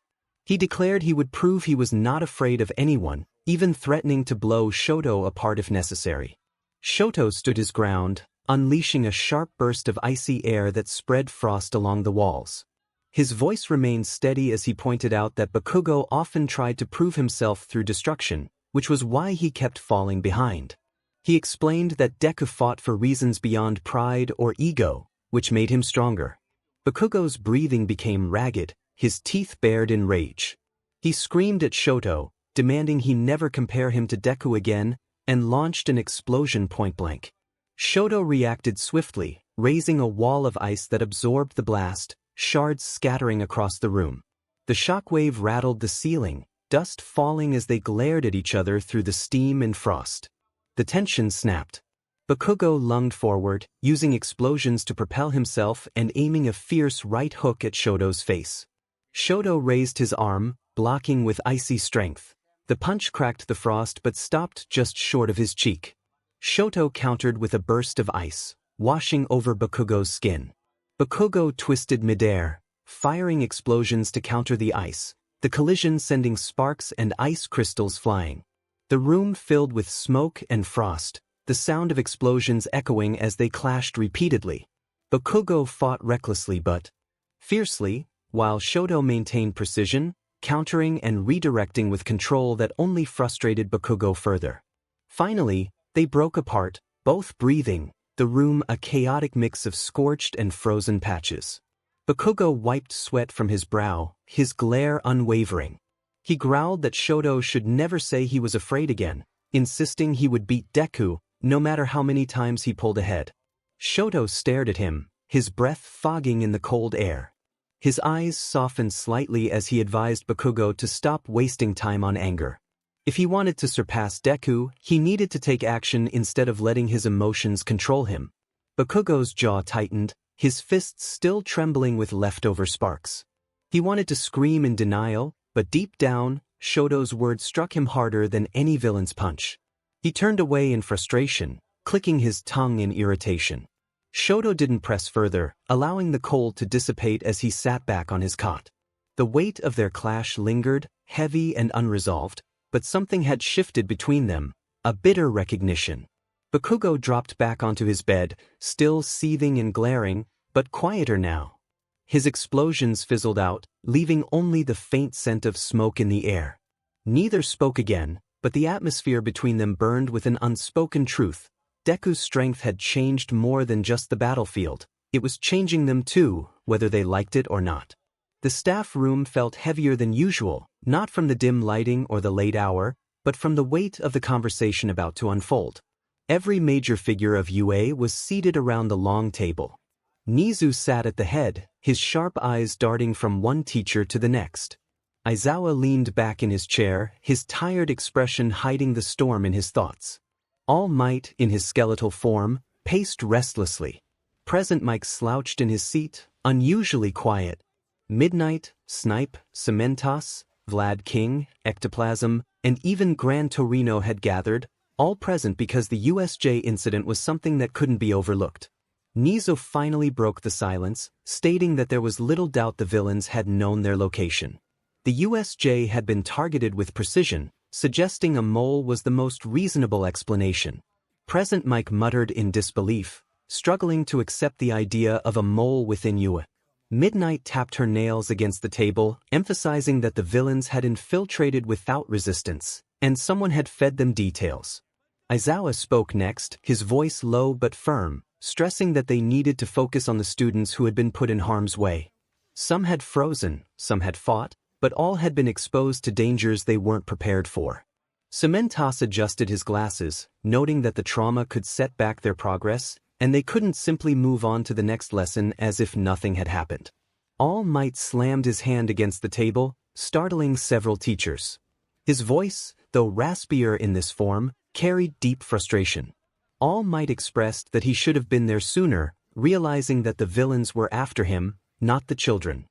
He believed that if he had been present from the beginning, none of this would have happened. 𝗍𝗫 calmly responded, shifting his sharp gaze to All Might, reminding him that blaming himself wouldn't change the past. However, he acknowledged that All Might was right about one thing. Their target was indeed him, making the next topic even more pressing. All eyes turned toward 𝗍𝗫 as he continued, mentioning Izuku Midoriya. The atmosphere in the room grew heavier. Izuku exhaled slowly, rubbing his temple, while Present Mike leaned forward, suggesting that they were referring to what Midoriya had done to the 𝗵𝗃𝗃𝗃. Vlad King frowned, stating that calling it what he didn't even cover it. He had seen the footage and noted how the boy dismantled the 𝗵𝗃𝗃𝗃 piece by piece. If not for its regeneration, it wouldn't have lasted 5 seconds against him. And when Midoriya got serious, 𝗵𝗵𝗃𝗃 grimly added that he tore through multiple sections of the USJ with a single blow. That wasn't the power of a student, it was the power of a natural disaster. Midnight leaned forward, her expression unreadable, questioning what they should do with him. They couldn't pretend that what happened didn't occur. If a boy that young was already displaying such power, he wasn't just a target for villains. He could become a liability, for himself, for his class, and even for them. All Might immediately snapped back, his voice booming louder than it had since the meeting started. He insisted that Midoriya was no liability, he saved lives. Without him, Eraserhead and the students would have faced dire consequences. That 𝗵𝗃𝗃𝗃 was designed to kill him, yet Midoriya stood against it and won. His eyes blazed, fists clenched as he challenged anyone to call Midoriya a liability. 𝗍𝗫 urged him to calm down, lifting a paw slightly, assuring that no one was dismissing Midoriya's actions. He saved countless lives, but they needed to consider the long-term consequences. Midoriya had painted a target on his back the moment he revealed the extent of his power. Shigaraki saw him. Kurohige saw him. Now, their emistas knew he existed, and that changed everything.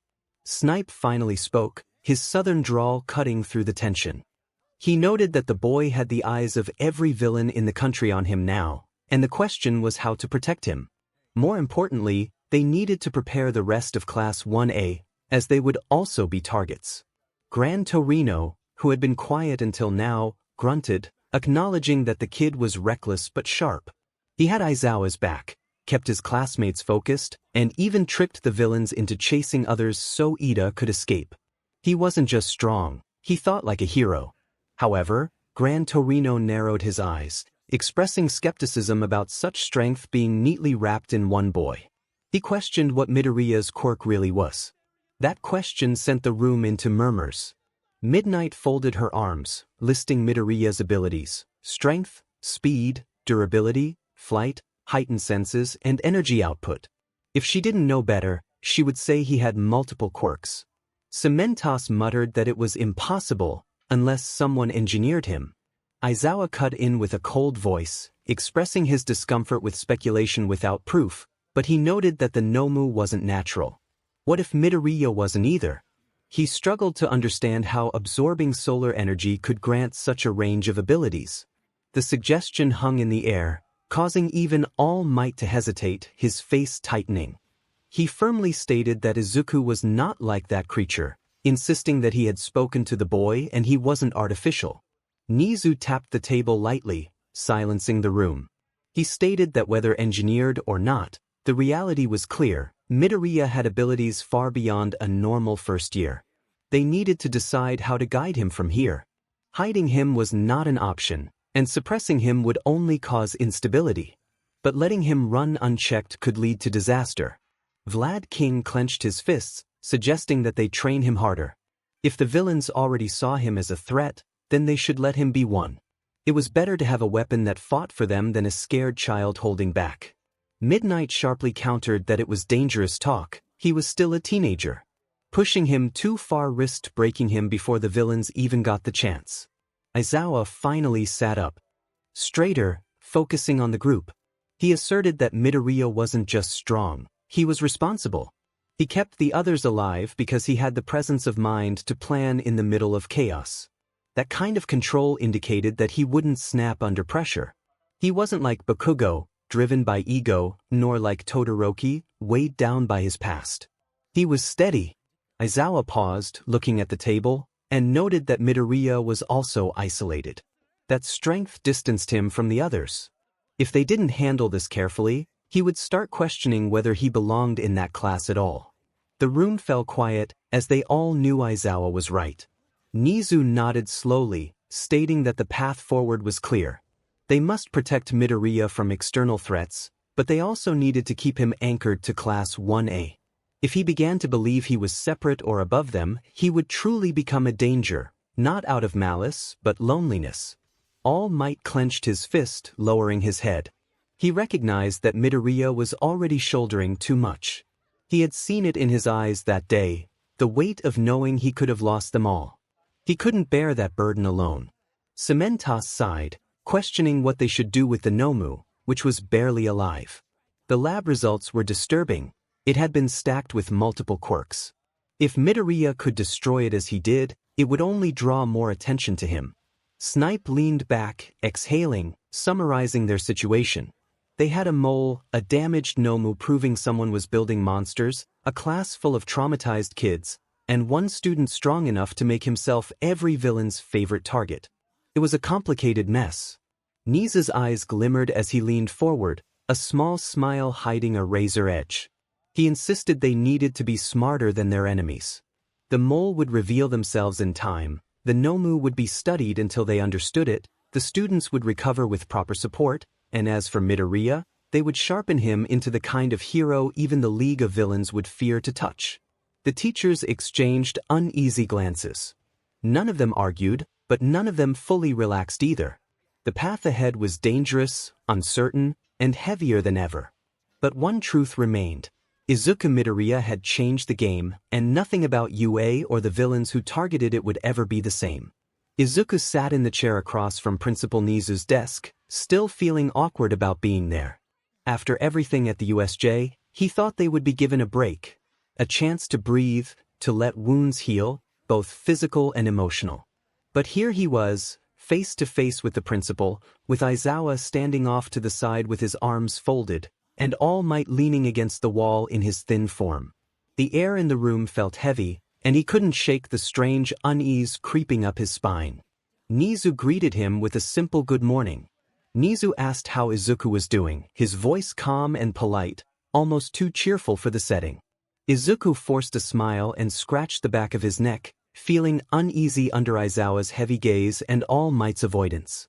Nizu continued, expressing gratitude for how Izuku had saved everyone during the incident. Although he should have felt proud, the words only deepened his discomfort. Nizu's expression shifted as he addressed Izuku directly, recalling his past struggles. He mentioned how Izuku had been misdiagnosed as quirkless as a child, bullied, ostracized, and emotionally abused by peers and even his own mother. Nizu pointed out that this mistreatment continued into middle school, specifically at 𝗎𝗪𝗓, where teachers not only ignored the bullying but also sabotaged his results due to their bias against quirkless students. Izuku felt a cold knot in his stomach and a burning anger rising within him, emotions he had buried for too long. He confronted Nizu, questioning his right to delve into his past without permission. Aizawa urged him to calm down, but Izuku's frustration boiled over. He recalled the day All Might had told him that quirkless individuals could never be heroes, expressing how deeply that belief had affected him. He revealed that he had climbed to the top of an abandoned building and jumped, only surviving because his quirk activated just in time. The room fell silent, the weight of Izuku's words hanging heavily in the air. Nizu remained composed and noted the signs of depression and post-traumatic stress disorder in Izuku. He informed Izuku that 𝗲𝗲𝗏 Middle School had been shut down, and the teachers responsible for his suffering had lost their licenses and were facing charges. Izuku laughed bitterly, feeling that such actions could not change the past. Nizu acknowledged that while it didn't erase what had happened, it was a start. Izuku countered that a start didn't take away the years of mistreatment or the nights he had contemplated ending his life. Aizawa reassured him that he was not alone anymore, unless he chose to be. Nizu pointed out that Izuku had painted a target on his back after the incident at the USJ, not just for himself but for his classmates as well. He urged Izuku to consider whether they were ready for the burden he was willing to shoulder. Izuku took a deep breath and affirmed his commitment to protect them. All Might finally spoke, his voice low and filled with regret. He expressed that he had failed Izuku and never intended to push him to such a point. Izuku's anger softened into exhaustion as he reflected on All Might's impact on his life. He acknowledged that he wasn't ready to forgive but affirmed his determination to keep moving forward, regardless of others' beliefs in him. The silence that followed was thick, but Izuku felt a sense of relief in sharing his truth. Nizu eventually broke the silence, stating that they would move forward together, offering support to Izuku as a hero in training. He reminded Izuku that heroes are human too and have limits. Izuku nodded, feeling the weight of the meeting. As he stepped out of the main building, his thoughts were still tangled from the conversation. The cool air was sharp in his lungs, and he longed to return to his apartment to clear his head. As he walked, he noticed quick footsteps behind him. His enhanced hearing picked up Achiko calling his name as she jogged up to him, her face flushed. She stopped a step away, her expression soft yet serious. Izuku greeted her, rubbing the back of his neck, wondering what was on her mind. "Shouldn't you be resting?" She shook her head. Achiko expressed her gratitude for saving them all, emphasizing how much it meant to her. She hesitated, her hands fidgeting slightly, and said it really mattered to her.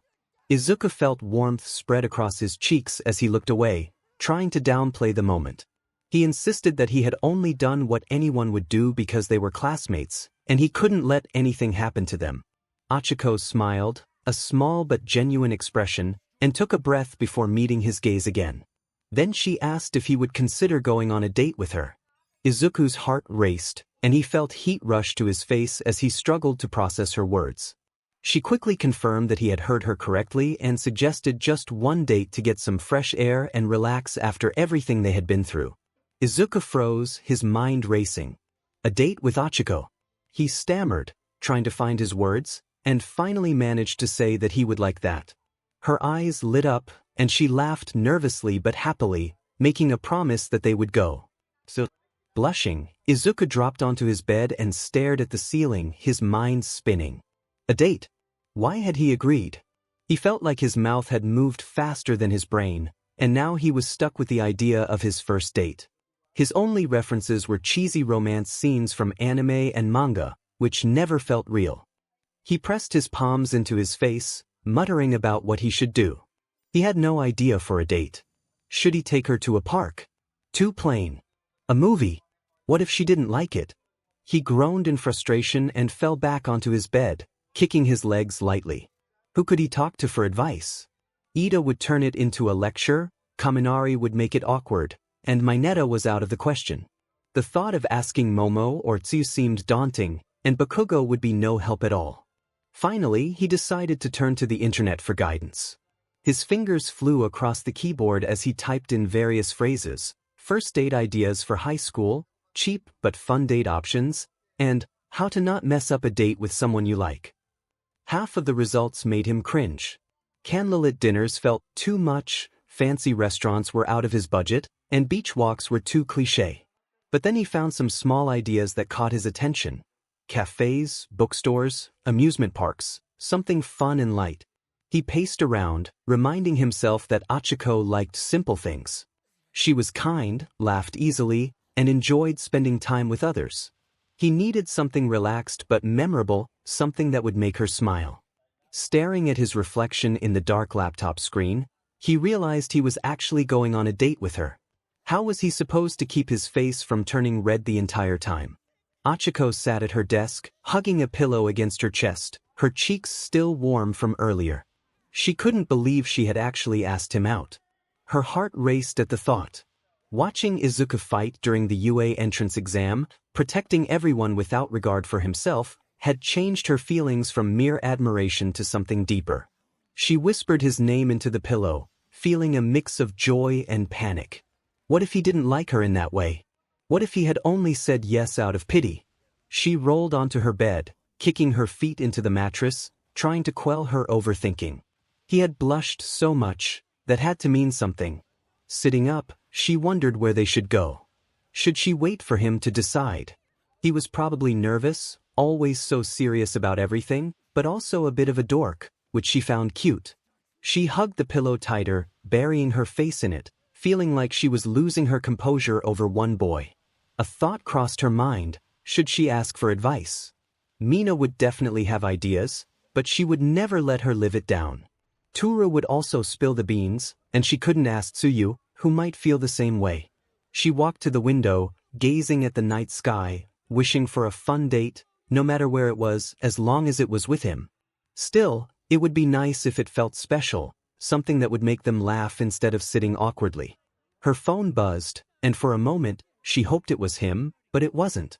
She sighed and flopped back onto her bed, reminding herself of her strength. She had fought villains and faced danger, yet here she was, anxious over a date. But as she closed her eyes, a faint smile appeared on her face. He was not just any boy. Hours later, Izuku was still awake, tabs open on his laptop. He had created a list of potential date spots: a cafe near the park, an arcade in the next district, and a bookstore with a rooftop seating area.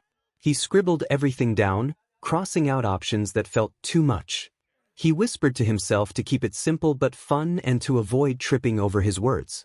Closing the laptop, he stared at the ceiling, his notebook resting on his chest, his heart racing. He hoped she would have fun and didn't want to mess this up.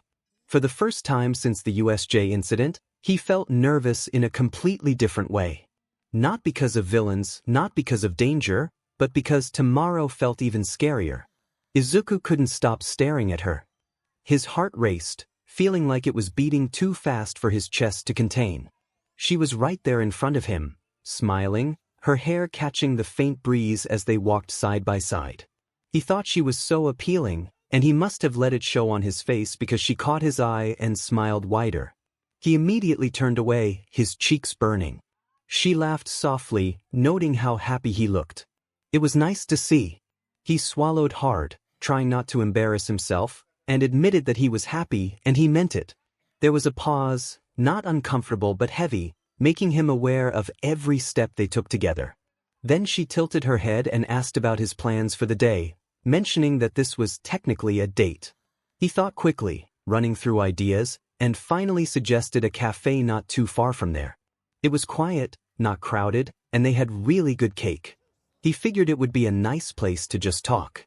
Her face lit up at the mention of cake, and she giggled, making him smile along with her. As they walked, she suddenly slowed down and glanced at him, her voice turning softer. She realized she didn't know much about him.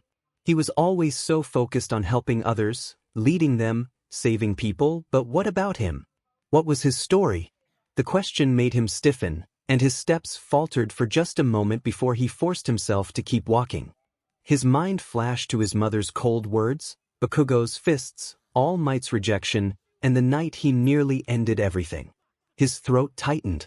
He exhaled, trying to keep his tone calm. He mentioned that it wasn't that he didn't trust her. He did, more than she thought. But if he told her everything right now, it would ruin the mood. This was supposed to be a date, not a therapy session. She stopped walking then, and he turned to see her staring at him with wide, honest eyes. She didn't mean to pry, she just wanted to understand him better. But if it hurt, she would wait. She didn't need to know right now. He shook his head, managing a small smile. It didn't hurt because she asked, it just hurt because it wasn't easy to say out loud, not yet. But someday he promised he would tell her. Her lips curved into the gentlest smile he had ever seen, and she said she would wait for that someday. They kept walking, closer this time, their hands brushing just once by accident, though neither of them pulled away too quickly. She tried to lighten the mood again, teasing him about whether cake alone was enough to impress her. He laughed nervously, asking if she was saying he needed a backup plan because he didn't have one. She smirked, suggesting he would just have to rely on his charm. He blinked at her, completely thrown off, and admitted he didn't think he had any charm. She covered her mouth to hide her laughter, telling him he was clueless, which was kind of charming too. His face heated again, and he quickly looked away, realizing she was teasing him. She meant it, though. She said he didn't even realize how much people noticed him. He stayed quiet after that, not because he didn't want to answer, but because the thought of someone like her noticing him was overwhelming. When they reached the cafe, the warm smell of coffee and baked goods filled the air. He opened the door for her, and she stepped inside with a soft thank you. Watching her look around in wonder, he thought maybe, just maybe, this date wouldn't be such a disaster after all. They found a table near the window. She leaned forward with her hands on the menu, her eyes scanning quickly. She asked if he had a sweet tooth or if he was more of a coffee type of guy. He chuckled, admitting he liked both, depending on his mood, but today he thought cake sounded good. She grinned, declaring they would share. Just like that, the awkwardness faded into something lighter, something warmer. For the first time in a long time, he felt like he could relax. She really wanted to know him, not just the hero, not just the power, but him. And for the first time in forever, he wanted to let someone in. The cafe had a warm glow, sunlight filtering through the wide glass windows, dust motes drifting lazily in the beams of light. The quiet hum of chatter and clinking cups filled the air, but for him, everything felt strangely muted, as if the world had decided to give him this one peaceful moment just for them. She leaned on her elbows across the table, looking at him with that curious, open gaze of hers. Her cheeks had the faintest pink tint, whether from the warm air or something else, he couldn't tell. She teased him about being class president and whether that meant he was going to boss her around too. He laughed nervously, scratching his cheek, insisting he wouldn't. He still didn't know why they had picked him, he just tried to make sure everyone was safe. She replied quickly, surprising him, saying that was exactly why. He didn't realize it, but people felt safe around him, even her. He froze. The words hit harder than they should have. For a moment, he didn't know what to say, so he took a sip of the coffee the waiter had brought them. It didn't help much. Her eyes softened as she noticed his reaction, and she apologized if she had said too much. He managed to shake his head, saying it was just nice to hear. Watching him fumble over a simple compliment made her chest feel light. He was strong, unbelievably strong, but there was something almost fragile about the way he reacted to kindness, like he didn't get it often enough. The waiter set down the cake they ordered, 2 forks placed neatly on the side. It was chocolate layered with cream, decorated with strawberries on top. She clapped her hands together quietly, exclaiming how good it looked. He smiled, still a little shy, and offered her the first bite. She raised a brow, teasing him about taking the biggest piece and leaving him crumbs. He blinked, actually considering it for a moment, and said he would let her. She almost choked on air, laughing not at him but because of how adorably genuine he was. She told him he was dangerous, and when he looked confused, she explained he was dangerously sweet. His hand trembled slightly as he took the bite, his eyes widening at the taste. He muttered in amazement, his cheeks slightly puffed from the food. She couldn't help but laugh again, softer this time, leaning on her hand to watch him. From Izuku's perspective, he didn't understand why she was laughing so much, but it felt nice, as if she genuinely enjoyed being with him. He hadn't realized how much he longed for someone to look at him like that. Suddenly, she held up her fork with a piece of cake and told him to say, "Ah." His mind went blank in surprise. She teased him, her eyes sparkling, insisting he not make her hold it there all day. He hesitated, his face feeling hot, but finally leaned forward to take a bite. Her smile was bright, as if it were a victory, and he couldn't help but grin back. Trying to keep things fair, he cut a small piece and slid it toward her, suggesting it was her turn. She blinked, blushing slightly, and he insisted it was only fair since she had fed him. She looked shocked but smiled shyly before leaning forward to take her bite. In that moment, time seemed to stand still. It was no longer just about the cake. It was about the closeness, the warmth they shared, and the unspoken feelings hanging in the air between them.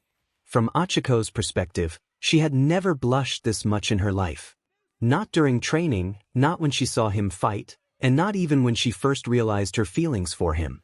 This was different. It was overwhelming. They continued to eat, passing bites back and forth, laughing when one of them almost dropped a strawberry or smeared cream on the fork. All the while, she stole glances at him, marveling at how someone so powerful could also be so gentle. At one point, she leaned back in her chair, tapping her chin and playfully asking if this was his idea of a perfect date. He blinked, clearly overthinking it, and admitted he wanted to keep it simple, just the two of them talking and enjoying themselves. She smiled softly, assuring him it was better than okay. It was perfect. The way his face lit up confirmed that they both felt the same way. As they walked side by side, the city stretched wide around them, neon signs buzzing to life against the darkening sky. His hand brushed against hers as they moved through the crowd, and he wondered if she noticed how fast his heart was beating. When he glanced sideways, her small but radiant smile made the noise of the city fade away.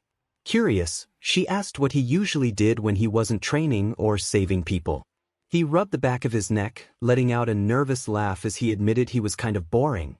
He read, took notes, overthought too much, and sometimes just walked around to take everything in. He also mentioned watching TV and playing video games, revealing a bit of his otaku side. He looked at her, searching her eyes and asking about her own interests. She chuckled softly, leaning closer as if to hear him better despite the city noise.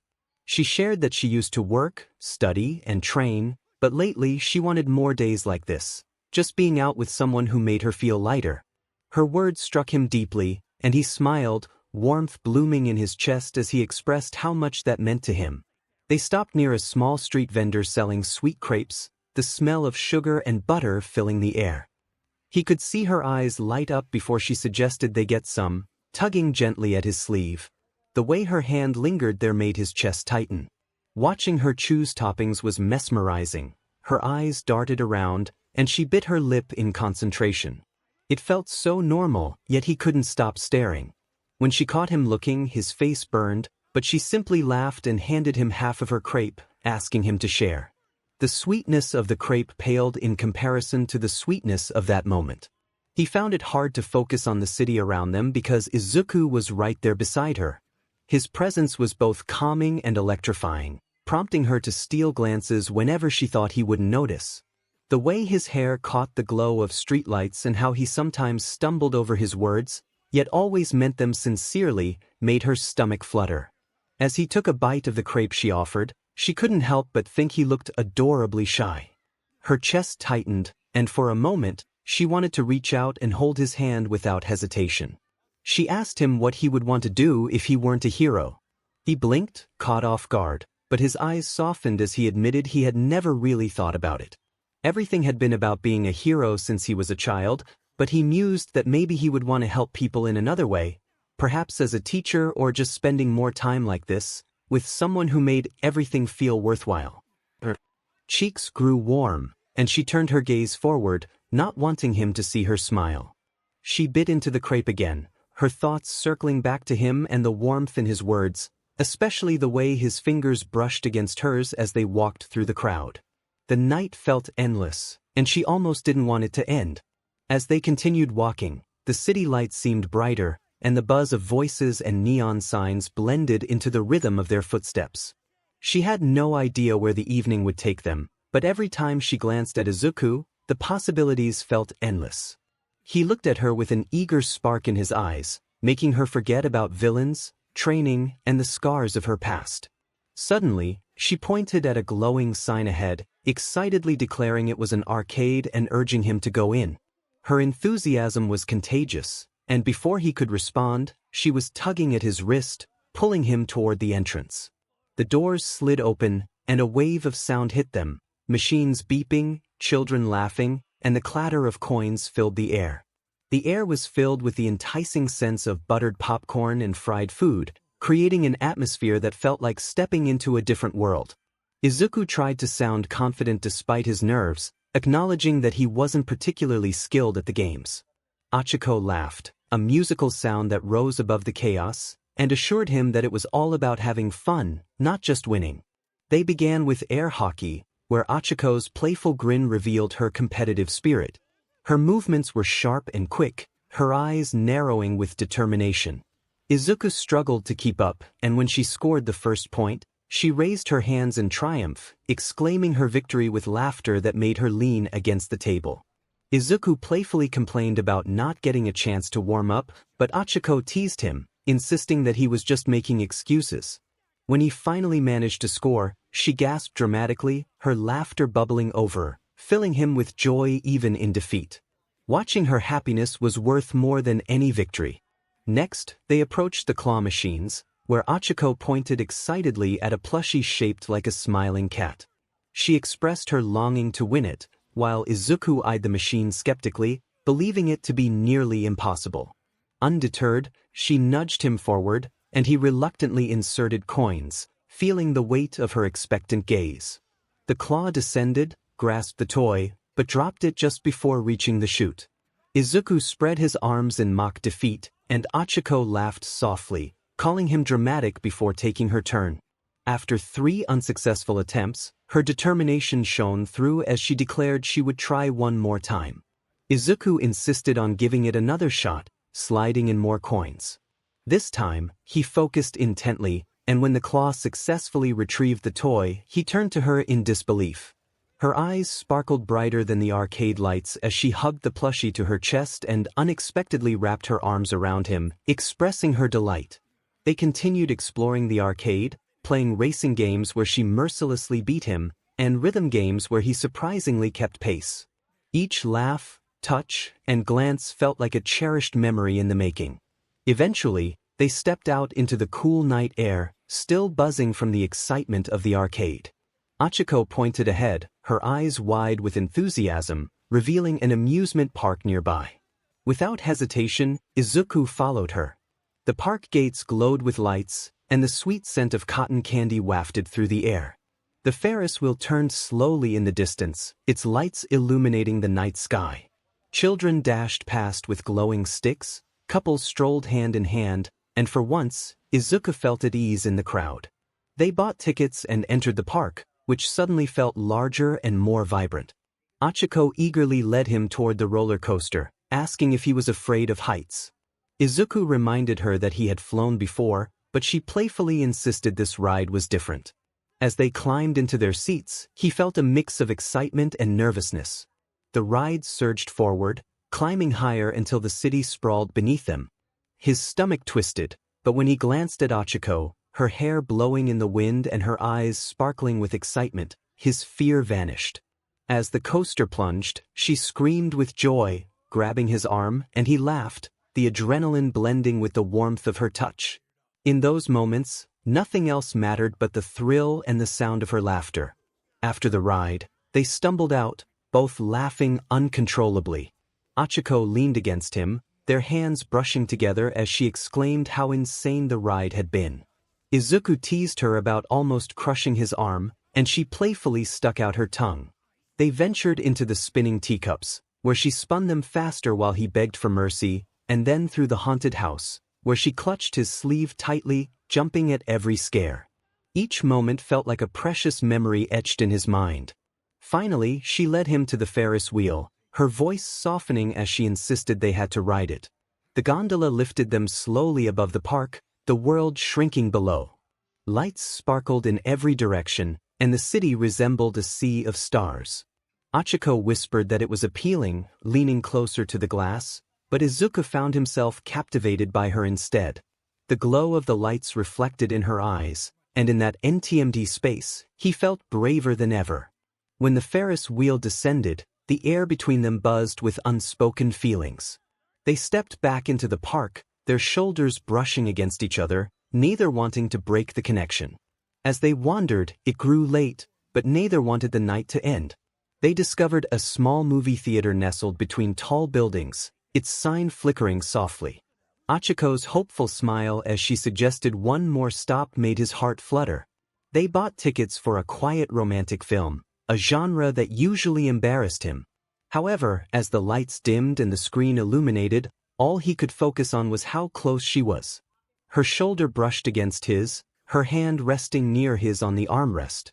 When she leaned in to whisper about the movie, her breath warmed his skin. Halfway through, her head rested lightly against his shoulder. He felt a rush of emotions but remained still, savoring the moment. The sweet scent of her hair enveloped him, and he memorized the feeling of her against him.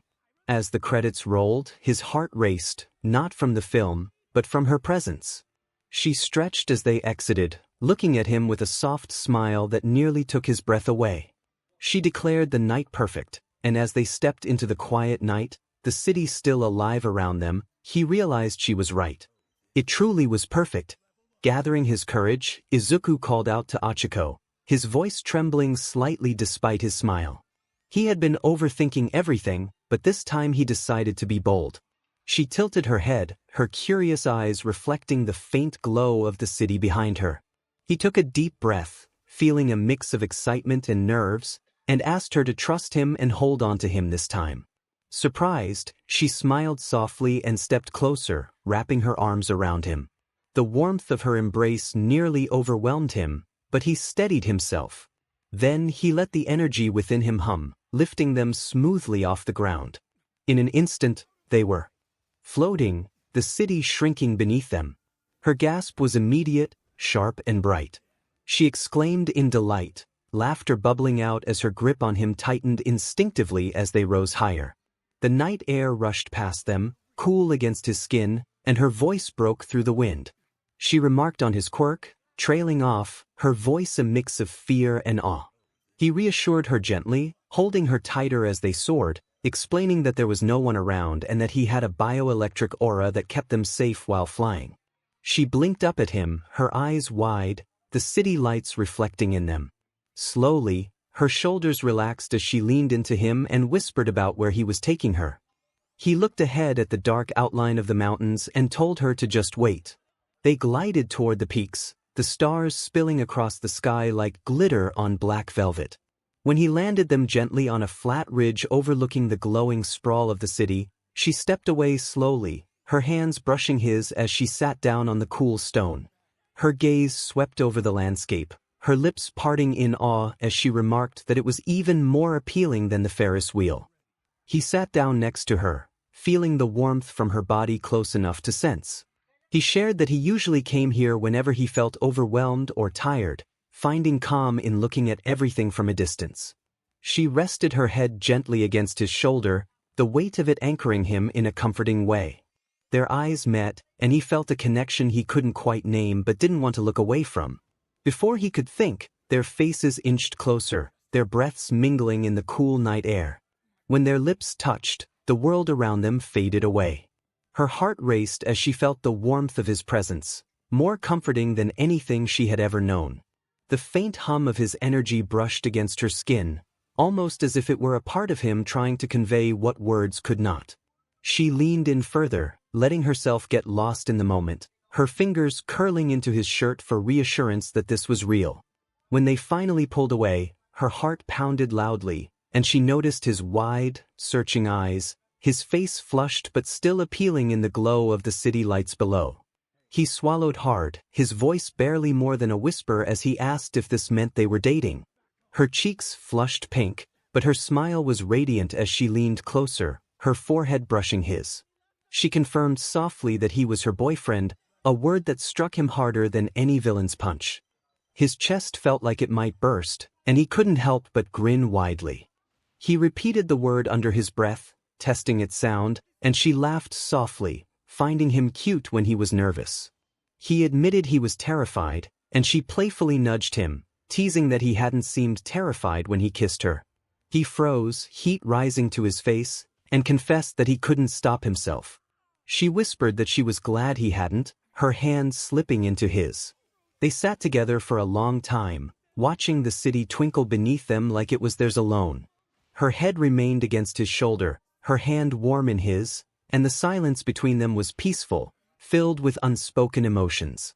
After a while, she tilted her head up and thanked him for the night and everything, expressing that she had never felt this happy. Her words resonated deeply with him, and he squeezed her hand gently, telling her she deserved it and so much more. She shook her head, her eyes soft as she declared that all she wanted was this moment with him. His throat tightened, but he smiled, brushing her hair gently back from her face and assuring her that she had him. The sky rumbled faintly, and they both looked up as dark clouds crept over the stars, heavy and low. A cool breeze whispered past them, carrying the scent of rain. He muttered a warning, and moments later, fat droplets began to fall, pattering against the stone and dampening their clothes and hair. She squealed softly as the rain picked up, laughing as she tried to shield herself with her hands. He quickly suggested they should go, standing up and offering her his hand, explaining he could fly her home before they got completely drenched. But she shook her head, her wet hair clinging to her face, her smile radiant even in the rain. She expressed that she didn't want the night to end yet. He blinked in surprise as she stepped closer, rain dripping down her cheeks, her eyes locked on his. She tentatively asked if she could stay over for the night, just this once. Her voice was soft and uncertain, but the way she looked at him made his heart race. He felt heat rising to his face again but nodded slowly, his chest tight with something he couldn't name. He told her that if that was what she wanted, then she could stay. She smiled, her hand slipping back into his as the rain poured harder around them, affirming that it was what she wanted. Standing there, soaked to the bone and holding her hand as the storm fell over the mountain, he realized he didn't want the night to end either. Later, as she stepped inside his apartment, she exclaimed in awe, her eyes widening as she took in the modest but surprisingly modern space. It wasn't huge, but everything was neat, polished, and organized. She plopped down on the couch with an almost childlike bounce, her damp hair sticking to her cheeks. He scratched the back of his head, feeling suddenly self-conscious as he explained that he had to make it work, picking up many skills online.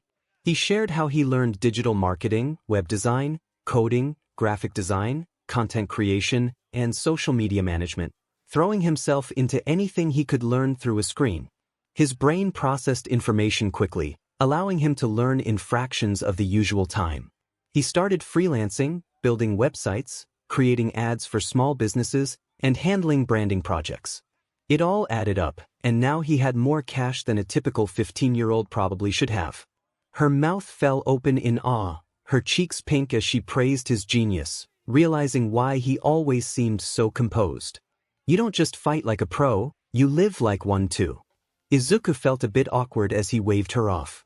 He didn't consider himself that skilled, he just couldn't afford not to get good at something. Achiko leaned forward, resting her chin in her palms as she watched him, expressing her admiration and a hint of jealousy. Her apartment back home was nowhere near as nice as this one. Izuku laughed softly, trying to ease the tension. He reminded her that it wasn't about the apartment but what one made of it. He suggested she change out of her wet clothes before catching a cold. He went into his room, rummaging through his dresser until he found a larger dark green shirt, which he handed to her while gesturing toward his bedroom. He offered her some space to change. After she disappeared behind the door, he sank onto the couch, trying not to overthink. His heart raced as he thought about the date, bringing her here, and giving her one of his shirts. It was all happening so fast, yet it felt natural. Achiko called out softly, inviting him in. When he stepped inside, he froze. She stood there in his shirt, the hem brushing her knees, her damp hair drying around her shoulders. She looked appealing, effortlessly so. He swallowed hard, trying not to stare, and complimented her. Her lips curved into a smile as she stepped forward, closing the distance. Without a word, she kissed him again, her hands sliding up his arms and pulling them around her waist. She whispered that it felt strange to have only been dating for a few minutes, yet it felt like they had been together for a while. He nodded, feeling the same way, as if he had known her forever despite everything being so new. Her smile deepened as she leaned into his chest, and for a moment he held her, his chin brushing the top of her head. The sound of rain outside filled the silence. After a beat, he suggested he could cook something for them from the mini fridge. Her eyes brightened at the idea, and she expressed her eagerness to taste his cooking. Encouraged, he moved into the small kitchen and opened the fridge, revealing plenty of ingredients. He glanced back at her, who had perched herself on a stool, watching him with curiosity. He rolled up his sleeves and proposed a simple but hearty dinner: stir-fried teriyaki chicken with vegetables, miso soup, and seafood fried rice. Her eyes sparkled with excitement as she challenged him to show her. He got to work, the sounds of cooking filling the air. The aroma of garlic, ginger, and soy wafted through the apartment. Achiko's laughter echoed when he almost burned his finger, but he waved her off playfully, claiming that cooking was combat too. She giggled, her legs swinging under the stool, and teased that if that was combat, he was winning. By the time he plated everything, the apartment smelled like a restaurant. Achiko's eyes widened in amazement at the sight of the food, and she clasped her hands together in delight. He teased her not to hype it up too much before tasting, and as she picked up her chopsticks and tried a bite of the chicken, her eyes widened in surprise. She exclaimed that it was incredible, even better than what they had for their earlier date. His face heated up at her praise, and he asked if she was serious. She nodded vigorously, expressing her admiration for his many talents. They ate slowly, sharing stories between bites. She talked about her family and how hard her parents worked to support her dreams. He listened, smiling at her excitement and the way her hands moved when she got carried away. Izuku quietly expressed that he had never felt this comfortable with someone before. It felt right. Her cheeks flushed as she smiled, looking down at her food, and she admitted she felt the same way. By the time they finished, the rain outside had slowed to a steady drizzle. They cleaned up together, with her insisting on helping wash the dishes while he dried. She hummed softly, and he wished this moment could last forever. When everything was done, he led her back into the living room and gestured toward the couch, suggesting she take the bed while he slept on the couch. She frowned and crossed her arms, refusing to let him suffer on the couch. She insisted she didn't want him to sleep out there and didn't want to be alone either. Caught off guard, he blinked and asked if she meant they could share the bed. She nodded, her cheeks turning crimson, suggesting it was just for sleeping so neither of them would be alone. His face felt like it was on fire, but he nodded slowly, agreeing if she was sure. They got ready quietly, the weight of the moment hanging between them. When they finally slipped under the covers, the small bed forced them close together. She turned toward him, her hand brushing against his. She whispered goodnight, and he looked at her, her eyes already heavy with sleep, her hair fanned across the pillow. He returned the sentiment, and as the rain whispered outside, steady and gentle, they drifted off together, side by side, not wanting to let go. In the early morning light filtering through the blinds, Izuku softly called out to Achiko, gently waking her. Her warm breath brushed against his chest, and she clung tightly to him, her arms wrapped around his torso. Her hair tickled his chin, and he couldn't help but smile. She murmured groggily, asking for 5 more minutes. He chuckled quietly, brushing a hand through her hair, explaining that they had school and he had to head in early for class president duties. Her arms tightened slightly as she mumbled that he could skip once in a while. Izuku found himself trying not to laugh at the tempting offer presented to him. He recognized that if he accepted, it would set a poor example for everyone else. Achiko finally opened her eyes, still half asleep, gazing up at him with a lazy smile that made his heart race. She softly remarked that he always took his responsibilities too seriously, adding that it was one of the reasons she liked him. Izuku felt his face heat up at her words, responding that she couldn't just say things like that right after waking up. It felt unfair. Her smile widened as she buried her face back into his chest, teasing that maybe she would keep cheating. He muttered that it was unfair, unable to hide his grin, and told her she was too cute when she was sleepy. For a moment, he let her stay like that, feeling her heartbeat slow and steady against his. However, time was not on their side, and the clock reminded him that he needed to move. He spoke quietly, his tone firmer now, noting that she didn't have her uniform with her and needed to get ready before they left.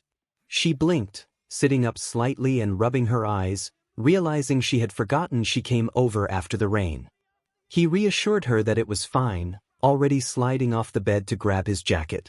He offered to fetch her uniform and other essentials if she gave him her apartment keys, promising to be back in less than 20 seconds. She blinked at him, fully awake now, expressing disbelief at the time frame. He teased that it might be impossible for normal people, but for him, it was easy. She sighed, shaking her head with a smile as she reached for her bag, conceding that he had won this round. He joked that he would only knock over one plant while she called after him, playfully warning him not to make a mess of her place. With a grin, he disappeared in a blur of movement, the wind rushing around him as he crossed the city in mere moments. The streets below began to fill with people starting their morning routines. He quickly found her apartment, entered quietly, and gathered her folded uniform along with a few small essentials she might need: a hairbrush, ribbon, and her notebook. It took him exactly 18 seconds to return. When he appeared back in his apartment, 𝗧𝗵𝗃 had just started yawning, still sitting on the bed. He held up the uniform, proudly announcing that it took him 18 seconds, even counting. Her eyes widened in amazement as she called him insane, impressed that he really did it. He placed the uniform carefully on the couch, and she thanked him softly, brushing her hair behind her ear, noting that he didn't have to go that far for her. He simply replied that he wanted to because she was his girlfriend, which made her blush instantly as her gaze dropped to her lap. She mumbled that he was getting better at expressing himself. While she changed, he moved into the kitchen to prepare breakfast. He had stocked up on food recently: eggs, bread, fruit, and pancake mix, and began cooking quietly, enjoying the calm atmosphere while feeling warmth in his chest from how comfortable everything felt. The sound of the bathroom door opening made him glance back.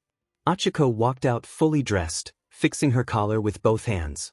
The uniform suited her perfectly, neat, clean, and simple, but she somehow made it look amazing. He couldn't help but exclaim that. She looked great, causing her cheeks to flush again as she playfully told him to stop saying things that made her blush before breakfast. He replied that he couldn't help it if it was true and asked if she was hungry. Her eyes lit up at the smell filling the room as he slid a plate toward her, presenting eggs, pancakes, and fruit. She took a bite, her eyes widening in delight, and exclaimed that it was amazing, quickly covering her lips. She asked why he was good at everything, and he laughed, insisting he wasn't. He just practiced a lot, noting that cooking helped him think. She looked at him with a soft expression, commenting that he truly put his whole heart into everything he did. Her words struck him deeply, and he admitted that he didn't know how to do things halfway. If he cared about something or someone, he gave it everything. Her hand paused midair, chopsticks hovering, as she looked at him with a tender expression that made him forget to breathe for a moment. She quietly remarked that he was lucky because he cared about her. He felt his chest tighten in the best way and softly replied that she was lucky too. She giggled, finishing her food, and teased that he was definitely cheating with his words again. He insisted he was just being honest. They talked and laughed over small things, her recounting a time she got lost in the hallways, him admitting he still couldn't handle spicy food, and her playfully teasing him about it. The rain outside had finally stopped, and sunlight spilled in through the windows, creating a peaceful atmosphere. After finishing their meal, she leaned back, smiling contentedly, and told him he made her morning perfect. He rubbed the back of his neck, downplaying his efforts, but she firmly insisted he had. She expressed that he made her feel safe, especially after everything that happened at USJ, and how much she needed this kind of morning, just peace in him. Her words tightened his throat, and he quietly responded that he was glad because he needed it too. They shared a long moment, simply watching each other, before she stood up and grabbed her bag. Pretending to be serious, she called him class president and insisted they better not be late. He playfully saluted her, picking up his jacket. She rolled her eyes but laughed, grabbing his hand before he could open the door. She thanked him again for everything, and he squeezed her hand back, asking her to promise him something. When she tilted her head, Curious, he requested that she stay safe, noting that they were probably on someone's radar now and to be careful. She smiled faintly, brushing her thumb against his palm, and promised to do the same. They shared a quick, quiet smile before stepping out into the morning. The air still smelled faintly of rain, fresh and new. As they walked side by side toward the station, Izuku couldn't shake the feeling that this was the start of something he would never want to lose. The morning sun spilled through the tall classroom windows, painting the clean floors of 𝗬𝗐 Class 1A with golden streaks. Students trickled in one by one, chatting quietly, trying to pretend things were normal again after the chaos at USJ. Momo Yaoyorozu entered the room, her expression calm as usual, though her eyes carried a subtle weight that hadn't quite left since the attack. She was still processing how close they had come to real danger and how quickly their world had changed. But what caught her attention immediately wasn't the noise or the morning chatter. It was the sight at the far end of the room. Izuku Midoriya was already seated, his notebook open but untouched. Beside him, Achiko Uraraka had both arms wrapped around him from behind, her chin resting lightly on his shoulder. She was laughing at something he had said, her voice soft and full of warmth, and he didn't seem the least bit embarrassed, just smiling that shy, genuine smile of his that had a way of disarming people. For a moment, Momo simply stood there, quietly observing. She wasn't jealous, she just found it fascinating. A few weeks ago, Izuku had been quiet and withdrawn, so focused on training and keeping to himself that most barely got more than a nervous greeting out of him. Now, he looked completely at ease. It was rare to see him like this. His body relaxed, his voice confident, his guard down. And Uraraka. She looked happy. Completely happy. Momo smiled faintly to herself and moved to her seat. Maybe that's what he needed, she thought. Someone who reminded him he wasn't alone anymore. A few minutes later, Aizawa walked in, still bandaged and clearly annoyed by the sunlight. The entire class went silent. He dropped a stack of papers on his desk with a sigh and pulled out his sleeping bag halfway before deciding against it. He scanned the class and said dryly that he was glad to see no one was slacking off after what had happened. The air tensed immediately. Everyone sat up a little straighter. Izuku adjusted his chair slightly, his expression turning serious. Aizawa continued, explaining that after the USJ incident, the teachers and staff had been discussing security measures and were tightening things both inside and outside school grounds. He paused before revealing that he was there to announce the annual 𝗬𝗐 festival was coming up and was officially scheduled to proceed as planned. The reaction was instant, with Kaminari practically jumping in his seat, expressing disbelief that they would hold it so soon. Jiraiya questioned whether they were even allowed to hold the event after everything that had happened. Aizawa gave a tired shrug, explaining that Nizu and the other staff agreed that canceling it would only send the wrong message. The sports festival was more than a competition, it was a statement that students weren't going to back down because of one villain attack. Murmurs spread across the class. Some seemed excited, while others were hesitant. Momo, sitting near the front, raised her hand and expressed concern that this would also mean the villains would be watching closely, which seemed like an unnecessary risk. Before Aizawa could respond, Izuku spoke up, calmly but firmly expressing that while he understood the reasoning behind holding the event, he believed it might be a bad idea. Aizawa arched a brow and asked him to explain. Izuku glanced around the room, ensuring everyone was listening as he pointed out that the USJ attack wasn't random. Whoever sent those villains wanted to test something, perhaps it was All Might, the teachers, or even them. Either way, they were being observed. If they held the sports festival right after that, they would be giving the villains free access to study their fighting styles, quirks, and how they reacted under pressure. Even if the villains didn't attack again, they would learn everything they needed just by watching. The room went quiet. Even Bakugo, who had been leaning back with his arms crossed, looked at him with faint interest. Aizawa didn't respond right away. He just stared at Izuku for a few seconds, as if assessing him. Then he acknowledged that Izuku was not wrong but pointed out that he was missing one point. When Izuku asked what that was, Aizawa explained that information goes both ways. If the villains were watching, it meant they were showing interest. When people watched, they left traces and wanted them to reveal themselves. They would be watching just as closely. Izuku frowned, realizing that it was bait. Then, Aizawa admitted that in a sense, it was also an opportunity. The students needed to show the world that they were still there and growing stronger. Fear spread fast, and the sports festival was the counter to that. Kirishima leaned forward, nodding in agreement that it was like proving they weren't scared. Aizawa confirmed this but clarified that security would be at its highest. This wasn't a free-for-all, they would be protected, but they would still be expected to perform. The room buzzed again, this time with mixed emotions, nervousness, excitement, and a few quiet murmurs of agreement. Izuku leaned back slightly, still deep in thought. He understood Aizawa's logic, it made sense in a tactical way. But the idea of being watched again, of unseen eyes studying their every move, didn't sit right with him. Achiko leaned closer, whispering that she wondered if it was that bad. Izuku murmured back that it wasn't the villains themselves that worried him, but what they were planning. The way they moved wasn't random. Someone was directing them, coordinating everything. They hadn't expected all might at USJ, but they still risked it, which meant they were confident in their goal. She frowned slightly, lowering her voice even more, asking what he thought they would do next. Izuku quietly admitted he didn't know, but Aizawa interjected that whatever it was, it wouldn't stop there. Aizawa called out to Midoriya, cutting through the air. Izuku straightened and acknowledged him.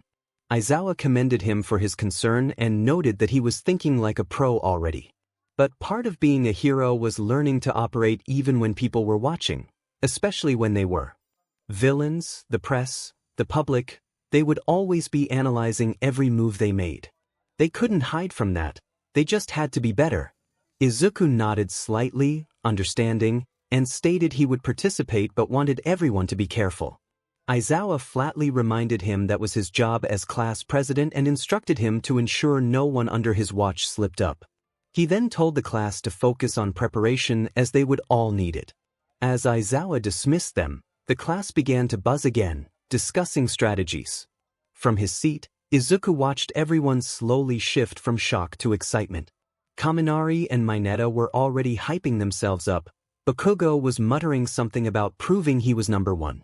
Even Todoroki seemed quietly thoughtful.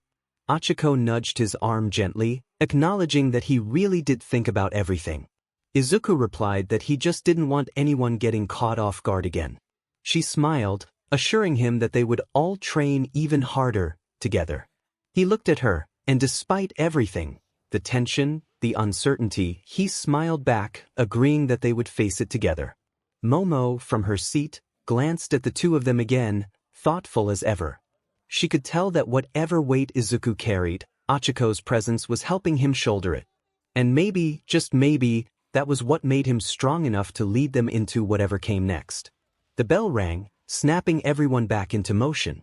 Aizawa slipped back into his sleeping bag in one corner as the students began to discuss plans, their voices rising in quiet determination. And though doubt lingered in the back of Izuku's mind, he knew one thing for certain. No matter what awaited them, they wouldn't face it alone. The hallway buzzed with the usual lunch hour noise as they made their way toward the cafeteria, feeling the weight of many eyes upon them. Whispers trailed in every direction, bits and pieces floating through the air. The students murmured about Class 1A, the ones who had faced real villains. Some claimed that one of them had taken down a fearsome creature all alone. Kaminari rubbed the back of his neck, glancing around nervously, wondering when they had become so famous. Mineta puffed out his cheeks, a mix of pride and fear evident on his face, noting that while they were famous, it wasn't the good kind. Kirishima chuckled and nudged him, suggesting that the girls were staring because Mineta looked like he was about to melt under pressure. Everyone shared a light laugh, but an awkward tension lingered. The attack at USJ had altered things for everyone, not just for Class 1. 𝗬𝗲 muttered about how nearly dying during their first week of hero training had led to this situation. Ida, ever the composed one, reminded them not to be distracted by superficial attention, emphasizing the need to maintain their composure as representatives of Class 1. Tsuyu croaked quietly, acknowledging that it felt strange being looked at differently now. I kept my hands buried in my pockets, walking alongside Achiko, whose occasional brush against my arm was a comforting reminder that I wasn't alone. Earlier that morning, her smile had lightened my heavy thoughts. Bakugo walked ahead, his usual scowl sharper than ever, expressing that they could stare all they wanted, as it only meant they were thinking about the upcoming sports festival. He believed others were sizing them up, and 𝗵𝗃 asked if they were scouting the competition. Bakugo confirmed that this was what pros did, warning them to watch their backs since everyone was calling them the trouble class. The sports festival was on everyone's minds, especially after Izuku's words that morning about the entire country watching them. Mina let out a low whistle, summarizing that everyone was either jealous or out for BLD. Bakugo laughed shortly, confident that soon enough others would see what real power looked like and that they should be ready for what was coming. As we entered the cafeteria, the noise of hundreds of students talking and laughing hit us immediately. Gradually, it quieted down, and dozens of heads turned to follow us, a mix of curiosity and judgment evident in their eyes. We tried to ignore it, grabbing food and chatting softly, but normalcy felt out of reach. Then, a group of students in different uniforms entered from the other side of the hall, Class 1B. Leading them was a tall blonde boy with a smug grin, 𝗵𝗃𝗲. I recognized him from the file of our class counterpart. He had that look in his eyes, the kind of guy who enjoyed the spotlight. He announced loudly that it was the famous Class 1A, the heroes of the hour, his tone dripping with sarcasm. A few students behind him snickered, and my classmates froze mid-bite. 𝗵𝗃𝗃 leaned closer, wondering who this clown was. 𝗵𝗃𝗲 placed a hand dramatically on his chest, claiming it must be exhausting being the center of attention all the time, especially since they had attracted villains to the school. Kirishima frowned, questioning 𝗵𝗃𝗲's problem. 𝗵𝗃𝗲 feigned innocence, claiming he was just admiring how special they were, contrasting their free publicity from surviving an attack with the rest of them who were training to become heroes. Bakugo slammed his tray down, food scattering, demanding 𝗵𝗃𝗲 to repeat himself. Iida stepped in, urging Bakugo to control himself, but Bakugo's eyes were locked on 𝗵𝗃𝗲, teeth gritted, as the cafeteria fell silent, anticipating a confrontation. I noticed Shoto watching me from across the table, curious about my reaction. I stood up before Bakugo could move, the sound of my chair scraping against the floor echoing through the hall. Iida began to speak, but I raised a hand slightly, signaling him to let me handle it. I walked toward 𝗵𝗃𝗲 slowly, feeling every eye in the cafeteria on us. 𝗵𝗃𝗲 smirked, arms crossed, greeting me as the star of the show, the one who fought the creature. He asked what it was like being everyone's little miracle. I stopped a few feet from him, asking if he thought this was funny. His smile faltered for a moment before returning, and he remarked on the irony of us acting like celebrities for surviving an attack. I exhaled through my nose and looked him straight in the eyes, questioning when surviving a villain attack had become something to brag about. I challenged him to recall if anyone in our class had celebrated afterward, posting pictures or boasting about nearly dying. I emphasized that we were targeted by killers, and that was not something to flaunt. 𝗵𝗃𝗲 opened his mouth, but I didn't give him the chance to respond. I pointed out that he didn't know what had happened, that he hadn't faced a monster built to kill All Might or had to keep his friends alive while their teacher risked his life. I stepped closer, suggesting that it was no wonder he was in Class 1B, wasting time running his mouth instead of improving himself. I questioned if he called that hero behavior. For the first time, he had no comeback. His classmates shifted uncomfortably behind him, and even Bakugo fell silent. I calmly stated that real heroes didn't need to insult others to feel relevant. I warned him that next time he felt like speaking, he should remember he was addressing people who had nearly not made it home. We hadn't asked for fame, we had earned our scars. The cafeteria was completely silent, the background chatter from other tables having ceased. 𝗵𝗃𝗲 clenched his fists but said nothing. I turned around and walked back to my table. Nobody spoke as the protagonist sat down again. Achiko looked over, initially worried, but when she received a small nod, she smiled faintly. Bakugo clicked his tongue but smirked slightly, acknowledging the situation. Kirishima, still a bit stunned, remarked that the protagonist had effectively shut down the confrontation. 𝗵𝗃𝗃 laughed awkwardly, suggesting that the protagonist had mentally overwhelmed the other person. With a sigh, The protagonist pushed food around on the tray, expressing that it was necessary to teach people like that there was a line. They were not trophies but students and survivors. Across the room, 𝗵𝗃 stood silently, his expression unreadable. His classmates began to pull him away, murmuring something, but he remained quiet. The atmosphere felt different now, quieter, perhaps even respectful. The protagonist glanced at classmates, each wearing different expressions of relief, pride, and admiration. For the first time in a while, a sense of ease washed over them. The cafeteria buzzed softly with chatter as the girls of Class 1A gathered around one of the long tables near the windows. Plates and trays filled the space between them, the scent of curry and rice mingling with laughter and the clatter of utensils.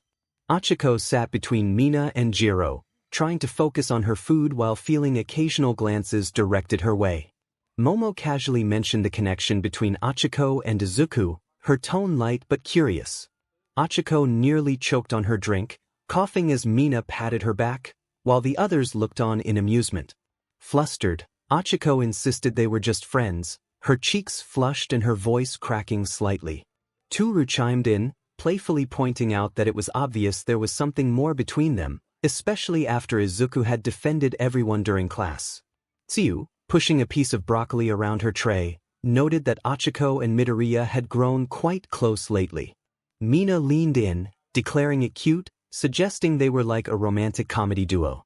𝗎𝗪 rolled her eyes but smirked, teasing that they were acting as if it were already official. 𝗳𝗃𝗁 protested, waving her hands in denial, insisting they simply spent time together, training and studying. 𝗬𝗪, resting her chin on her hands, questioned why Izuku looked at her in such a way, as if she were the only one in the room. The silence that followed was palpable, broken only by the sound of Sato setting his tray down nearby. 𝗵𝗃, unable to resist, remarked that Izuku's glare at 𝗵𝗃 earlier had been more than just anger, it had been protective. 𝗳𝗃𝗁 covered her face with her hands, overwhelmed by the teasing. Laughter erupted around the table, even Momo giggling softly. After the noise settled, 𝗎𝗪 leaned toward 𝗬𝗪, suggesting she seemed interested in Izuku too. 𝗬𝗪 simply stated that he saw her, noting that he was the only one who truly recognized her. The table fell silent again, surprised by this revelation. 𝗬𝗪 explained that Izuku's quirk allowed him to see her, and he treated her as if she were normal, which meant a lot to her. Momo commented on Izuku's considerate nature, highlighting that he saw people for who they were, not just their appearances. 𝗬𝗪 agreed, sharing her own experience of his kindness. 𝗳𝗃𝗁's smile faltered slightly as she listened, realizing how much Izuku meant to everyone. The cafeteria was unusually quiet for once, with most of the lunch crowd having cleared out, leaving behind half-empty tables and the faint scent of food lingering in the air. A few rays of sunlight filtered through the tall windows, casting slanted lines across the tiled floor and glinting off the metal trays. After finishing my meal, my tray slipped from my hand, hitting the floor with a clatter that drew a few curious glances. Shoto, who had been standing nearby, looked down at me with his unreadable expression. He asked if I planned to dominate everyone during the sports festival. I blinked, crouching down to pick up my tray, slightly thrown off by his choice of words.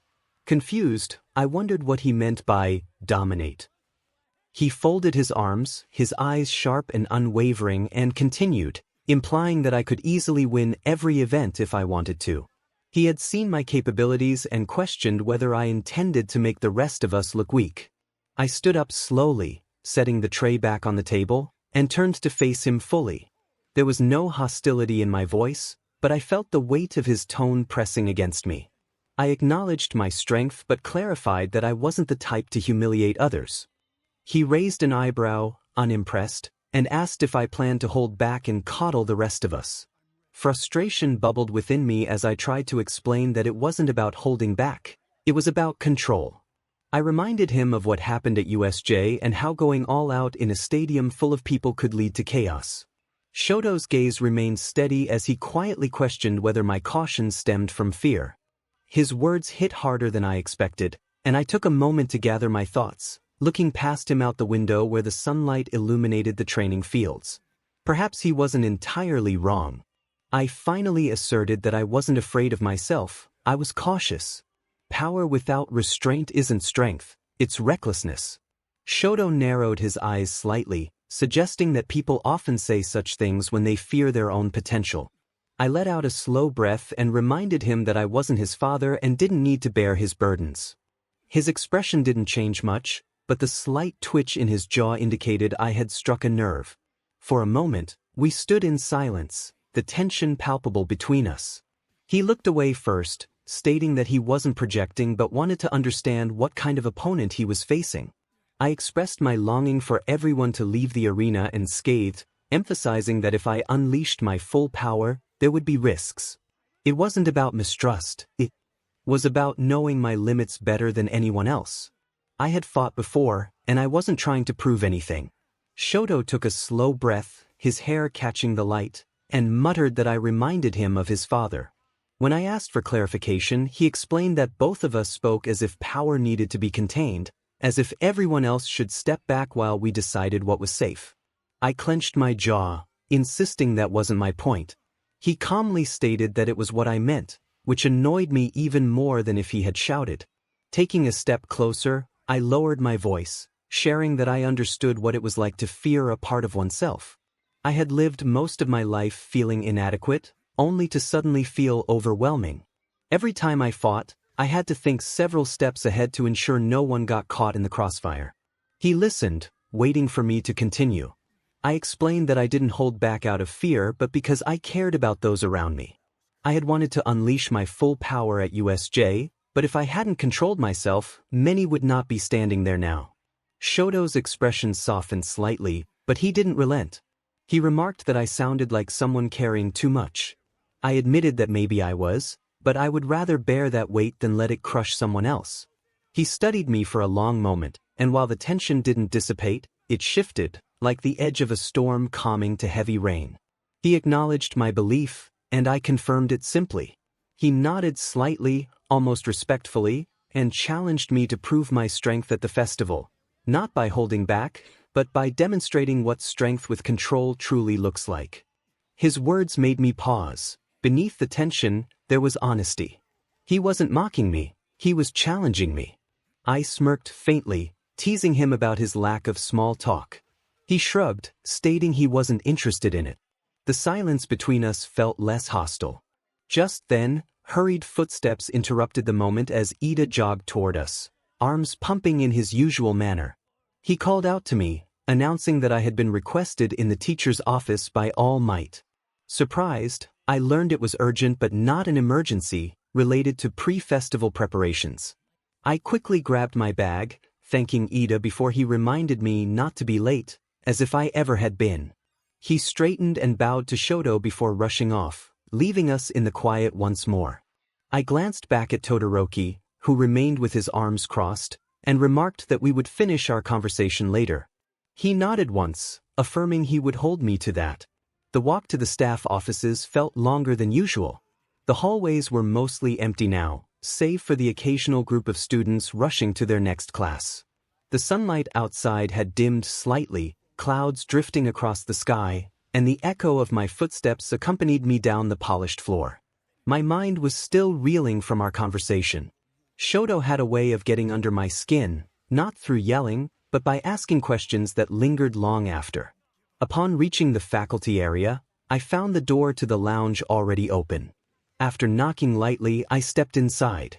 All Might, or rather Toshinori Yagi, stood by the window in his thin, lanky form. The afternoon light filtered through, casting long shadows across the floor. He turned when he heard me enter, a familiar warm grin tugging at his lips. He greeted me with a lighter, less booming voice than usual, thanking me for coming on such short notice. I assured him it was fine as I closed the door behind me. Izuku noticed that Iida had mentioned something about the festival. He nodded, scratching the back of his head. Toshinori confirmed that it was indeed part of the discussion, but there was something else he wanted to address, something more scientific. This piqued Izuku's interest. Toshinori chuckled softly and motioned for him to sit down. Toshinori remarked on how quickly Izuku had grown, noting his power output, reflexes, and energy projection. He had demonstrated control far beyond what anyone had expected at this stage. However, Toshinori paused, looking thoughtful. He explained that the faculty had agreed that before the festival began, they should have a clearer understanding of Izuku's limits. Izuku leaned back slightly, realizing that this meant tests. Toshinori confirmed it, assuring him that there was nothing dangerous involved, just evaluations. Nizu, recovery girl, and a few support staff wanted to run a full diagnostic on strength, endurance, output, and neurological response. They were concerned about Izuku's rapid evolution, wanting to ensure that his body and quirk were in sync. Izuku felt a knot of unease tighten in his chest as he considered this. When he asked when the tests would take place, Toshinori replied that they could do it later that day or after school tomorrow, as Nizu wanted it completed before the festival due to concerns about potential strain under high emotional pressure. Izuku nodded slowly, deciding it was better to get it over with. Toshinori smiled approvingly, appreciating Izuku's cooperation. He emphasized that these tests were for Izuku's benefit, to understand what he was truly capable of without crossing the line he was cautious about. Izuku hesitated but met Toshinori's eyes, asking what would happen if he discovered he was stronger than he thought. Toshinori chuckled warmly, yet with a serious undertone, stating that they would face that situation together. He reassured Izuku that power itself didn't scare him, it was power without heart that was concerning. Izuku had more heart than anyone he had ever known. Izuku couldn't help but smile at that, though his mind was still heavy with Todoroki's earlier words about fear and control. As he stood to leave, he promised Toshinori he would be ready after classes. Toshinori's expression softened as he informed Izuku that he would let Nizu know and advised him not to worry too much about the festival, reminding him that it was about showcasing who he was rather than defeating opponents. Outside, the hallway was quiet again, but Izuku could still hear Todoroki's calm yet cutting voice in his head, control or fear. As he walked back toward the classroom, he realized that whatever it was, fear or control, he would find out soon enough.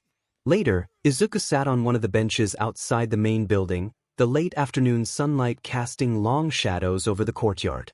The breeze carried the scent of freshly cut grass and the sound of students chatting nearby. He was trying to process his earlier conversation with Shoto, which kept replaying in his mind. The way Shoto had spoken, calm yet direct, left a mark that was hard to shake off. Izuku understood where Shoto was coming from, but it still stung a little. Before he could think for long, he felt a sudden warmth on his lips and froze. His eyes widened as he saw Achiko standing in front of him, her face bright pink yet her expression soft and bold. His mind went blank. Izuku stammered that they were in school and that they couldn't just do that, especially with people around. Achiko giggled quietly, brushing a lock of hair behind her ear, teasing him about his super sight and hearing. Izuku's face burned with embarrassment as he tried to avoid eye contact, scrambling for a response that wouldn't make him sound flustered. He insisted that using his abilities for that purpose would be an invasion of privacy. Achiko burst out laughing, covering her mouth with both hands, her shoulders shaking slightly. Teased him, saying he was too easy sometimes. Izuku sighed in quiet defeat but couldn't help but smile back. The sunlight caught in her eyes, making them appear almost golden, and for a moment, everything felt strangely peaceful. She sat next to him, her legs swinging a little, and after a moment, she asked what was on his mind. Izuku hesitated, glancing down before finally mentioning Shoto's comment about whether he planned to one-tap everyone during the sports festival. Achiko blinked in surprise, and Izuku explained that Shoto had accused him of planning to hold back or go too easy on others. He had tried to clarify that he didn't mean to look down on anyone, but it seemed Shoto hadn't bought it.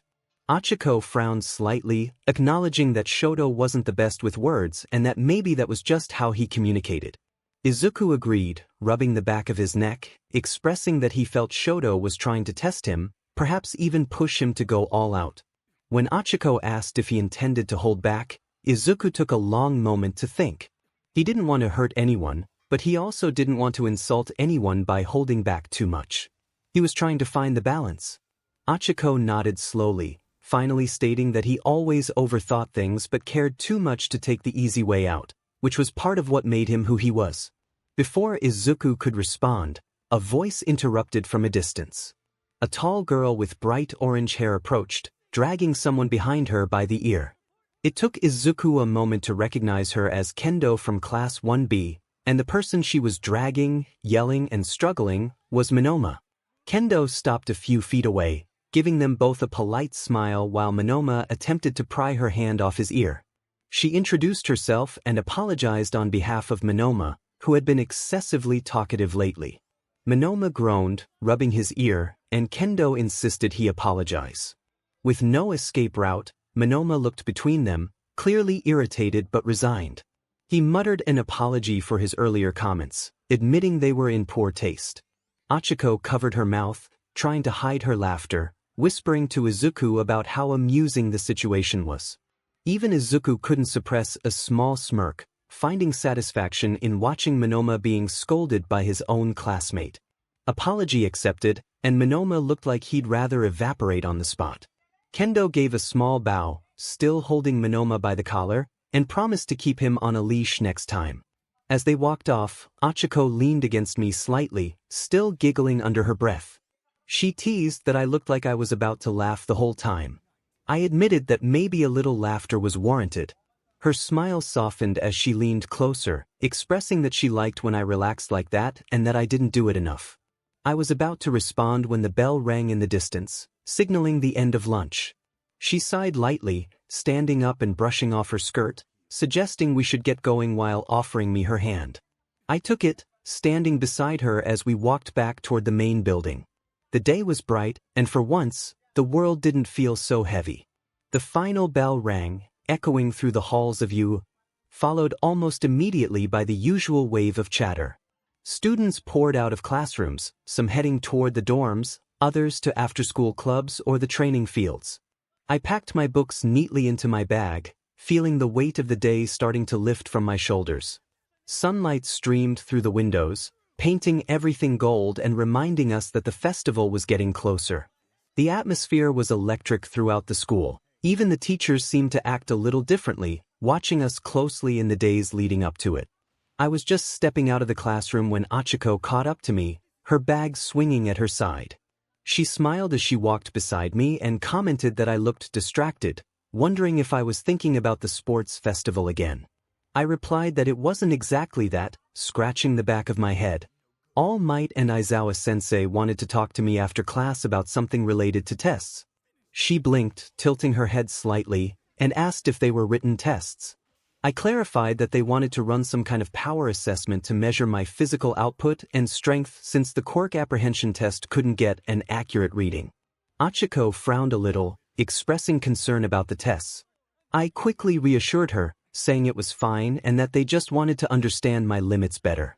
The last time, most of the equipment couldn't even process the readings, but this time they were using something different. She relaxed slightly, her expression softening, though she still acknowledged it sounded like a big deal. We stopped by the school gate, the setting sun turning the sky a soft shade of orange. After a moment of thought, Achiko suggested that I give her my key so she could drop my things off at my apartment while I did my tests. I blinked in surprise but smiled, telling her she didn't have to do that. She insisted, grinning and saying she wanted to help since I had been doing so much lately. I hesitated for a second before finally nodding, thanking her and saying it would help a lot. I handed her my keys and bag, and she took them carefully. Then, without warning, she leaned in and pressed a quick kiss to my cheek. For a split second I froze, my mind going blank. She stepped back with a teasing grin, saying she would see me later. I stammered, my face burning red, trying to remind her we were in school and that we couldn't just do that. She laughed quietly, waving as she started walking away, assuring me there was no one around and not to worry so much. I stood there, staring at her retreating figure, my heart racing. I muttered to myself that having a loving girlfriend was definitely the best feeling in the world. A sudden cough made me jump, and I turned slowly, nearly fainting on the spot. Aizawa-sensei and All Might in his skinny form stood a few steps behind me, both staring with unreadable expressions. Aizawa sighed, pinching the bridge of his nose, and stated that as long as it didn't interfere with my training, he would tolerate it. He then instructed me to follow him, and I nodded vigorously, feeling a bit overwhelmed. All Might chuckled softly, his shoulders shaking slightly as he followed us, commenting on young love. Aizawa's glare immediately silenced him. We walked through the quiet halls, our footsteps echoing off the tiled floors. Eventually, we reached an unfamiliar part of the school, a large, heavily reinforced door at the end of a long corridor. Aizawa swiped a keycard, and the door slid open with a hiss. What lay beyond made my jaw drop. It was enormous. A massive underground lab stretched out before us, filled with machinery, glass observation rooms, and reinforced testing zones. Bright white lights illuminated everything, making the place look like something out of a futuristic movie. I muttered in awe about how much funding must have gone into this. Principal Nizu, standing near a console in the center of the room, turned toward me with a cheerful smile and explained that quite a lot had been invested. He mentioned that I wasn't the first to possess a quirk that exceeded normal testing parameters, but I was the first in a long time to have a quirk with such vast and unpredictable capabilities. This facility had been upgraded with help from their friends at H Island.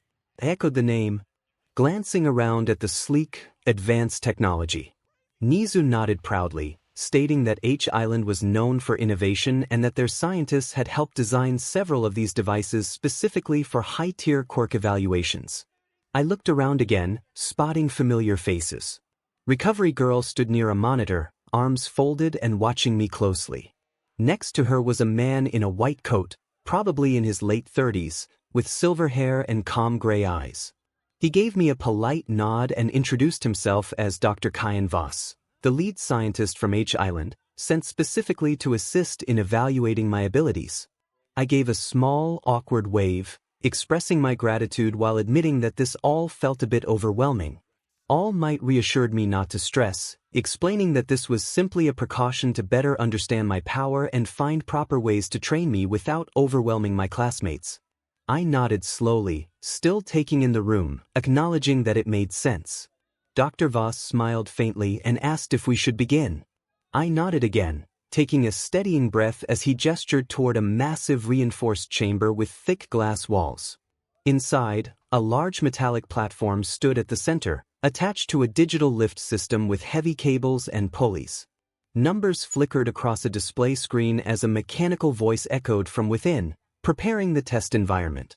From the observation room, Nizu, Recovery Girl, Aizawa, All Might, and Dr. 𝗏 took their positions, ready to witness the assessment of my abilities. Cameras rotated to focus on Midoriya as he stepped into the chamber, the air thick with anticipation. Aizawa's voice came through the speakers, calm but firm, announcing the goal of the test. They would be assessing Midoriya's physical strength output. The lift was adjustable, and they would gradually increase the weight, advising him to stop if it became too much. Recovery Girl frowned slightly, glancing toward the monitors, expressing concern about the weight. Aizawa shook his head, stating that he had witnessed Midoriya's capabilities firsthand and was unsure of his limits, which was why they were conducting the test. All Might leaned forward, his expression serious, emphasizing the need to be prepared in case things went beyond control, as Midoriya's power was not to be underestimated. Dr. 𝗏 typed something into the console, confirming that they were ready for Midoriya to begin, starting with an initial load of 500 tons. Midoriya nodded, stretching his arms slightly before gripping the massive handles on either side of the platform. The metal felt cool under his hands as the machine hummed to life, gears shifting, and the weight pressed down. The first few tons felt like lifting a car, heavy but manageable. He exhaled slowly, bracing his feet against the ground. Dr. 𝗏 commented on his posture, reminding him to keep his breathing steady as they increased the load to 1,000 tons. The machine groaned as the numbers on the monitor began to climb. Midoriya felt the strain but adapted quickly, adjusting his stance and lifting again. The weight continued to rise, 300 tons, 400, 800, and finally 1,000. Each level made the air vibrate, and the sound of shifting metal echoed through the chamber. Midoriya's heartbeat remained calm and measured. From the observation room, Recovery Girl's eyes widened in surprise, noting that he wasn't even sweating. Aizawa, with an unreadable expression, remarked on Midoriya's focus and control. Dr. 𝗏, intrigued, logged the data and announced an increase to 10,000 tons. The platform dropped slightly as the pressure intensified, but Midoriya held firm, straightening slowly. The floor creaked beneath him, and the cables glowed faintly under the stress, yet he felt little resistance. Dr. Voss asked if Midoriya was all right, to which he replied that he was fine. Nizu observed, noting the real-time reinforcement of Midoriya's muscle fibers without any signs of degradation. The scientist adjusted his glasses and decided to continue, increasing the weight to 20,000 tons, then 30,000, and finally 50,000. The immense weight caused the air to vibrate with energy.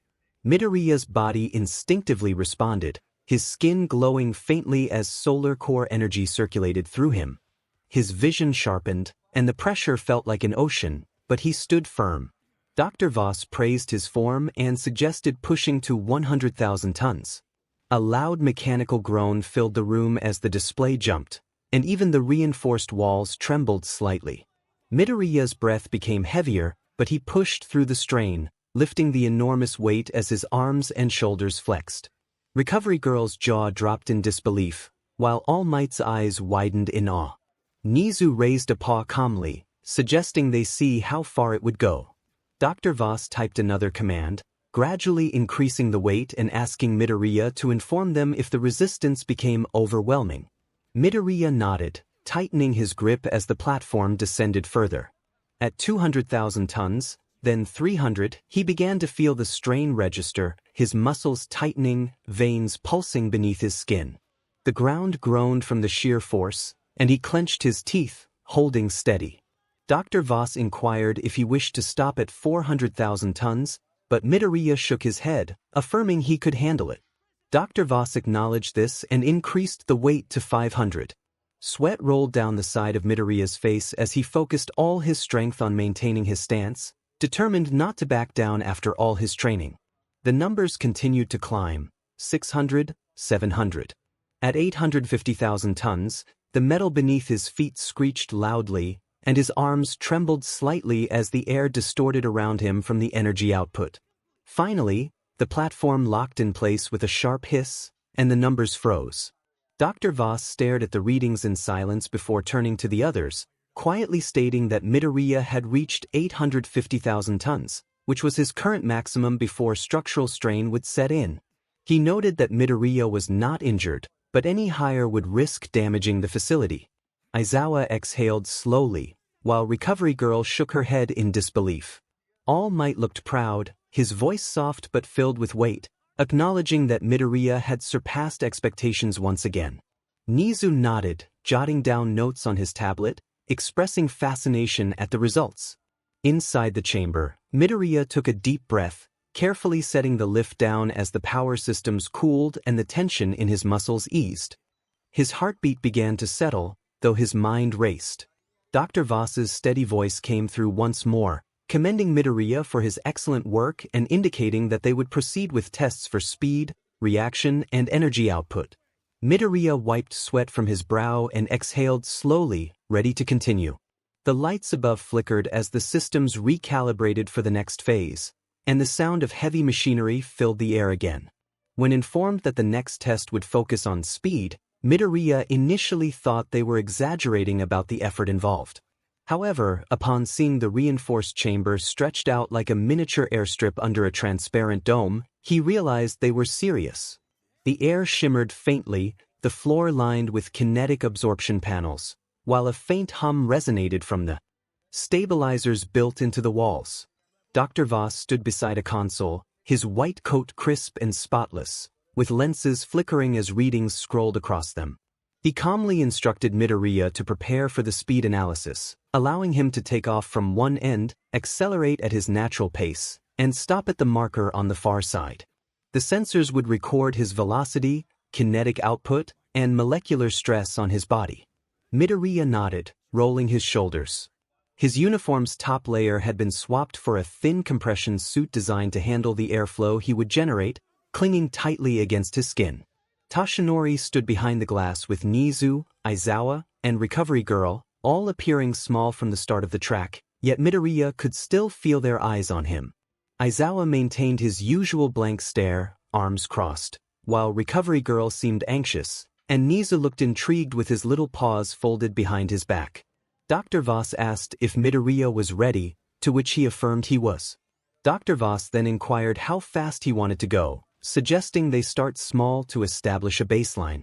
There was no need to break the sound barrier immediately. A faint smile crossed my face as I prepared myself. The moment the signal was given, I took a deep breath, bent slightly forward, and pushed off. The first few meters disappeared beneath me before I even registered moving. Air resistance hit my face, but my body adjusted instinctively. My steps blurred, each stride covering meters with a light crack of pressure. The acceleration felt clean and smooth, as if the world had decided to slow down around me. When I reached the far end and came to a stop, the air caught up with me, folding into a shockwave that rattled the dome. I exhaled slowly, the surface beneath my shoes glowing faintly red from the friction. Dr. Voss's voice crackled through the intercom, announcing that my baseline speed was recorded at Mach 25, and I had broken the barrier 5 seconds into acceleration. 𝗍𝗬's cheerful voice followed, praising my excellent start and impressive pace. As I walked back while the data recalibrated, I asked if we would go again. Dr. Voss confirmed that we would, suggesting I gradually increase my speed to Mach 50, then 75 if my control allowed. I took another breath and started again. This time as I moved, the dome howled. The air didn't just rush past, it screamed. Pressure waves curved around my body, trails of heat blooming in my wake. The ground beneath me rippled from the sheer kinetic stress, and every heartbeat felt like a drumbeat echoing across eternity. The sensors struggled to keep up, flickering red as I tore across the room repeatedly. When I finally stopped, the panels hissed with heat, and the scent of ozone filled the air. Dr. Voss blinked at his monitor, his voice breaking slightly as he reported my speed at Mach 100, sustained for 7 seconds, with no physical damage or stress fractures. He asked if I was feeling any strain, and I looked down at my hands, barely trembling, and assured him I was just a little warm. Recovery Girl groaned faintly over the comms, commenting on my nonchalant response, while 𝗍𝗬 chuckled, comparing me to the sun in motion. Then came the heat resistance test. Dr. Voss led me into another chamber filled with layers of thick metal plates and glowing heat coils embedded in the walls. The air shimmered like liquid gold, and even before it started, I could feel the temperature rising. He gestured at the sensors, explaining that we would gradually increase the temperature and monitor my body's reaction. If it became unbearable, I was to say so immediately. I nodded in understanding. They began at 5,000 degrees Celsius. My body registered the warmth, but it felt pleasant, like sunlight pressing gently against my skin. The temperature climbed to 10,000, then 20. At 30,000 degrees Celsius, most materials would have liquefied, yet I stood comfortably, the air around me pulsing with faint golden wisps. Dr. Voss noted that my heart rate was stable and my skin temperature normalized to external conditions, with no cellular degradation. He increased the temperature to 50,000. The air turned white-hot, and the coils glowed nearly transparent. I exhaled softly, and the heat bent around me. The ground cracked, molten metal forming shallow pools around my feet. I crouched slightly, letting the energy roll off me. It felt like standing in the core of a star, but I didn't burn, I simply resonated with it. After a long pause, Dr. Voss confirmed that all readings were stable, noting that 50,000 degrees Celsius was beyond the point where plasma would normally disintegrate organic tissue. Toshinori's voice came through, expressing disbelief at my condition. Dr. Voss reassured him that I was more than fine, radiating a counterfield and absorbing the heat rather than resisting it. 𝗍𝗬, sounding thoughtful and almost gleeful, remarked on the fascinating nature of my quirk, suggesting it harmonized with extreme environments. I looked at them through the observation glass and joked about being a walking furnace, earning a faint chuckle from Recovery Girl, who added that I was a very polite one. After shutting down the heat generators, I moved to the next room for cold resistance. The walls were already frosted, glowing faintly blue under the pale lighting, with frost drifting like mist from the vents. Dr. Voss explained that this chamber replicated extreme cryogenic conditions, starting from -50 degrees Celsius and descending to minus if my body truly harmonized energy, We should see equal resilience here. As the process began, I felt the air solidify. The chill sank into everything, the walls crackled, and the floor glittered with frost. My breath formed clouds, but I didn't feel cold. At -100 degrees Celsius, I felt nothing. At -200, the air turned so sharp it could cut metal, yet I stood comfortably. At -250 degrees Celsius, the room was silent except for the hum of the machines. My breath slowed, my movements steady, and even the frost around me seemed to avoid settling on my skin. Aizawa's voice was quiet as he noted the space-level temperatures and my unfazed condition. Recovery Girl murmured that I showed no signs of even mild hypothermia, suggesting my cells must generate constant radiant output. Nizu chuckled, stating that I might not just survive in space, I might thrive in it. I raised an eyebrow and jokingly asked them not to send me there to find out, earning a few quiet laughs from the control room. Then came the durability test. The testing chamber was reinforced with alloyed plates that made the previous rooms look fragile. Massive hydraulic arms extended from the walls, each capped with steel plates thicker than a man's torso. Dr. Voss gestured at one, explaining that we would begin with controlled kinetic impacts, starting small and ramping up. I stretched my arms, ready to see how much my suit could handle. The first strike came quickly, a piston slamming into my shoulder with enough force to crumple a truck. It barely nudged me back, the sound echoing through the chamber as metal shrieked from the impact. Voss adjusted the settings and another arm swung forward, this one faster and stronger. The blow landed across my side, and I held firm, only sliding a few centimeters. My body absorbed the shock, dispersing the energy harmlessly through me. Then came the next wave, multiple strikes from different angles, each carrying immense force. My body moved slightly with each impact, but I felt no pain. I sensed the pressure, the force, and the heat from the friction, but no damage occurred. The hydraulic arms retracted, and the floor beneath me began to shift, revealing an array of energy cannons. Dr. Voss announced the next phase, plasma discharge. Brilliant bolts of plasma shot toward me, exploding on contact. The light filled the room, painting everything gold and white. I stood through the barrage, feeling the faint vibration through my bones. The air trembled with each impact, but my body remained unscathed. When the light faded, smoke curled faintly around me, and my hair was untouched, with the suit barely marked. Nizu spoke softly, almost reverently, expressing how extraordinary I was. Dr. Voss adjusted the lenses over his eyes, stating that we were not done yet. He tapped a few keys, and a new section of the wall slid open, revealing a rotating cylinder of weighted spheres, each designed to simulate meteor-level impact. I blinked in disbelief, and Dr. Voss confirmed that these simulated collisions up to 2 million joules of force. He warned me to disengage immediately if I felt any discomfort. The first sphere shot forward. Izuku instinctively raised his arm, and the impact struck him directly. The sound echoed like thunder within the chamber. The floor cracked beneath him, but he remained standing. A faint sting pulsed through his arm, yet the energy dissipated before it could leave a mark. The next strike came with greater force. He braced himself and met it head-on, shattering the impact. Fragments scattered harmlessly, glowing faintly red before cooling. Dr. Voss fell silent for a moment, then noted that the containment alloy had been broken. Nizu clasped his paws together, acknowledging the observation.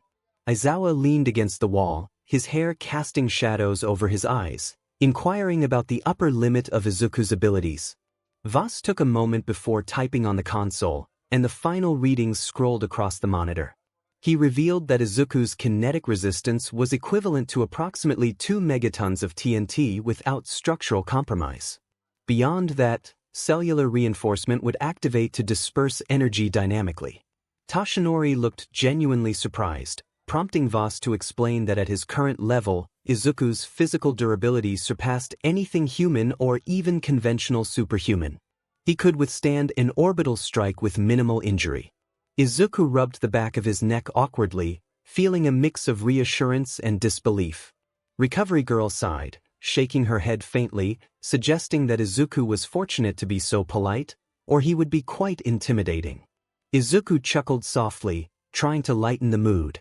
𝗲𝗏 turned back to the console, indicating that they still needed to conduct sensory calibration, energy output, and regeneration assessment. He confirmed that today's data had officially recorded Izuku's strength, speed, temperature, and durability metrics. Nizu asked for the final results, and 𝗲𝗏 nodded, glancing at the figures.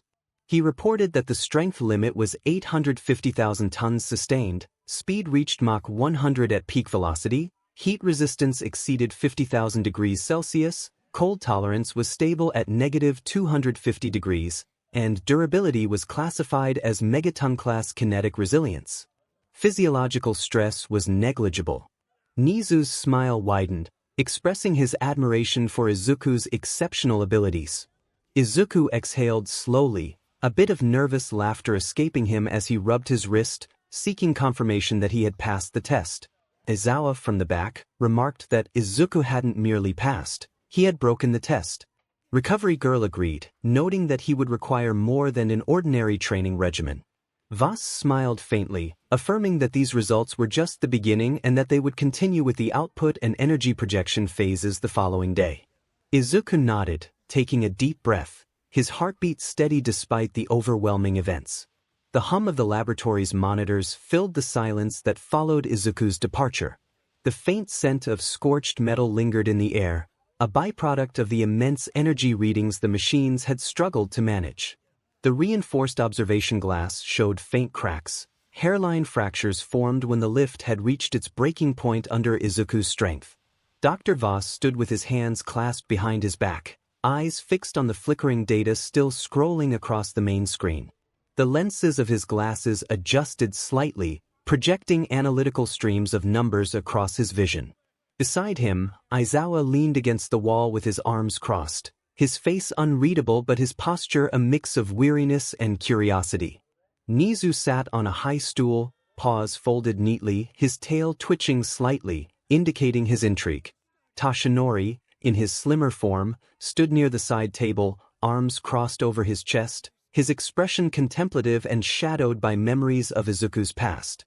Recovery Girl sat quietly at the edge of the room, her cane leaning against the chair, her eyes thoughtful and a bit worried. Dr. 𝗲𝗏 finally broke the silence, asking if Izuku's quirk had been inactive from 𝗬𝗏𝗏. Aizawa confirmed that he had been diagnosed as quirkless at age 4, with no detectable quirk factor in his system.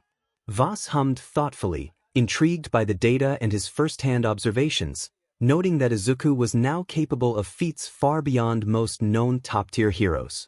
He turned toward the others, his expression sharpening as he expressed fascination at the implications of his findings. Nizu prompted 𝗲𝗏 to explain further. 𝗲𝗏 adjusted the controls, bringing up a holographic projection of Izuku's cellular structure, illuminating the room with a warm amber glow.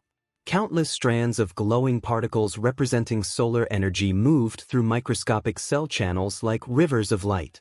𝗲𝗏 began to explain that Izuku's cells functioned like miniature reactors, absorbing and refining solar energy into usable biological output, strength, speed, durability, sensory enhancement, and regeneration.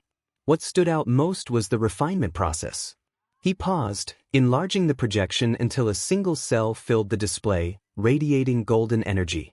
𝗲𝗏 explained that in most humans, sunlight is absorbed through the skin and converted to vitamin D through simple chemical reactions. In Izuku's case, the absorption process had existed since 𝗬𝗏𝗏, but the refinement, the catalytic conversion into quirk energy, had been dormant. Recovery Girl frowned, questioning whether dormant meant it was gone. 𝗲𝗏 confirmed that it was not gone. It had been accumulating. Every second spent in sunlight, Izuku's cells stored energy unconsciously, far beyond normal human capacity. Essentially, he was a solar battery waiting for a spark. Aizawa's voice came out low, seeking clarification on what that spark had been. 𝗲𝗏 quietly mentioned the suicide attempt, glancing at Tashinori, who tensed at the memory. The room fell into a muted stillness as Tashinori recalled Izuku's shaking, angry voice when he had shared the story about standing on that industrial building, believing he was nothing. 𝗲𝗏 continued softly, theorizing that the emotional and physical trauma had acted as a catalyst, forcing Izuku's cells to initiate the refinement process for the first time. He described it as millions of microscopic reactors suddenly activating after years of energy buildup, resulting in explosive cellular transformation. Nizu's gaze deepened, his tail swaying gently as he connected the dots, explaining that this also clarified the initial surge in power and why Izuku's growth rate had been exponential since then. 𝗲𝗏 confirmed this, tapping his console to bring up a time-lapse of Izuku's progression. He noted that Izuku's cellular density continued to rise, and his energy efficiency improved daily. This was not a static quirk, it evolved. As Izuku matured, the reactor effect stabilized but also expanded, allowing him to grow stronger simply by existing under sunlight. Recovery Girl's brows furrowed as she considered the implications, asking if that meant Izuku was self-sustaining. 𝗲𝗏 replied that in a sense, he was. He didn't require external energy input beyond solar radiation, as his metabolism converted it directly into quirk output. This explained why fatigue barely affected him and why his recovery rate was extraordinary. He was effectively running on infinite clean energy. Toshinori looked up, his eyes filled with a mix of pride and concern, questioning how far that growth could go. 𝗲𝗏 hesitated, expressing that the troubling part was that he didn't believe there was an upper ceiling in the conventional sense. As long as Izuku's body continued to refine energy, he would keep scaling upward, potentially surpassing anything measurable. Aizawa narrowed his eyes, realizing that this meant Izuku would never stop getting stronger. 𝗲𝗏 confirmed this theory, adding that Izuku's psychological stability and control acted as regulators. If his mind faltered, his power might spiral out of control. Fortunately, Midoriya possessed remarkable emotional resilience for someone with such potential. Nizu tapped his small paw against the stool, raising another point about the human factor.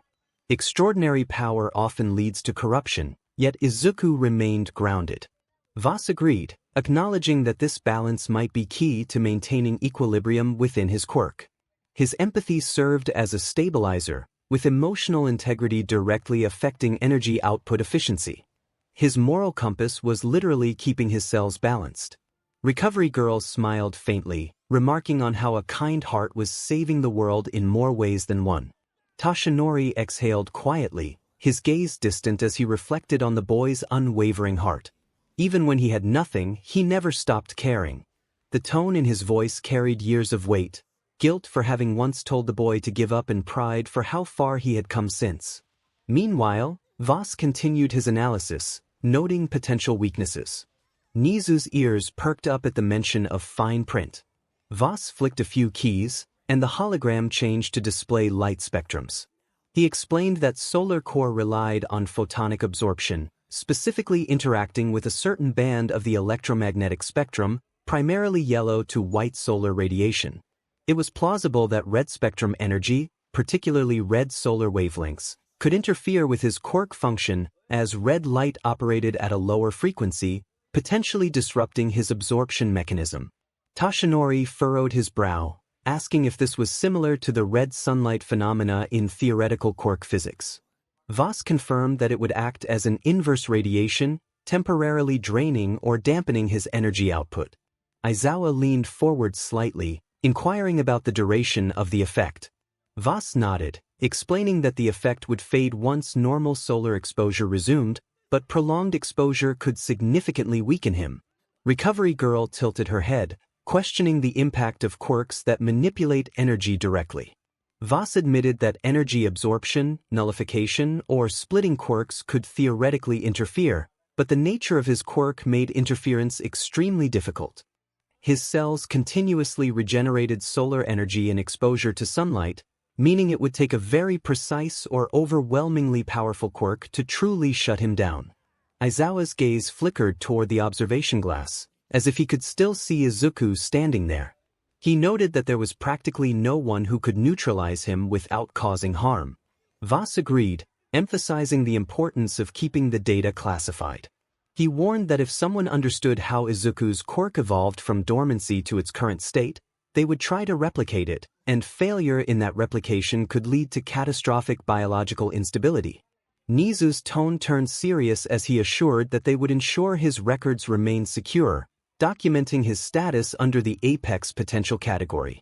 Recovery Girl shifted slightly, reminding them to ensure he wasn't pushed too hard in training, as psychological burnout could occur even if he could endure the physical demands.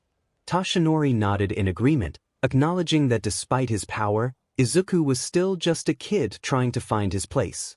𝗲𝗏 gave a small hum of agreement, noting that Izuku had already surpassed generations of hero development, which was humbling. The room fell quiet, the soft beeping of machines the only sound as they absorbed the enormity of their discussion. Nizu finally spoke, his tone lighter but his eyes sharp, asking how 𝗲𝗏 would classify Midoriya's quirk now. 𝗲𝗏 smiled faintly, explaining that classification was tricky, as Izuku defied standard scaling systems. If he had to label it, he would call it a living solar reactor-type quirk with adaptive potential, functionally limitless. Aizawa muttered under his breath about the headaches limitless students gave him, earning a soft laugh from Recovery Girl. Toshinori smiled slightly, though it didn't quite reach his eyes. He looked toward the closed door Izuku had left through earlier, feeling a mix of pride and worry. He quietly expressed that Izuku would bear a heavy burden. As the stronger he became, the more responsibility he would feel. Nizu hopped down from his stool, assuring that they would ensure he never bore it alone. 𝗲𝗏 folded his arms, his eyes glinting behind his lenses as the data screens dimmed to black. He emphasized that they were not studying a weapon, they were guiding a boy who could change everything. Aizawa's gaze shifted toward the dim reflection of the testing chamber, quietly hoping the world would be ready for Izuku when that time came. The faint hum of the machines resumed, echoing through the silence as the conversation ended, not with finality, but with understanding. Izuku Midoriya's name remained glowing faintly on the monitor, his quirk designation pulsing in soft gold light, Solar Core, Adaptive Apex Type, beneath a single notation typed by 𝗲𝗏's hand, Potential Growth, Undefined. The morning of the 𝗬𝗏 Sports Festival arrived with an electric anticipation that seemed to hum in the wind. Students from every course gathered in the massive stadium, the air thick with excitement, nerves, and the collective heartbeat of young heroes eager to prove themselves. From the stands, a roaring crowd of civilians, pro-heroes, reporters, and recruiters filled every seat, their cheers echoing across the arena like waves. Cameras floated on drones, flashes flickered, and the sheer energy of it all made the air feel alive.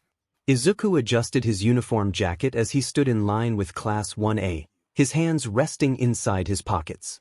His face was calm, but his green eyes reflected the quiet focus of someone who understood the significance of the day.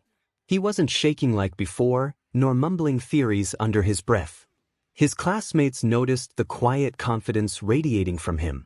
Kaminari leaned over to Kirishima, commenting on how calm Izuku appeared, almost eerily so. Ice shards cracked beneath them, explosions echoed, and the ground trembled from the pressure of their movements. Through it all, Izuku's expression remained composed, his eyes sharp and focused only on the path ahead. As they closed in, the sound of the crowd blurred into a distant hum. Every breath, every motion, was measured and deliberate. He didn't need to win this round with sheer power, just control. Bakugo shouted over his shoulder, refusing to back down. Izuku's voice was calm as he responded, barely loud enough to be heard over the noise. The final meters vanished beneath their feet in a blur, and then, in one decisive moment, Izuku surged forward with a burst of movement so clean and fluid it looked effortless, crossing the finish line just half a second before Bakugo and Todoroki. The crowd erupted in cheers. Present 𝗵𝗃's voice rang out, announcing the victor with excitement. The cheers were deafening, cameras flashed, and even from the stands, pros were taking notes. Bakugo landed a few feet behind, fists clenched, his scowl dark but burning with renewed determination. He hissed under his breath in frustration. Todoroki stood silent, his expression unreadable, though his gaze lingered briefly on Izuku. Meanwhile, Izuku simply caught his breath, his calm composure unwavering. He didn't raise his arms or shout in triumph, he just stood there, breathing steadily as the applause rained down around him. Achiko, watching from below, smiled wide, feeling proud of her boyfriend. Nizu, observing from the staff box, sipped his tea, amused by the unfolding events. This year's festival had just become far more interesting.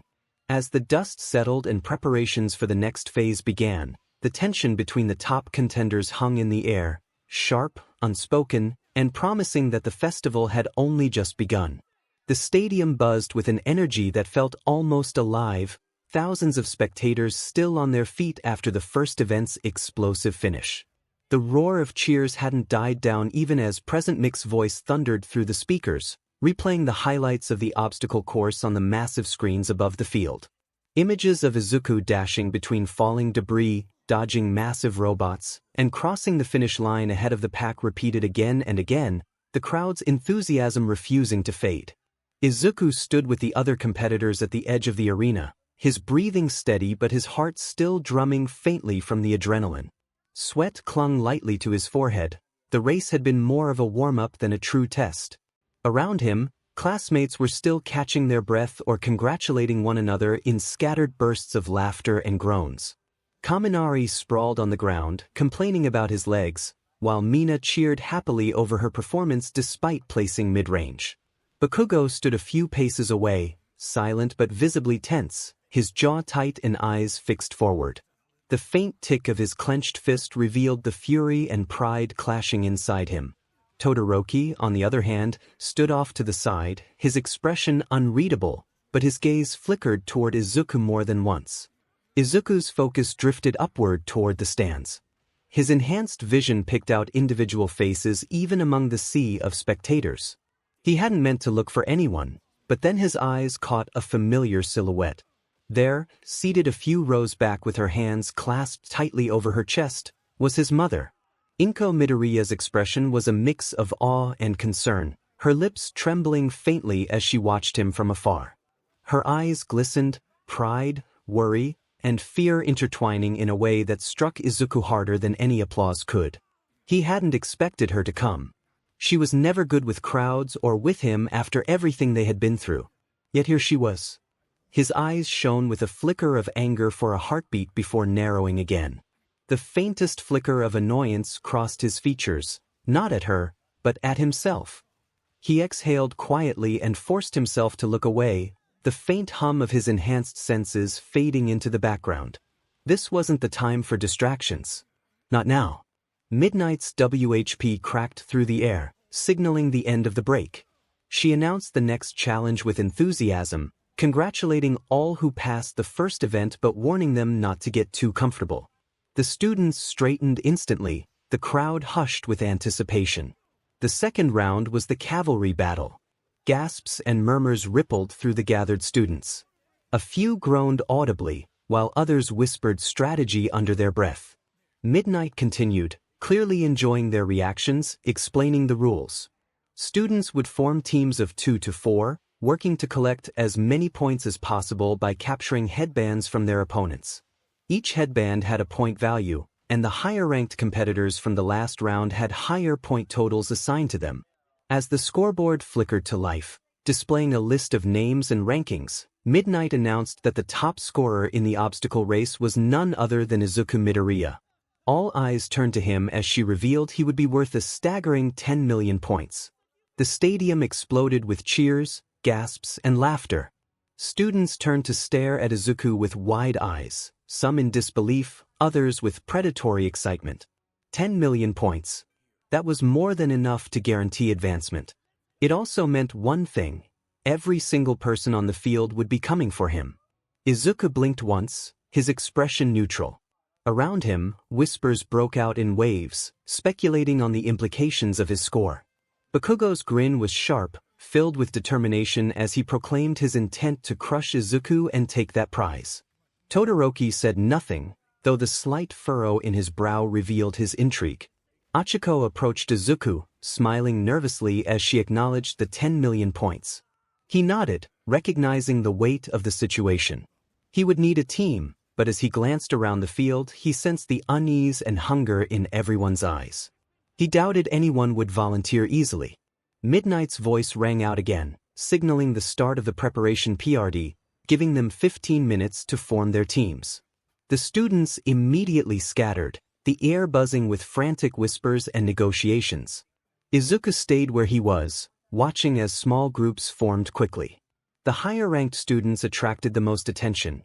Todoroki had several people approaching him, Bakugo was fending off offers with irritation, and Ida was politely turning people down while calculating strategy. Izuku sighed, realizing the situation was as expected. Achiko looked around uncertainly, contemplating their next move. Izuku smiled faintly, suggesting they team up.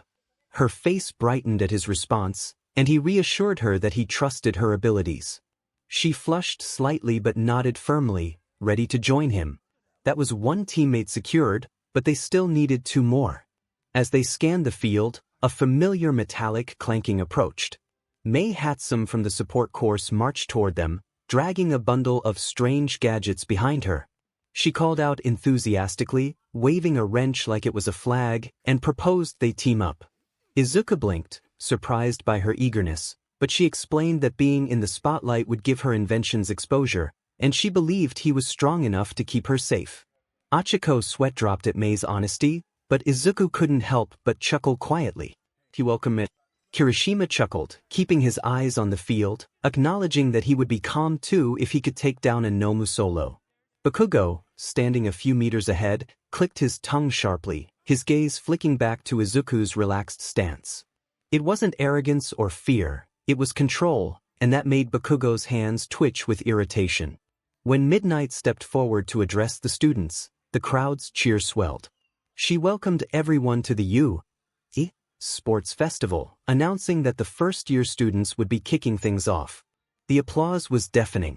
President 𝗵's voice boomed next, encouraging the crowd to cheer for the next generation of heroes, reminding them that these kids might be the ones saving lives in a few years. The first-year classes filed out onto the field, colorful uniforms and determined faces gleaming under the sun. The students from the General Studies and Support course whispered among themselves as Class 1A passed by, especially after the recent events at the USJ.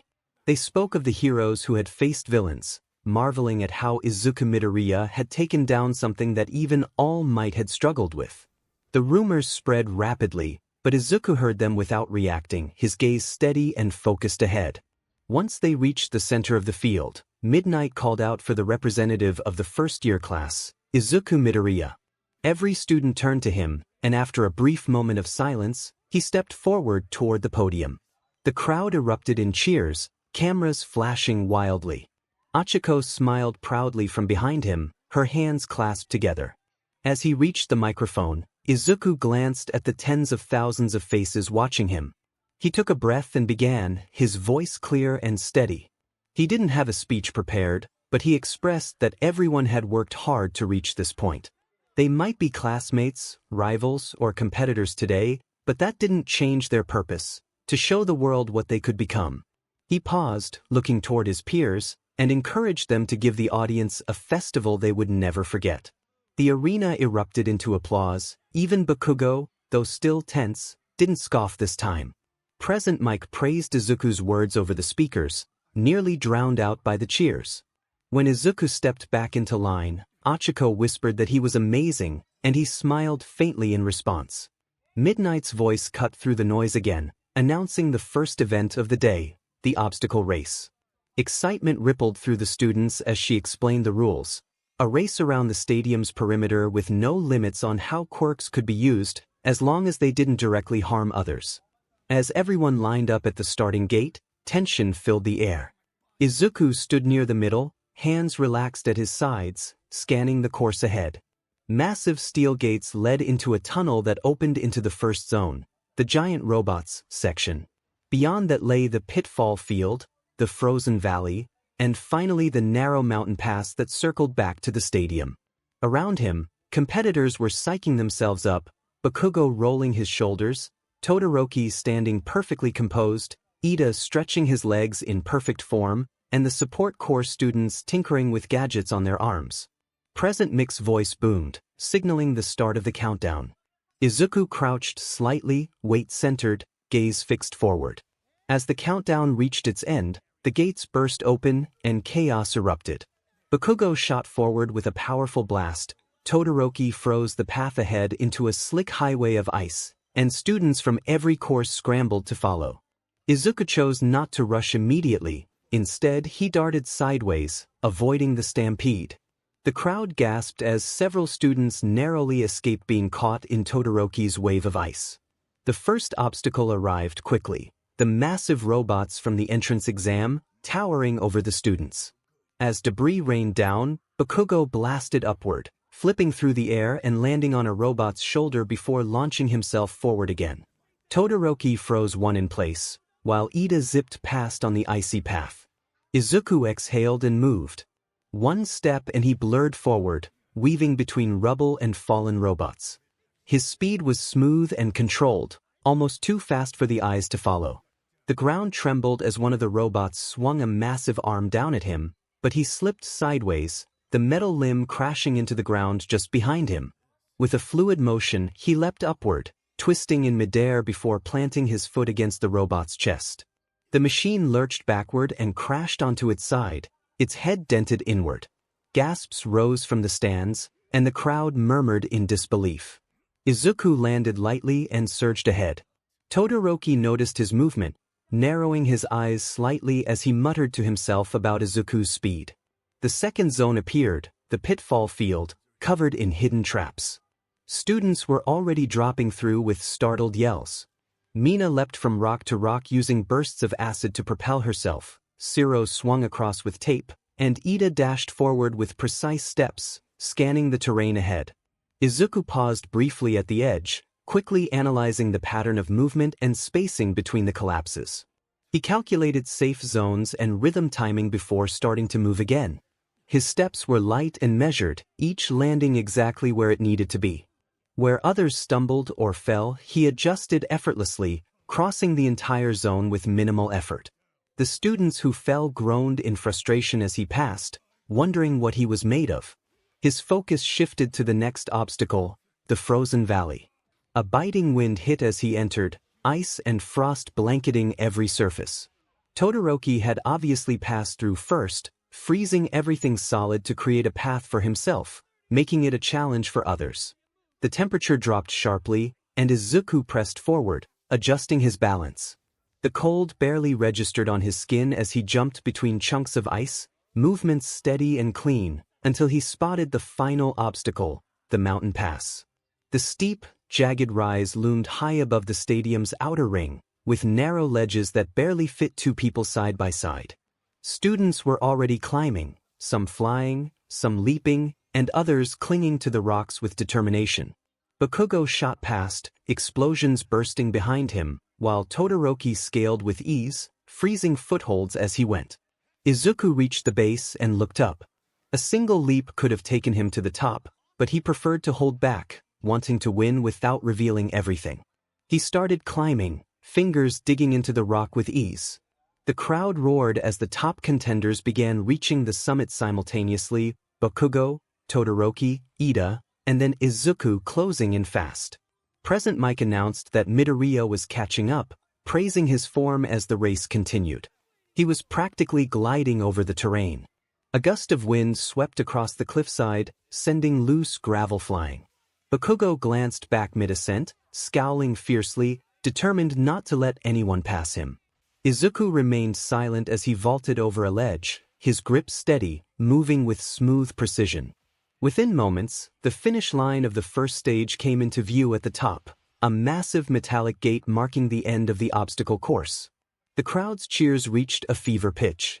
The leading four, Bakugo, Todoroki, Ida, and Izuku, hit the final stretch, each pouring everything into their last push. Aboard, and she cheered, immediately strapping strange booster attachments to her back, declaring her role in mobility support and gadget defense. They still needed one more teammate, someone who could cover their flanks or provide stability. Most of his classmates were already taken, except for one. A shadow passed overhead, followed by a smooth landing. 𝗳𝗵𝗲 stood a few feet away, dark shadow shifting faintly behind him. He calmly offered his assistance, stating that their quirks complemented each other and that he could provide both offense and defense from mid-range. Izuku accepted without hesitation, and their formation solidified as the timer ticked down. Echiko would take the rear, Mei would handle lateral control, and 𝗃𝗄𝗵𝗲 would focus on defense. Izuku would be the headband bearer. When the signal came for teams to assemble at the starting zone, they took their place on the field. Around them, other groups lined up, each with its own formation and strategies. The air crackled with tension. Izuku's gaze moved across the lineup, his expression calm but unreadable. Bakugo's team stood directly across from them, their combined quirks perfect for mid-air combat. Todoroki's team looked formidable, balanced between attack and mobility. Even Shinso from General Studies had gathered a surprisingly competent team, his confidence evident. But it wasn't their eyes on him that mattered. It was everyone's gaze that found its way back to Izuku and the glowing 10 million hovering above his headband. Midnight raised her 𝗬𝗵𝗃𝗲, smiling wickedly as she announced the rules. The round would last 15 minutes, and the team with the highest score when time was up would advance. The arena fell silent as she prepared to start. Echiko tensed behind him, her fingers brushing his arm. Mei adjusted her thrusters, and 𝗃𝗄𝗵𝗲's shadow darkened, ready for action. When Midnight shouted to begin, the field erupted into chaos. Bakugo's team launched first, explosions lighting the air as they shot forward. Todoroki's team surged across the opposite side, freezing sections of the ground to cut off rival paths. Teams rushed toward Izuku's formation, strategies forgotten in the frenzy to claim 10 million points. Izuku raised his hand, commanding his team to move. Echiko activated her quirk, lightening their combined weight, while Mei's jetpack propelled them backward into the air just as the first wave of attacks struck the ground they had just vacated. Dust exploded upward, masking their retreat. Dark shadow lashed outward, blocking a barrage of tape from 𝗬𝗲's team as Izuku ducked low, scanning for incoming threats. 𝗃𝗄𝗵𝗲 warned him that Bakugo was coming in fast from the left, and Izuku quickly shifted their formation midair. Bakugo's blast passed dangerously close, the heat brushing against Izuku's cheek as he countered by spinning their team away. Bakugo grinned wildly, the thrill of battle evident in his expression, taunting Izuku as he pursued. Izuku muttered that he wasn't running, his focus shifting to Todoroki's team rapidly advancing from the opposite side. He instructed Echiko to prepare for an ascent. With a controlled burst from Mei's boosters, the team ascended sharply, just as Todoroki's ice wave froze the ground below into a jagged maze. Several teams slipped and collided in the confusion. From above, Izuku could see the entire battlefield. The teams had clustered instinctively, forming a loose perimeter around him, a predator circle. Echiko's breathing grew heavy as she noted their encirclement. Izuku remained calm and precise, directing 𝗃𝗄𝗵𝗲 to keep their opponents at range while instructing Mei to maintain altitude. Bakugo and Todoroki surged toward him, their rivalry converging entirely on Izuku. Two top contenders, one prize. Izuku's heartbeat slowed, not from fear but focus. The world narrowed into moments of decision, instinct meshing with calculation. Bakugo's explosion came first, blinding and fast. Izuku ducked low, steadying himself with 𝗃𝗄𝗵𝗲's shoulder as dark shadow deflected the shockwave. Todoroki followed immediately after, ice shards slicing through the air. Mei's booster flared, sending them spinning to the right, and Izuku barely caught the headband midair as it threatened to slip. Bakugo's eyes widened in surprise, and Izuku clenched his fist around the fabric, determined to hold on. Just then, the timer hit its halfway point, the roar of the crowd blending with the clash of quirks and the pounding rhythm of battle. Above it all, Izuku's eyes briefly drifted back toward the stands, where he knew his mother was watching, her hands clasped as if whispering a prayer. He gritted his teeth, pushing aside distractions to focus on the fight ahead. With renewed determination, he turned his gaze back to the chaos, a faint smirk tugging at his lips as Bakugo and Todoroki closed in again from opposite sides. Izuku murmured to himself, ready to make the battle even more interesting. The battlefield trembled as the second event of the sports festival reached its true storm.